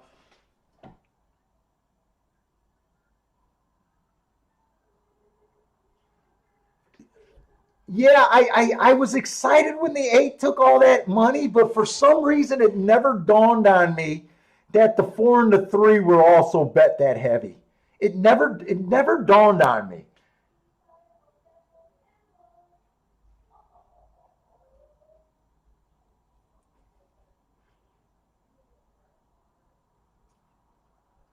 Is this exactly going to pay 30 to 1?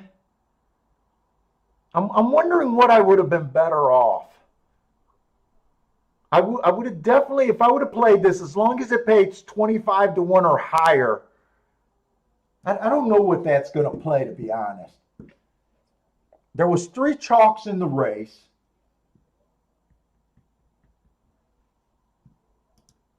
I think with there being so many chalks in the race, they could have spread out. It looks like 4-5 is going to pay 26 to 1.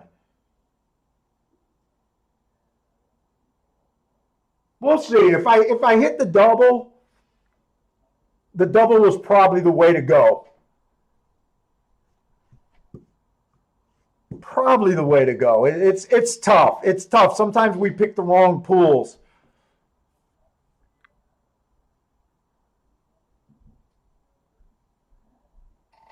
Bender's alive to the 1, 2, 3. I wish I had. I wish I had the other 2 horses. I kind of was thinking along the same lines you were, Bender, except I didn't feel like I could have won a 4x4. So this was my compromise. So we got the 4 to the 1 and 2. If the 5 would have won, 5 would have been a great scenario. We would have got a price and we would have been alive to 4 horses. Plus we would have hit a $20 win ticket, which basically would have been profit plus a free ride. Oh man, we'll see. We'll see how this works out. Yeah, the exacta did pay 26 to 1. Let's see, what would that have cost? If I would have did that for $10, let's see. 1 and 5 with the 1, 3, 4. I got to do this slow. I can't, after all these years of playing, I still can't do the math that fast. So that's 3 combinations, so that's $60. So it would have been a $120 ticket. I would have hit it for $10. Oh no, we would have only made 120 on the bet. I think I'm better off doing what I did. I think I'm way better off doing what I did. It wasn't a bet that's worth complaining about, to be honest. You bet 120 to get basically 260 back. Profit, but that's not what we're looking for, man. That's not what we're looking for. It sounds okay, but it's not really that good of a bet. 120 to get basically 2 to 1.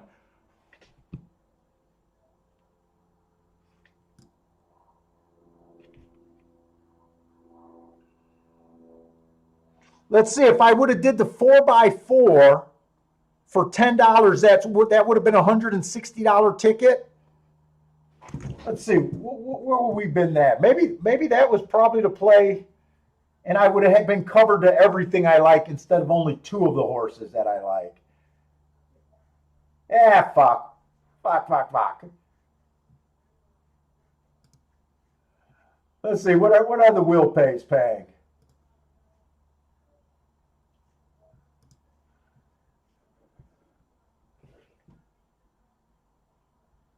Okay.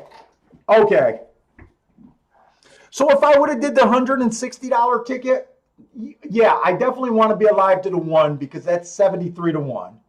I want to be alive to the 2. That's 105. I would like to be alive to the 3. That's 38 to 1. But I couldn't have played the 4. That's only paying $7. So I would have probably had to drop the 4. I would have had to drop the 4-4 combination, and I probably would have had to, if I would have had time to look at the payoffs, I would have dropped the 4-4 combination, so that would have cut my bet down. And then I don't think that the 3-4 would have paid that much more. So I probably would have had to do probably the best case scenario I could have did was the 1 and the 5 to those four horses, and then come back and did the 3 and the 4, but only to the 1, 2, 3. And if the 4 beats me, it's just I got beat by a horse. That probably would have been, and that would have been 40.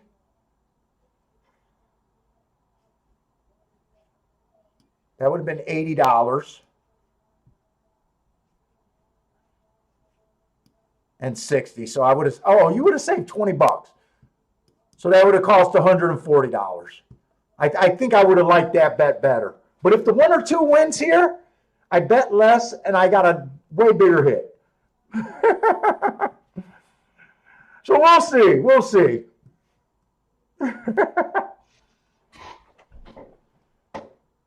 If the 1 or at least I'm in good position. I can make $1,000 or over $1,000 if the 1 or the 2 wins. That would not be a bad day today. So I do like my position. I just don't have as much covered as I would have liked. Let's see. Do we want to look at fair rounds?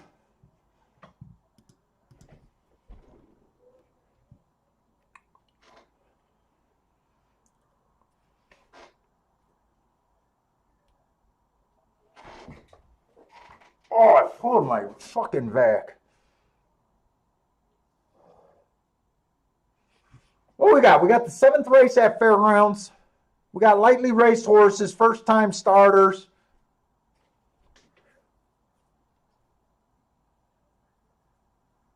Seven's not the big favorite here?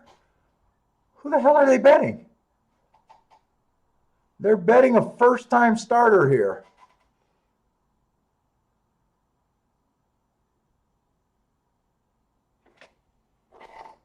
I'm interested in 2 bets.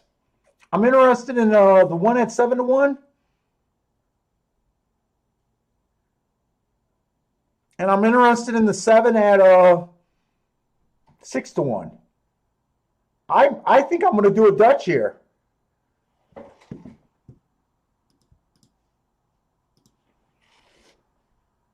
This I will admit is a dangerous race for me. There's a few first timers. There's a few horses that only ran 1 race, like the 1. If the 1 doesn't run a lick, I wouldn't be surprised. If the 5 or 3 improves, I wouldn't be surprised. I wouldn't get surprised, but I'm a little shocked at the prices that I'm getting on the 1 and the 7. I think it's worth a Dutch play here.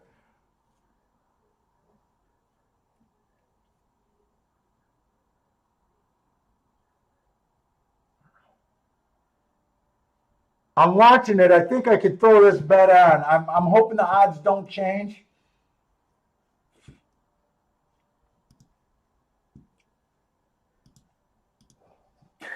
The 1 and the 7. That's all I'm interested in here.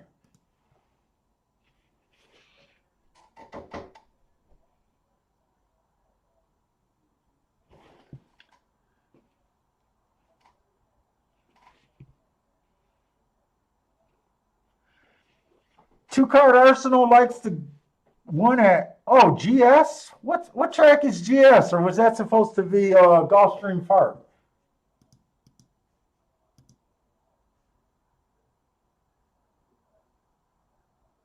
Could that be Golden Gate that you're looking at? Maybe that's Golden Gate.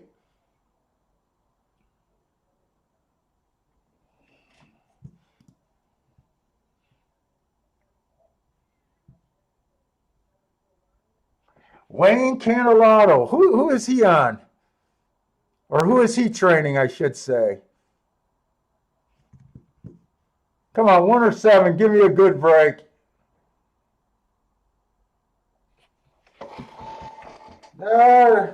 It looks like the first timers are having some run here.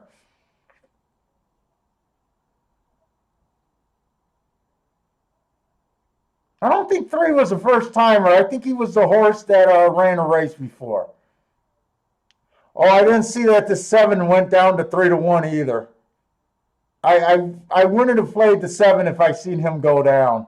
How did I miss that? Did that happen in the gate?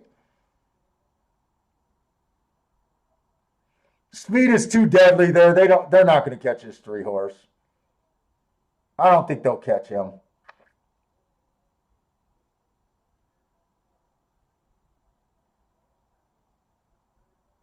Come on, 1.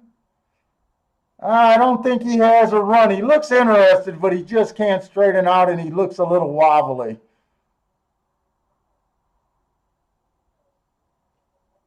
I can't get mad about this race, though. I knew it was a dangerous position to be in. All inside, but like I said, I wouldn't be surprised. I thought I was getting 6-1 on the 7, and I got my 6-1 on the 1, so I thought that was worth a play. If I seen the 7 go down to 3-1, I probably wouldn't have bet him. I would have just bet the 1 horse.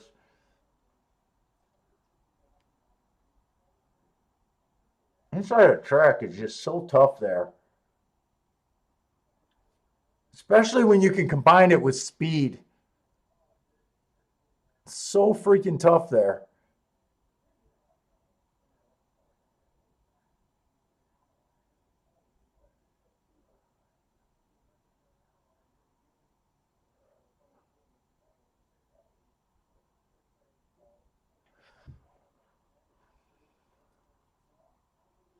One, two, three, four. Racing is so damn easy. Wow. Actually, that's super and try. Everything's going to pay good there.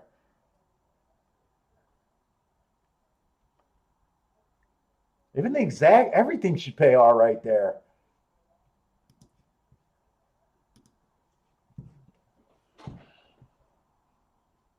Oh, the 2 card is at Gulfstream. I hope we're right about the 1 or the 2. My day probably depends on the 1 or 2 winning this race. The 3's at a price where I can do a saver bet to kind of protect myself. I might put a little bit on the 3 just to win.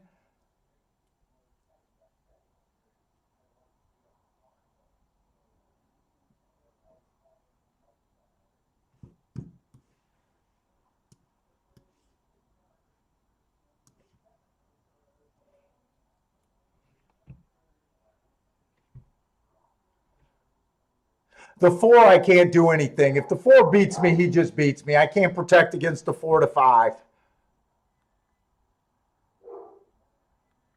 I just need this track to run like Gulfstream.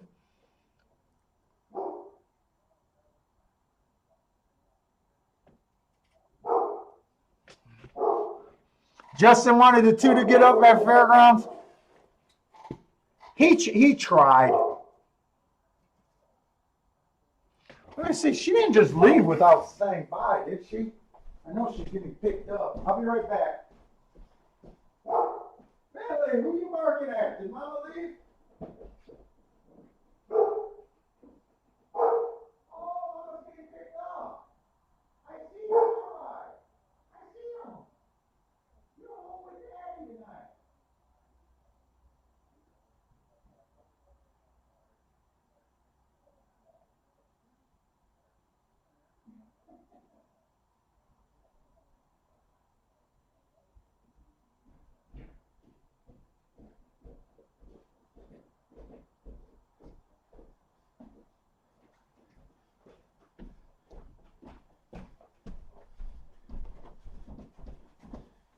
Oh, shit.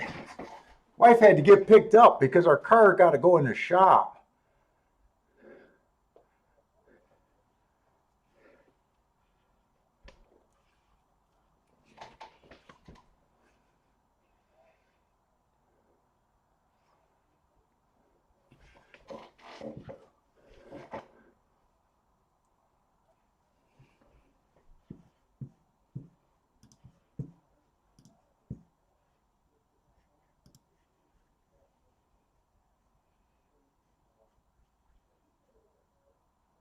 Let's see. Gulfstream, I'm wondering, the 3 I can protect with, I'm wondering if the 4 on top of the 1 through 3 is worth playing. Because I am on a really nice hit if the 1 or 2 can win. I think the 1 I get basically $1,500 back, and if the 2 wins, I get about $2,000 back. So I am on a ticket that's worth protecting. The 3 I can bet a little bit on and at least cover what I put in today. Let's see, could I do anything with the 4? That's the problem. I could play exactas 4 on top of the 1, 2, 3. I just got to decide how much this is worth protecting. That's the problem. Sometimes you do too many saver bets, and I'm guilty of that.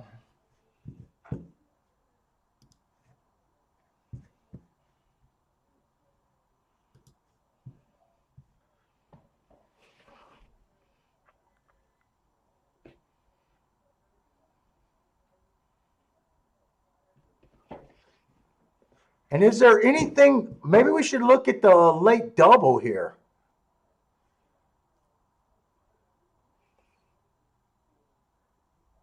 Maybe that's what we should look at. So they've been going extremely fast fractions kind of today at Gulfstream.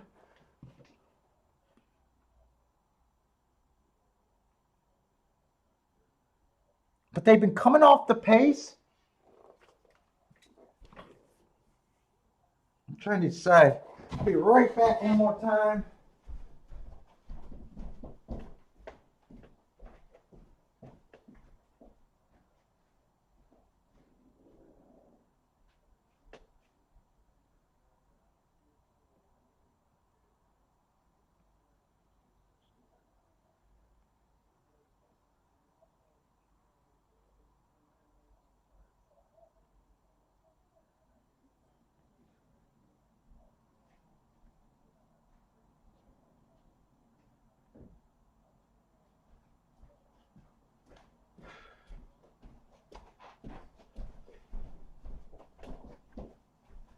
Let's see, where do we go from here? Could we play a double?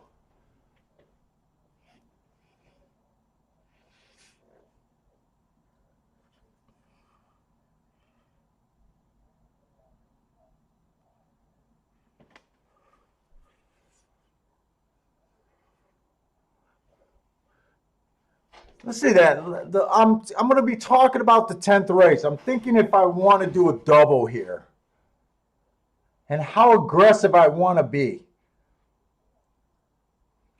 Usually when I'm on a nice hit, I just want to solve the nice hit, but we're running out of races.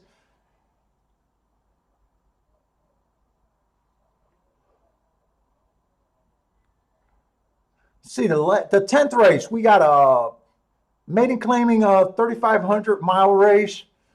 This one horse inside stalking closing day should have earned an asterisk, plus he went too fast to win. These hearts play the same as an asterisk.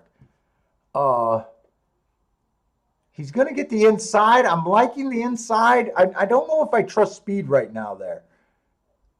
8-1 morning line. I'm not going to throw him out. The 2 is at 30-1.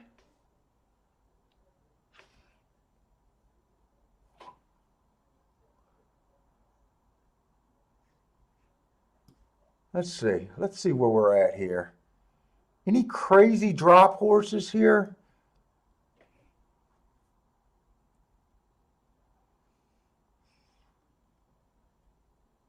God, I like some horses here.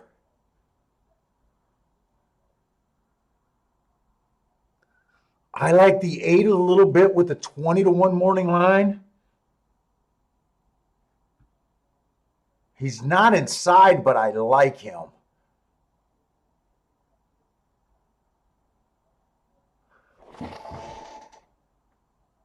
Boy, I might be overly aggressive.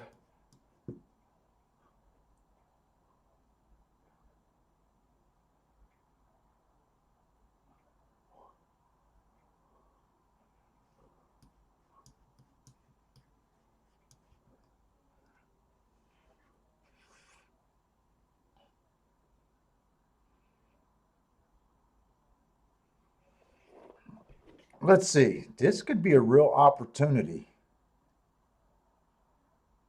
I could use those 3 horses and come back to the 2 and the 3, and I'm covered on the inside.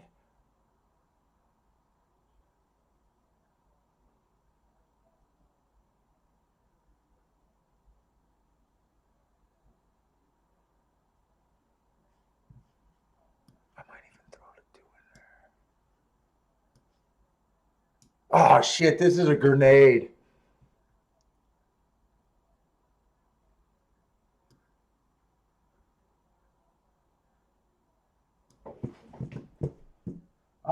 Let's see what these doubles are paying. Probables.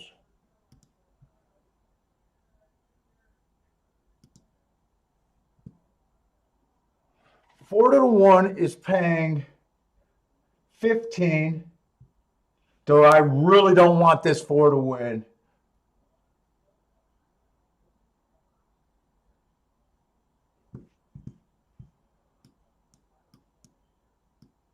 I'm going for a monster day. I'm going for a monster day, I think.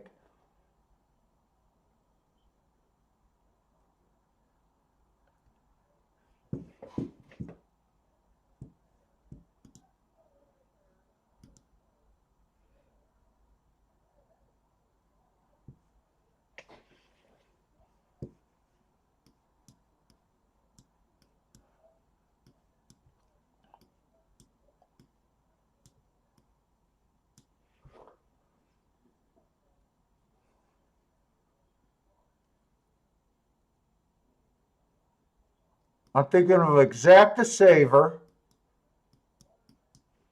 continuing a double. I don't mind that being a kind of a grenade double because I think if I'm right, I got 2 horses at 20 to 1 that I like. I think the 1's morning line is about 8 to 1. And the 4's at 9 to 2. If I'm right about the inside, this could be a score.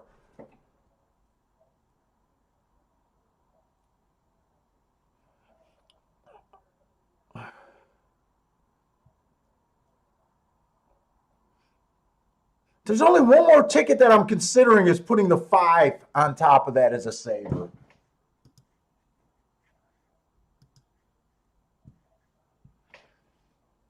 I think I'm going to do it.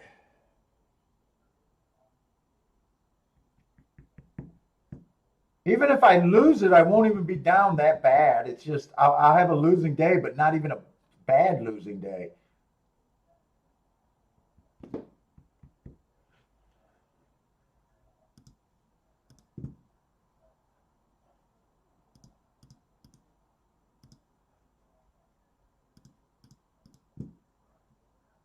One, two. Wait a minute. That's the wrong horse. 1, 2, 4, and 8. Yeah, we're doing it.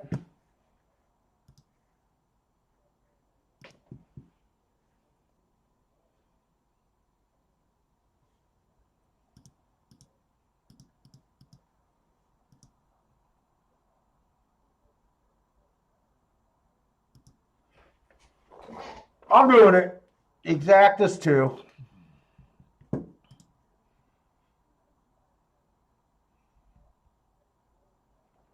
Bill Robinson is going across the board on the 1. Good luck, because that's good for me too, Bill. Bender, you like that ticket? Normally I wouldn't do this, but I think I really like the situation. This just feels like a rate. This just feels like a sequence. If I'm right about, I can make a killing. And I had a really big day yesterday.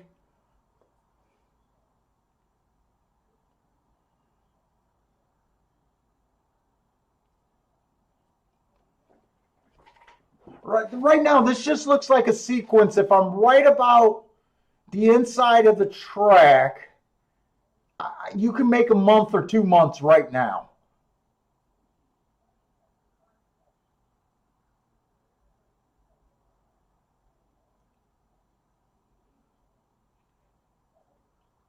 I really need the 1 and 2. 1 and 2 would be huge right here.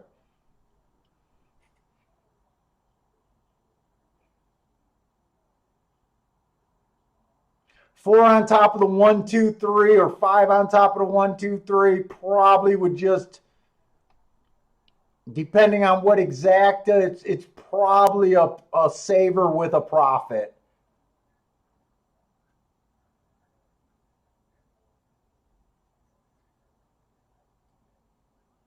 I don't think I'm going to be able to watch this race.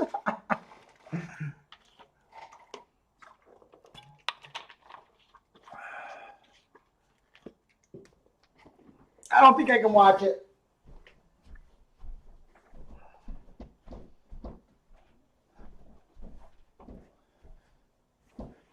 If 1 or 2 gets the lead and they clear, I'm probably going to walk outside and walk around the house. Nope, 5 gets the lead.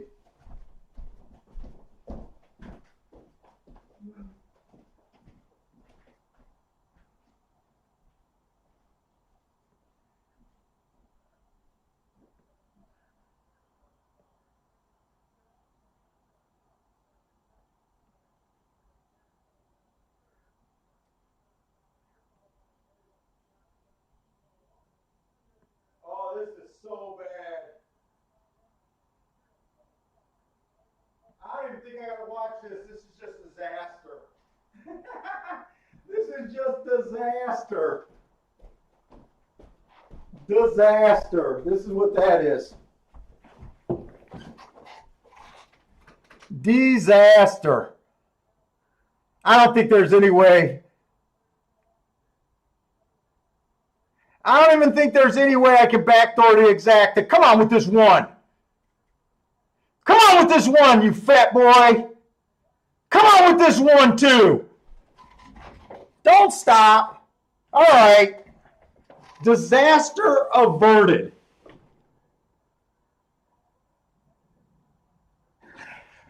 Disaster averted there.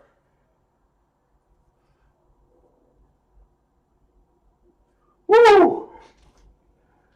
I think I'm still going to manage to make a healthy profit, but I'm out of all the doubles. I think the 5-1 was paying like, is the 5-1 paying 60 to 1?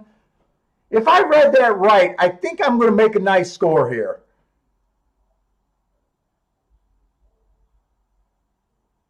That can't pay 60 to 1. That might be 36 to 1. Maybe I got my things mixed up.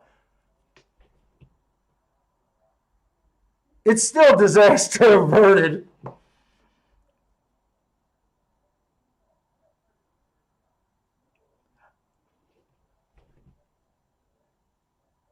This all is about how much this exact is going to pay.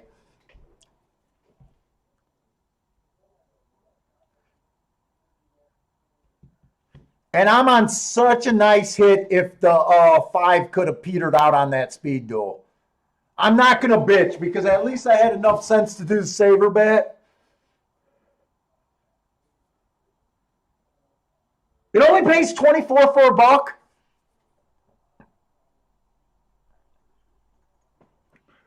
It still averts to disaster. It's not going to be a big score, that's for sure.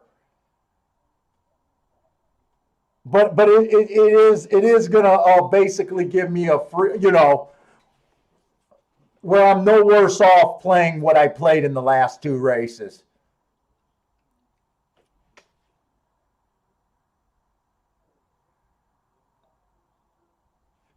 5-4 would have been a complete freaking disaster. 5-4. I was probably looking at the doubles for the 2. Yeah, it was probably the 2 double that I was looking at that I thought I could still have a nice score.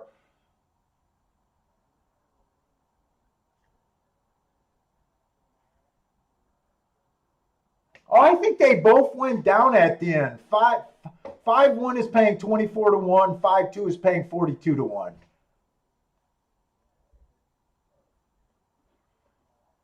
I probably played too many combinations there. I probably didn't need the 3. I probably should have just covered to the 2 horses I was alive to and just did the 20 to win on the 3 horse. I could have saved myself quite a bit of money actually doing that. Oh, all right. That's all right. Inside of the damn track, guys. I mean, is anyone betting these 2 inside of the tracks better than me? I feel like someone should be just saying, Paul, I'm betting the inside of the fucking track and I'm crushing it today.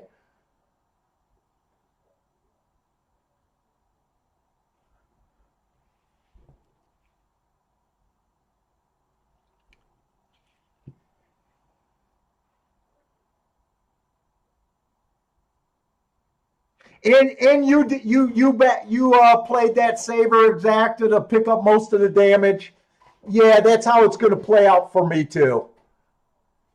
Boy, entering the stretch, it looked like there was 0 chance for anything outside of 5-4 or 4-5 to win that race. I'm giddy just for hitting this back end saver. But you know what? I really don't mind. I put myself in a really good position.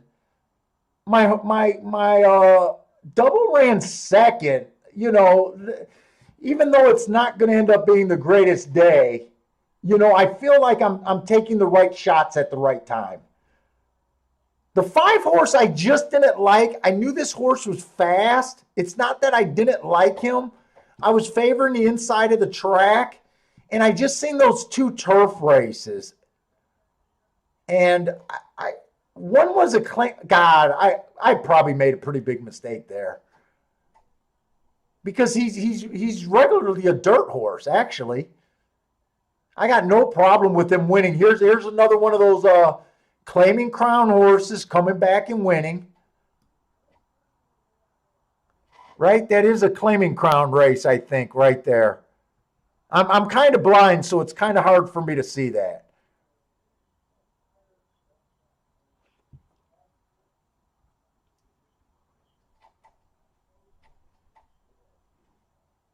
It is what it is. We got one more race, and I still might be interested in this last race.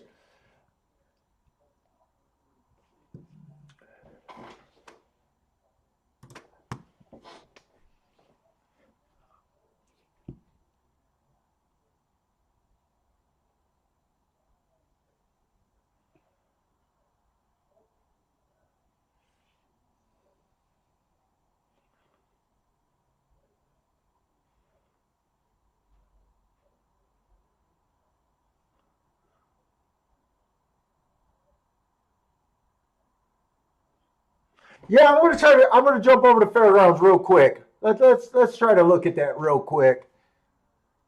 I only got one more race at Gulfstream, and then I'm done. So we'll look at this Fairgrounds race. We'll try to get a good read on it. It is going to be a turf route race, lightly raced horses though, and a lot of horses, I think, trying new things. Well, actually, not really. A lot of times when you get such a lightly raced field, there's a lot of scratches in this race. Well, those were never going to be in. The 8 horse is out. The 5 horse is out. Let me make sure I got the right race, first of all. Spare cash. Yeah, I'm in the right race. So what is this race left with?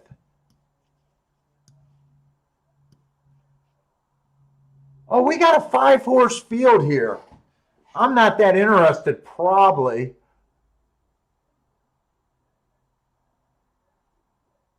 Yeah, I tend not to play too many 5 horse fields unless something jumps out at a big price. Let's see. So this should be on the turf. I don't see why not. There's just a lot of scratches here, I guess. Made it special weight. The or the 3 horse is in the 1 hole. He only ran 1 race. Had an excuse last race.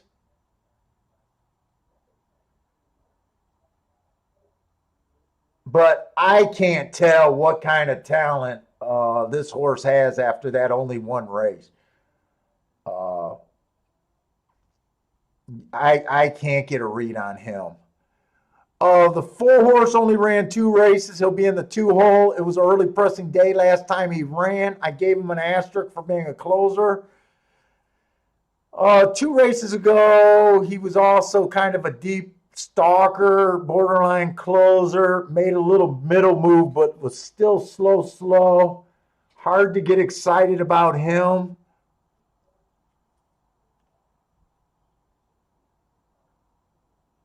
I just think this is going to be a bad race. I'll look up that Woodbine horse. Let me look up that Woodbine race. Let's see if there's something out here. Documents. Let's see. Folders. Woodbine. 1031 is what I. Why am I looking at it this way? Oh, fuck it. I'm here now.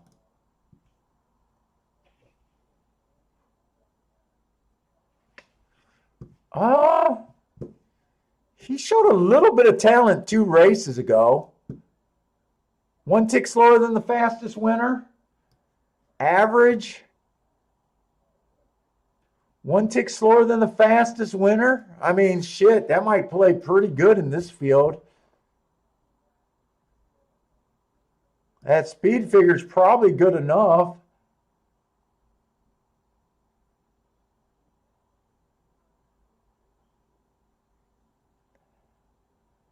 And the 9 looks okay. To me, the only 2 horses that I kind of got marks on is the 6 and the 9. And the 3 and the 4, I wouldn't have a problem with either of those 2 horses improving. I personally don't have a bet here. 6 is 5-2, 9 is 2-1. There's just not, to me, there's just no upside for me to jump in this race.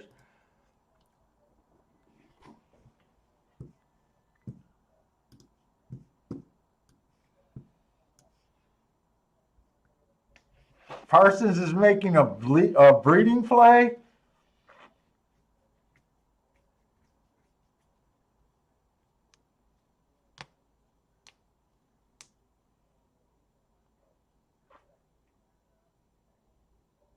Oh, 2 cards. You need the 4 for the pick 4. But you got an all here, huh? Is this the payoff leg or just the next? There might be a race or 2 after this. Maybe 1 more race after this.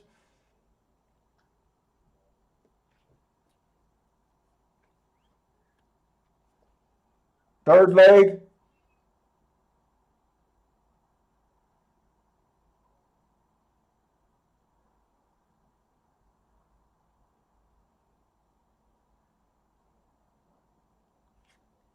Ford's going for the lead. He's already improved his running style in my book.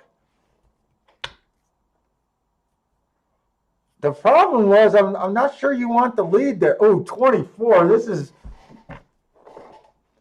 is the fastest race by far today. 24? Dude, they had 1 race where they went 26 at the first call. I don't know. Don't you got to like the 6 from this position? I don't know. Or even the 3.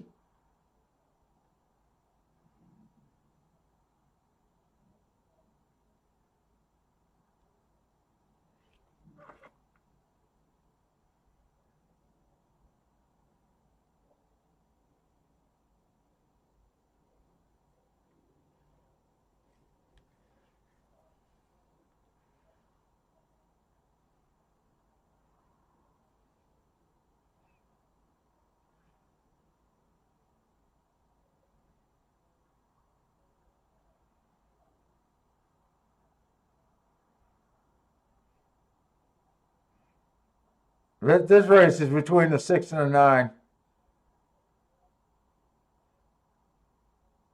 And now I just think it's between the 9.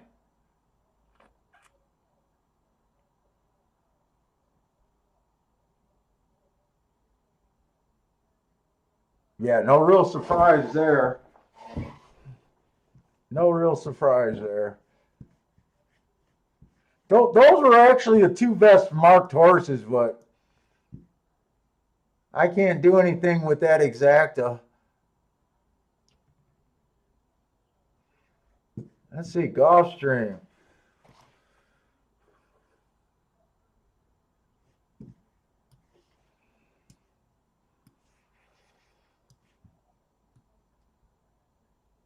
Oh, that was such an ugly.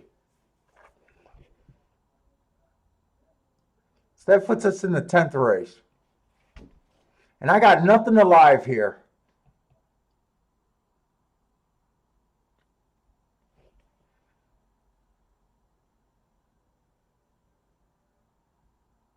I like the 1482.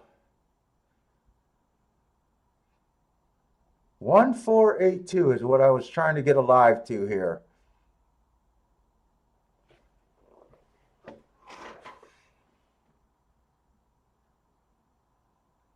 Boy, I wanted to be a lot. What are these doubles paying? I bet they're paying huge. Fools, Will Pace, Gulfstream.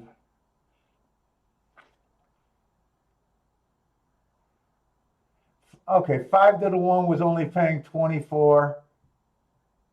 5 to the 2 is paying 303 to 1. The 4 is only paying 21 to 1.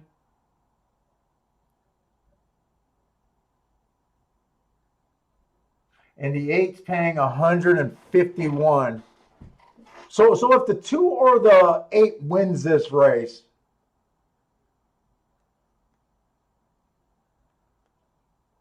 I should have looked at the double payoffs before I put in those double tickets, huh?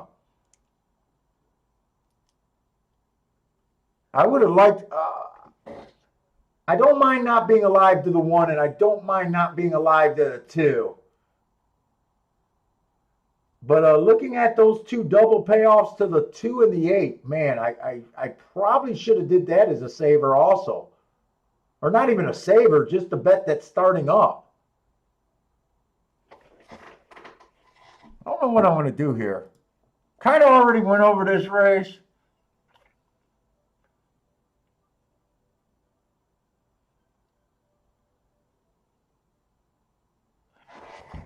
No, I don't like. I never got into West Coast racing.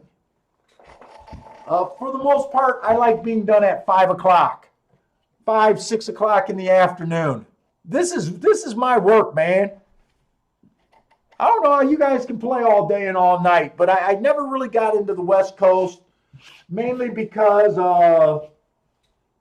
I think West Coast usually starts at my 3 or 4 o'clock in the afternoon. And I don't want to find something that I really have to play late. Turfway is the only PM track that I play.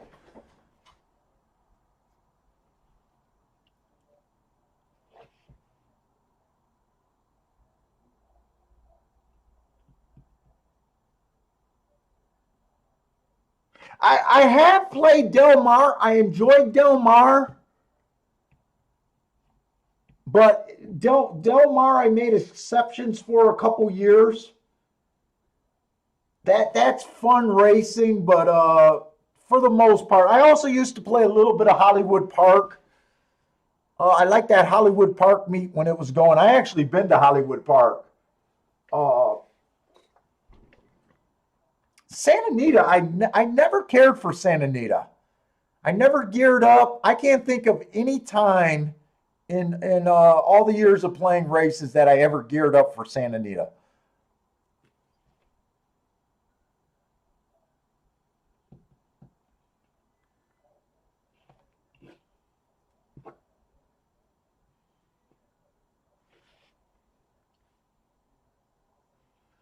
Justin is all over the 3 at Gulfstream.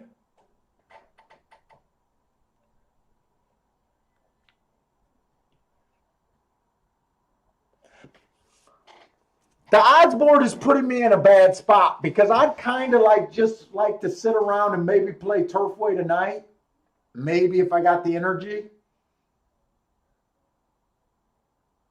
I don't like digging a hole in the last race.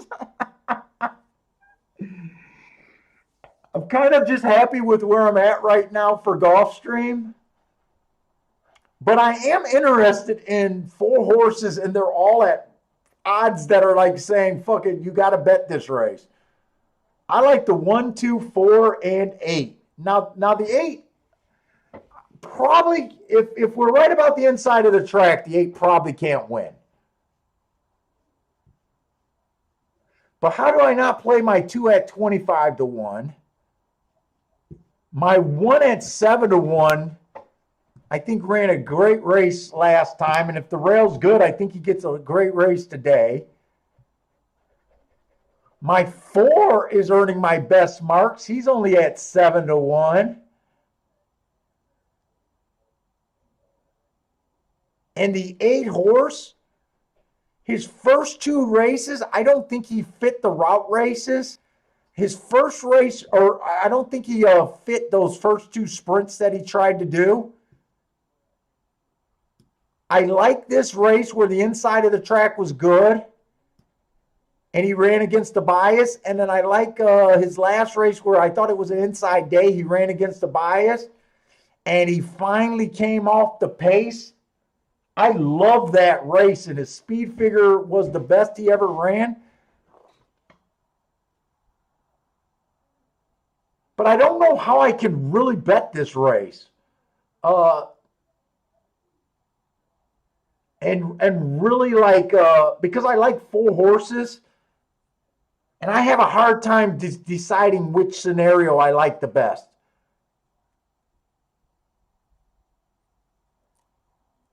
My first scenario is I kind of see the 1 or the 4 running away from it. I kind of see the 1 or the 4 running away. That's probably my top scenario. I also see the 1 and the 4 kind of dueling, and that might set up this 2 on the inside of the track getting a perfect trip.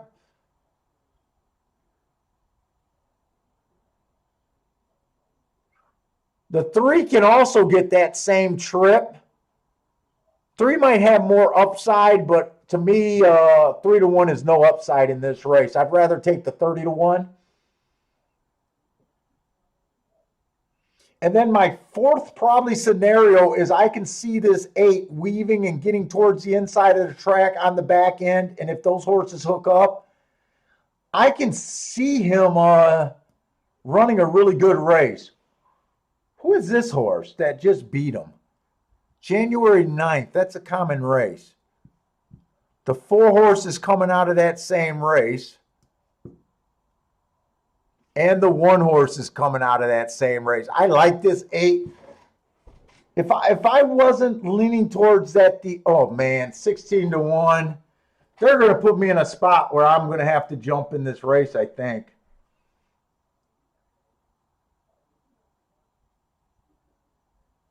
Oh, man.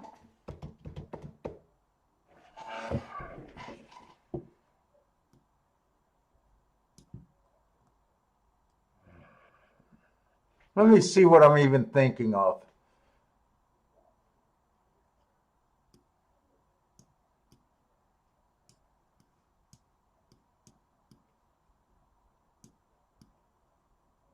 If the 4 beats me and the 2 and 8 gets second,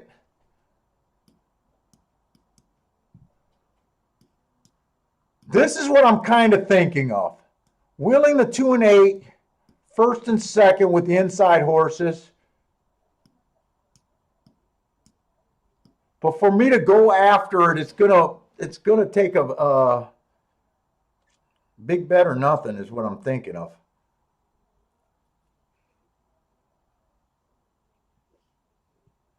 Let's see. So that's 120 right there just to do both of those.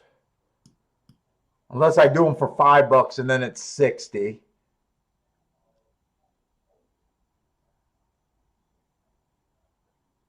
but I'm still interested in the win.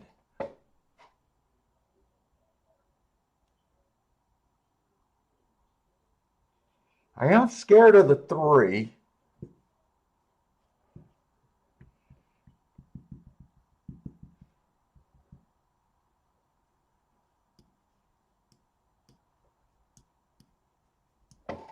Then 2 and the 8 to win. See what I mean? That puts me in a bad. That kind of puts me in a silly situation. I kind of like all 4 of those horses, and I can't say. I probably like the 1 and the 4 a little bit better than the other 2.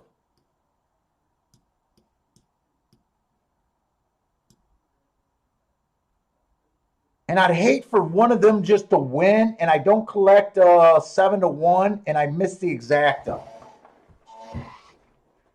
I don't do 4 horses exacta boxes.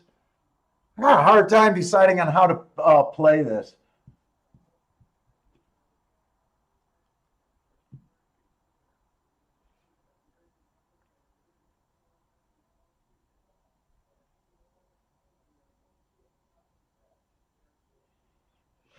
Frankie Tubbs is thinking about a 4-6 on the 4-6-8-10. He's not. Frankie's not convinced on the inside of the track.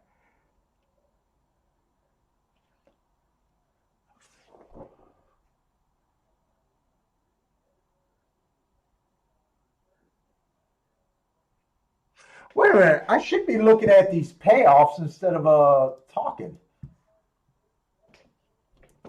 Let's see. Exacta probables.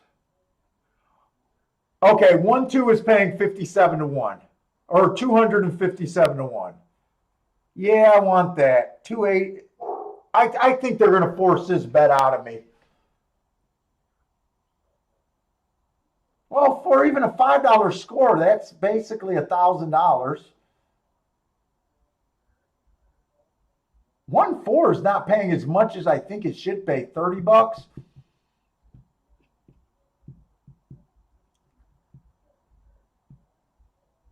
How is 3-1 only paying $33? Oh no, 3-2 is the one. I think I'm going to have to play this. It's not that I love it, but I mean this is another ticket that wow.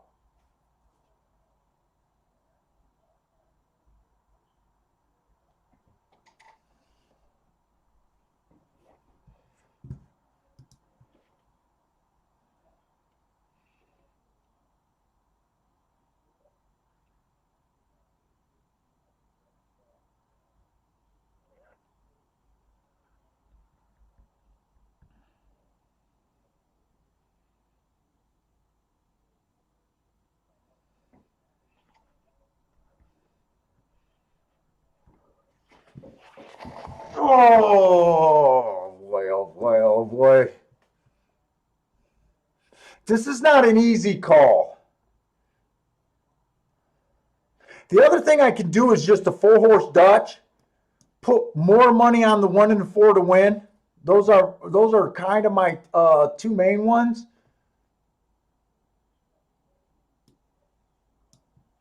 And then bets smaller. I think that's what I think I'm going to do. I think I'm doing everything. I think I'm doing the exactas. I'm doing the exactas. Who am I kidding?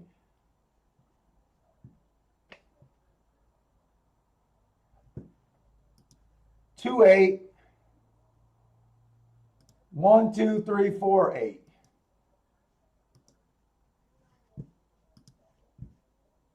One, 2, 3, 4, 8 on top of the 2-8. All right. And then I'm going to do the win bets. So, I mean, all I need is $20 on the 1, or I'm sorry, on the 2-horse to win $1,000. That's an easy bet to make. So put that in there. So if the 2 wins, that's basically $900, $1,000, depending on what it goes on. The same thing for the 8. That's pretty easy to do. That's looking like $500 if he wins.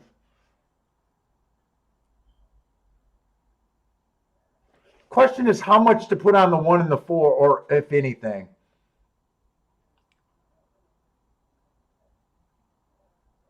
Let's see, how much am I in for? You could bet the 1 and the 4 as a break-even proposition here. That's all I like in the race. That's all I like in the race. You can also bet them as a, I think that's what I'm going to do.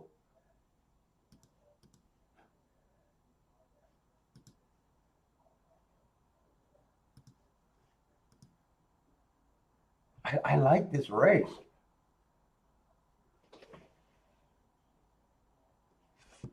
So if 3 wins, I need 2. Okay. The only thing that'll suck is if 3, but I can't do that many combinations. I already got a freaking shitload of combinations here.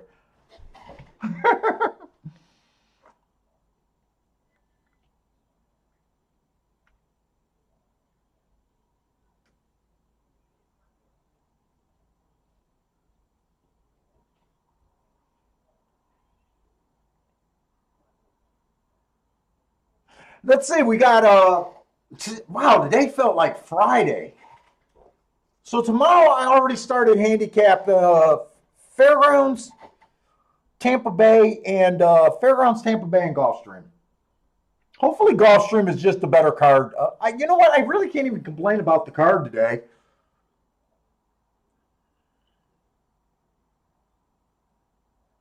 I got myself in position in one race that could have been a home run for the day. And didn't play that many races at Gulfstream.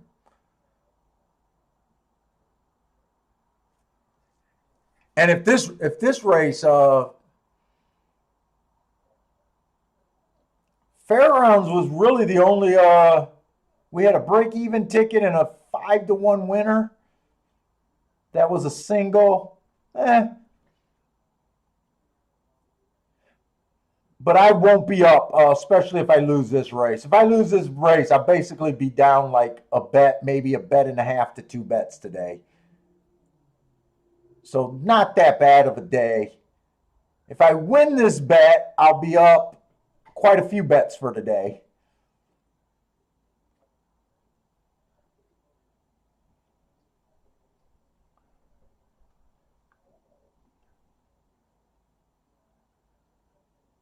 Yeah, Gulfstream, it was just on the chalky side, but like I said earlier, it wasn't like they were a bunch of chalks that we were trying to get, beat.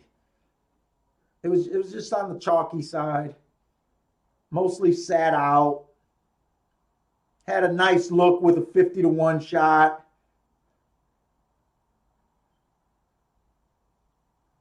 One and 4 should get the lead. Oh, I don't like the 11. Keep the 11 on the outside. Don't let this 11 settle. And the 1 ended up going off at 4-1. I'm not. Oh, dude, how did the 1 and the 4 take all that action late?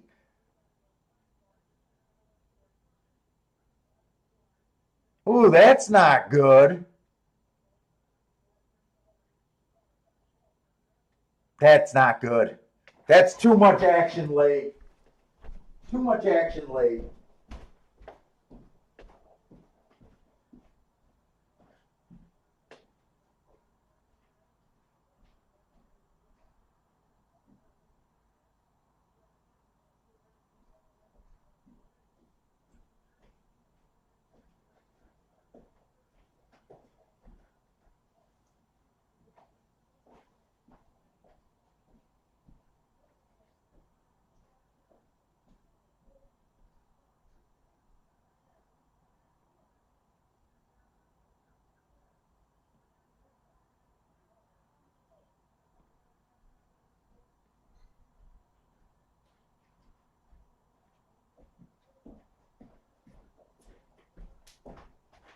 Come on, this feels like a.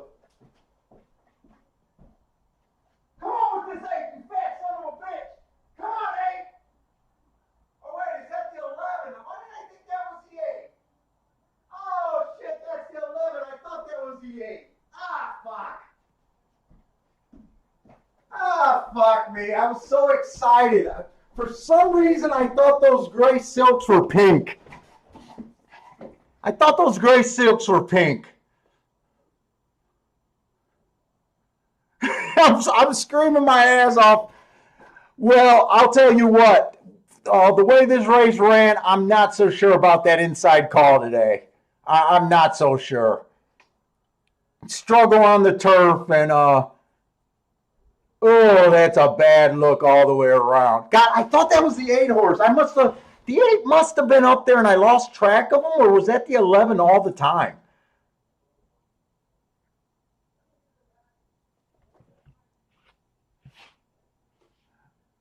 You guys, it looks like a lot of people had that 11, or they're just correcting me because I'm screaming like a lunatic. I really thought that was the 8 horse. I really thought that was the 8 horse.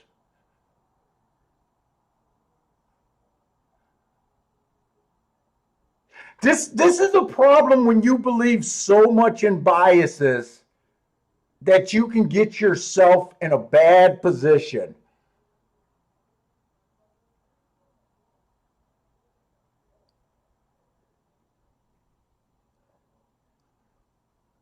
When you play a track and you miss call something, that's the exact opposite of what we were hoping for. 11-10-6. That's where we don't look like a genius at all. Did I miss anything on the? I like reviewing races where I took a swift kick in the junk. Did I really miss anything?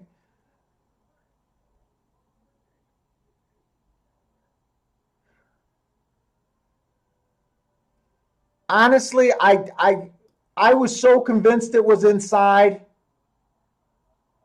I know I didn't really look at the outside horses.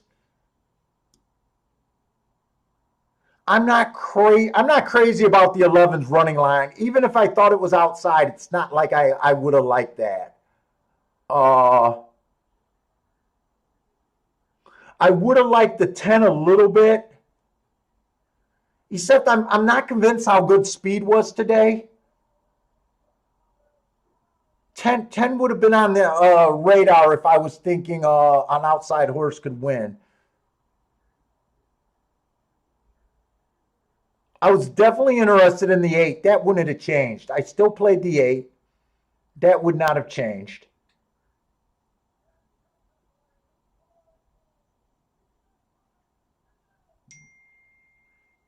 6 horse, I just couldn't get to the 6. You know what? It's not. It wasn't just the bias. I still play the outside 8 horse. I like the 4. I like the 4. I like the 1. 2 was really the only horse that I gave extra credit to being on the inside. So you know what? Thinking that the track was favoring the inside in this last race didn't hurt me because the horses I bet were the horses I liked. I liked the 1. Two was the only horse that was kind of like a grabbing, hoping that the inside of the track was good. I like the 1. I like the 4. I definitely wanted to play the 8. The 11 off of just one running line, that was a hard call for me. The only thing that thinking that the inside of the track was good on the turf, the only thing that hurt me was I didn't really respect it. I didn't really give the 10 the respect that he deserved. But I still would have thought the 10 couldn't get a good trip because I thought the 4 had a lot of speed. I bet what I liked there. I bet what I liked. It wasn't a bias loss. The bias didn't cost me anymore, really. I'm actually okay with that.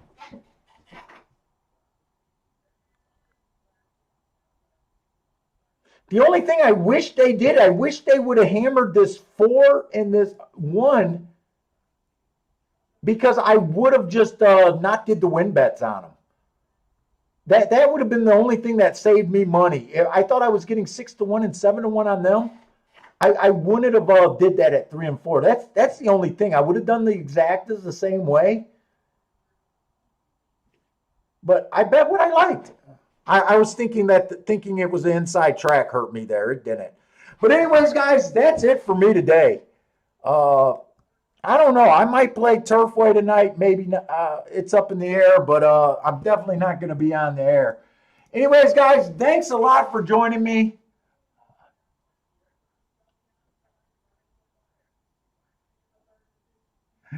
Oh, Clint, nice. You are the dumbest handicapper in the entire world. Oh, you should see my tax guy. My tax guy is amazed. But that's okay. You can feel that way. It's cute. You can feel that way. You can also see me on the leaderboard on a lot of major tournaments, but that's okay. I love these guys. Haven't worked in all those years, but this guy. But anyways, guys, thanks a lot for joining me. I'll be on tomorrow, doing my same thing. I'll continue being the dumbest handicapper of all time. But anyways, take it easy, guys. Stay safe out there, and it's time to play with Bentley.